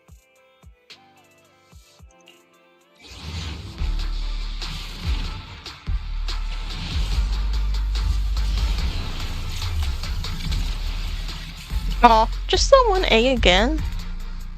I just skip all the A's. I got Bag Boo.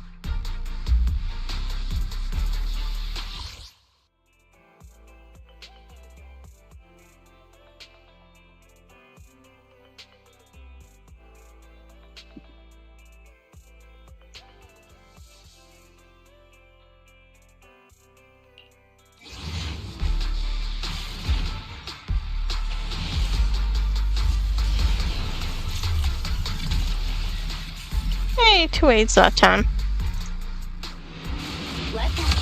Yeah, Double Boo.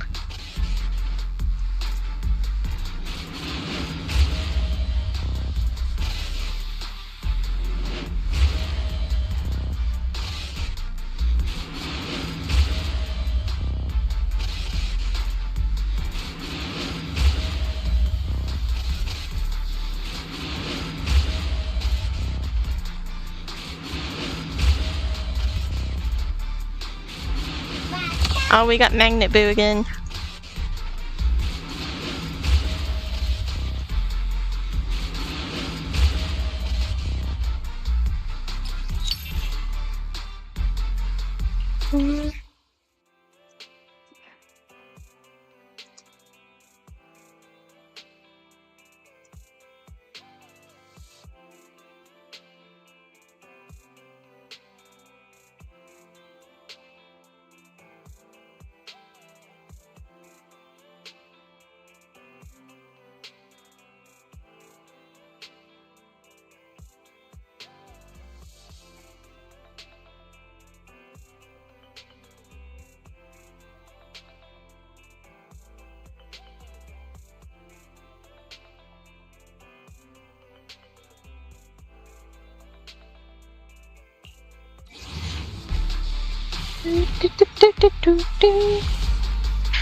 Oh, just a singular A.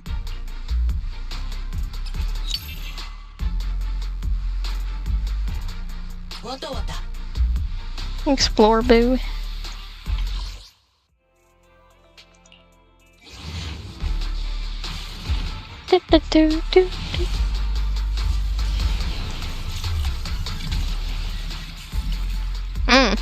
Just 1A again.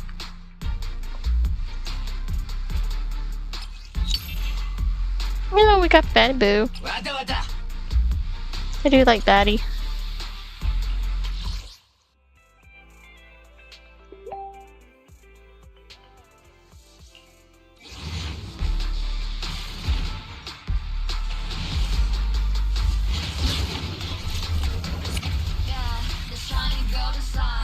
Yeah, we got the S.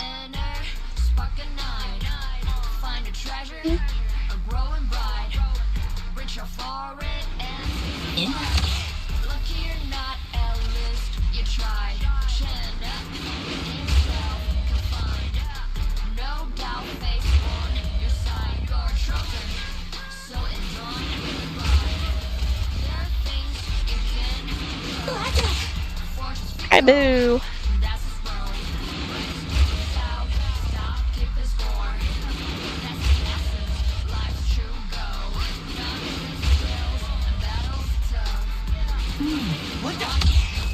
Robin. Phantom of the Opera thing, Boo.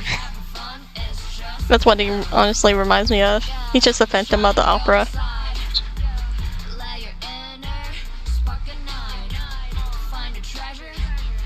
Nice.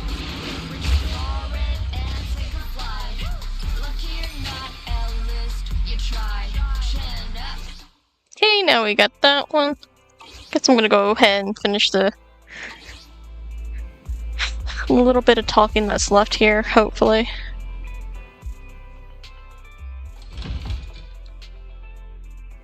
There shouldn't really be too much more.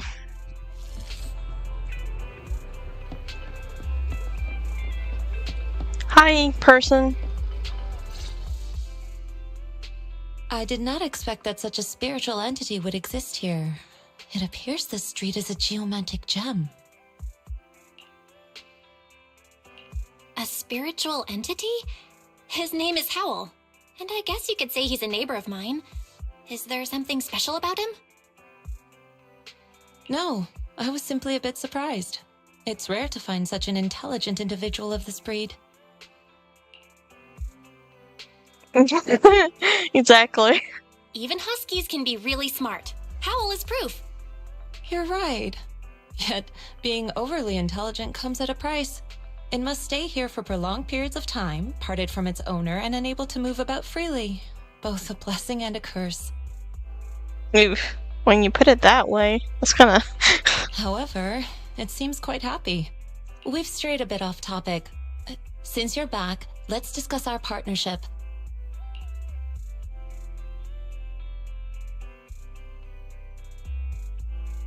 Oh, she gave him some dinnies.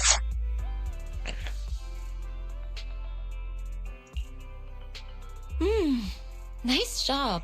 Good air circulation, excellent layout. Very suitable for a business. Thank you. Your bamboo here are also very energetic.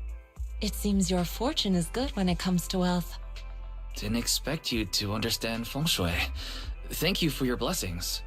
But who exactly are you? I suppose this is our first official meeting since parting ways in the Hollow. Now that both of you are present, allow me to reintroduce myself. My name is Yi Xuan, a mystic from Yunquei Summit. A mystic, huh? Wait, mystic? Like those people in movies who can tell your fortune and go around blessing people? This is my first time meeting one in real life. But what's Yunquei Summit? Just an ordinary sect of the mystic arts. Our disciples travel all across New Eridu and sometimes collaborate with authorities. Currently, I'm affiliated with the Hollow Investigative Association. Right now, however, I'm here to discuss a partnership in the name of the Mayflowers. So, what sort of partnership are we talking about? I have reviewed the documents provided by the Mayflowers. You previously underwent an implant surgery. After recent adjustments, abnormalities occurred. These abnormalities bear resemblance to the craft practiced by us at Yunquei Summit.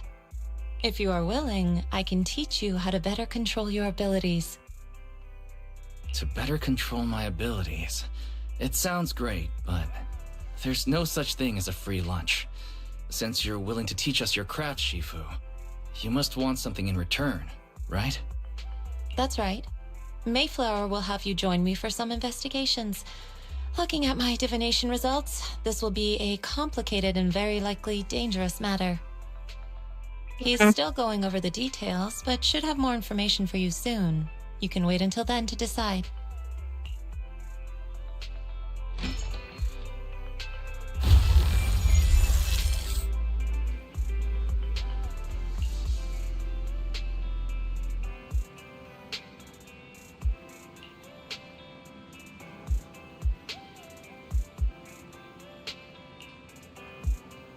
Sure.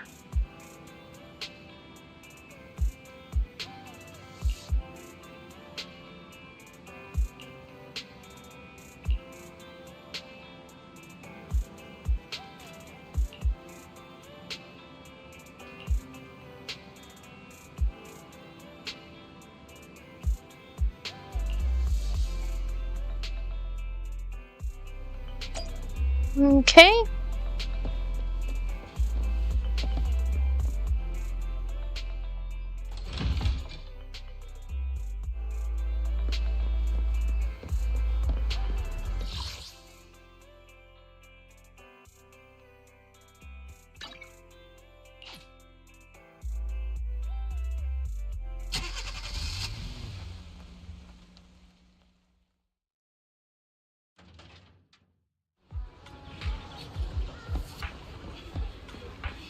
She already got people all around her.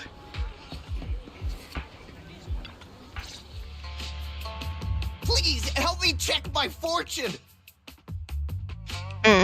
Here's my palm.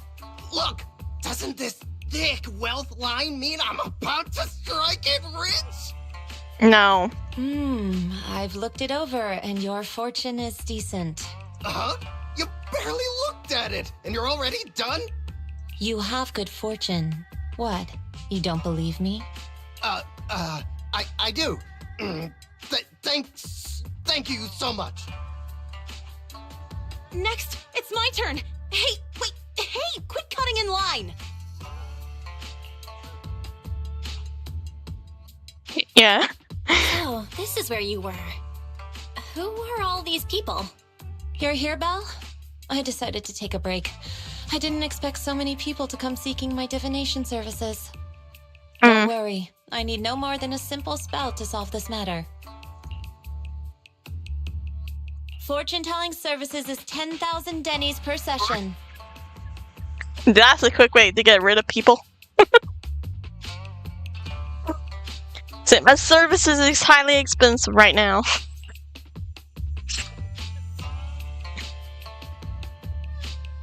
And it's the people stand like all flee in fear. Yep. All gone? Good. It seems the banish wealth and desire spell is still effective. The fact that she calls it a spell.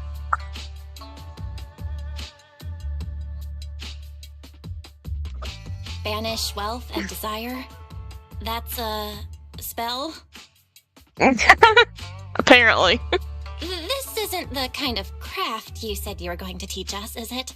Our video store has a business license, and we'd get complaints if we charged unfair rates.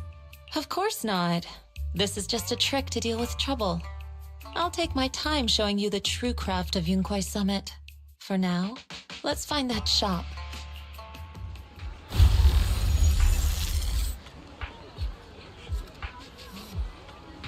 Please wait, Shipu.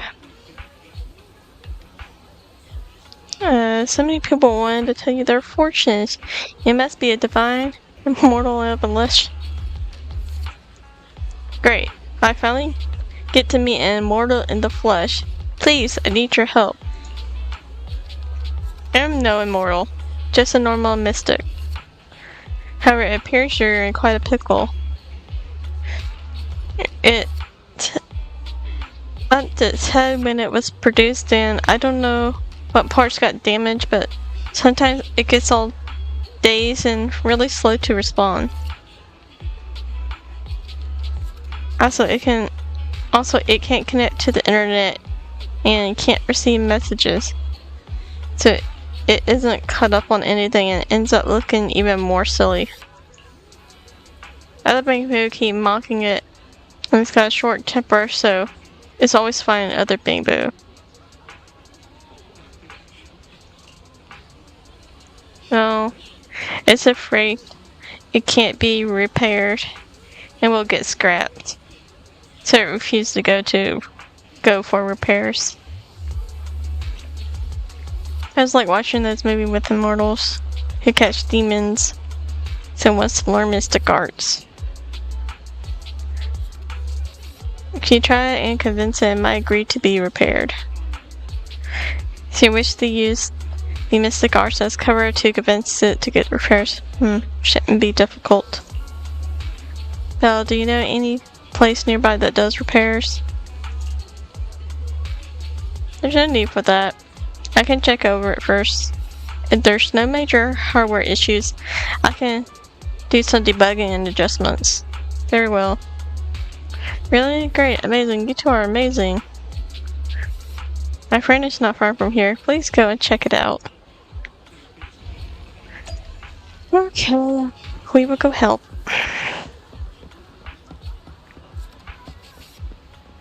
Oh, it's Batty Boo. That name's Cece.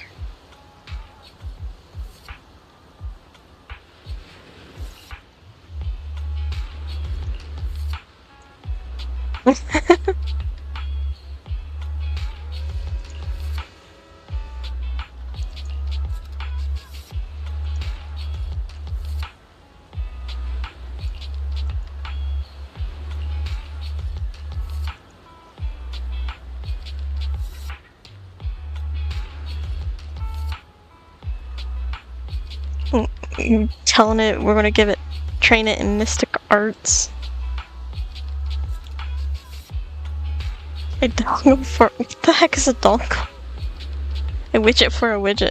Everything they did to me in the past, ICC will make them pay for it tenfold.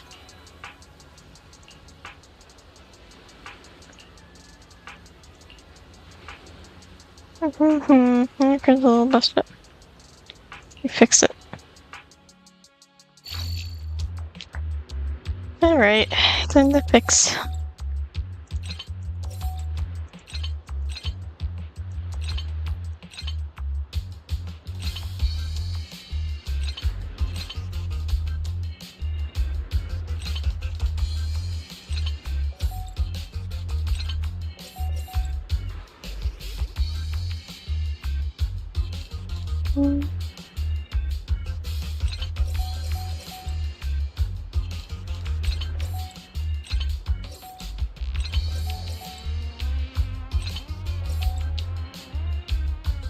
What am I doing wrong here?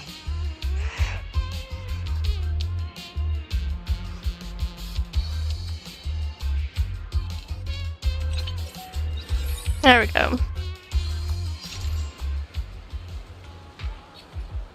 Great, I'll repair you. How do you feel? Whoa, that's a lot of na-na-na-na-nas. I'm not even gonna attempt to say that. What was that? Wow, countless messages and updates are flashing before my eyes.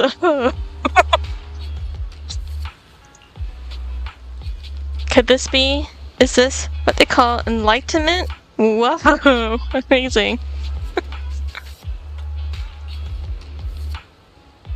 I've been enlightenment.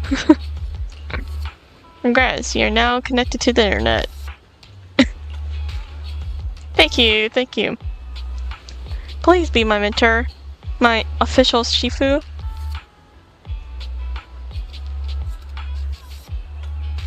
It's a bit too early for that. You have some natural talent, but you must hone your state of mind once you matured a little more, you may seek mentorship. I do not know much of bamboo affairs, but I can teach you an incarnation of the spell of calming.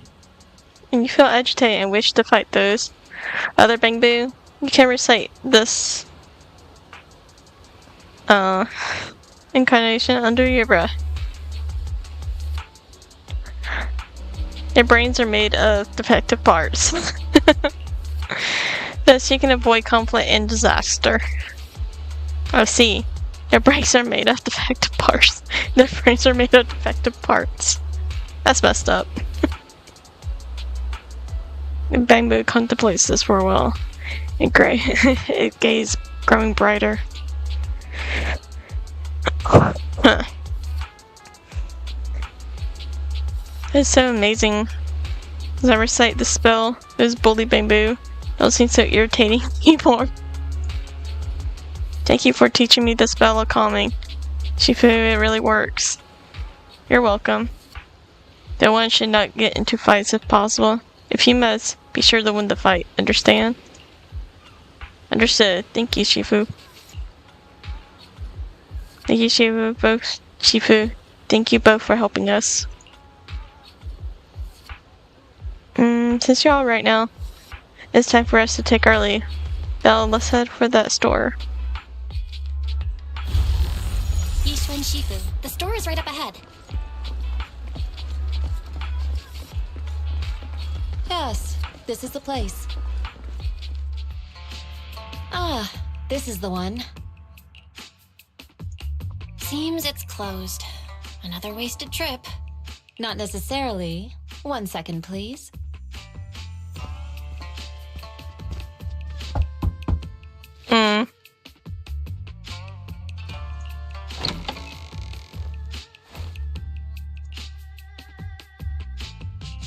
Huh? Is there someone inside? Relax. The boss prefers to do business with people they know. They like their peace and quiet, so they rarely open for customers. That makes sense, I guess. I'm an old acquaintance and just wanted to retrieve something. What a strange private business. Shifu, what exactly are you retrieving? Just some things needed for our future investigations. You'll know in time. Is that so?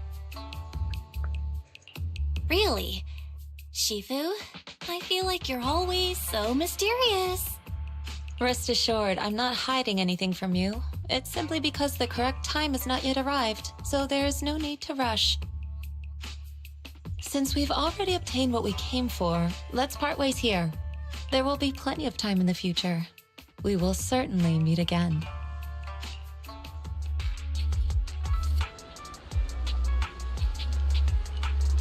Okay.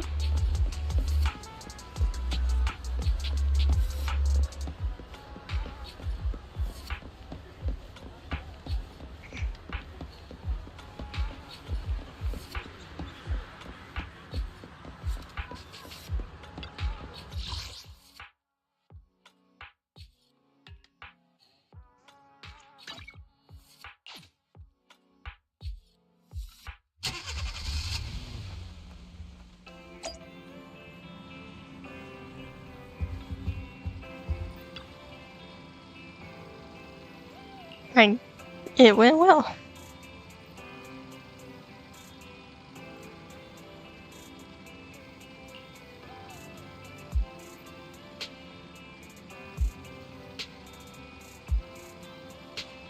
I'm sure it's real for them.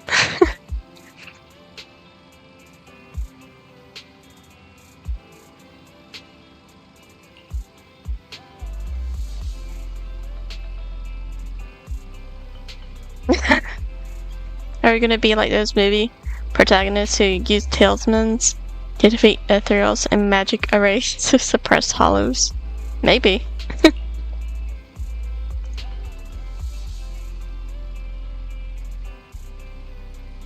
Definitely will be exaggerated as a movie.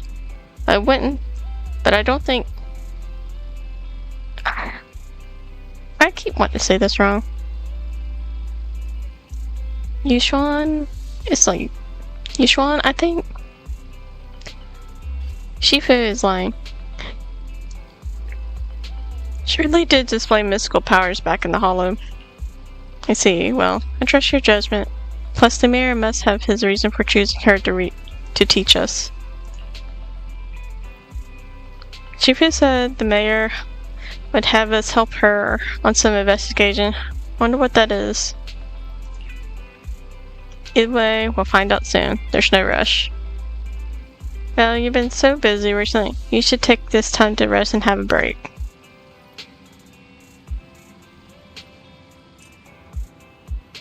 And things are quiet again. So we finish up all the story stuff now.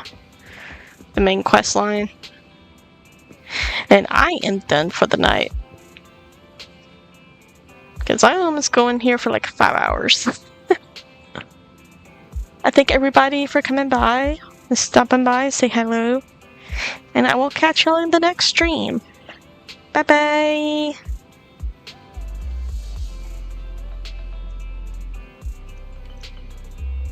Oh. Wrong one.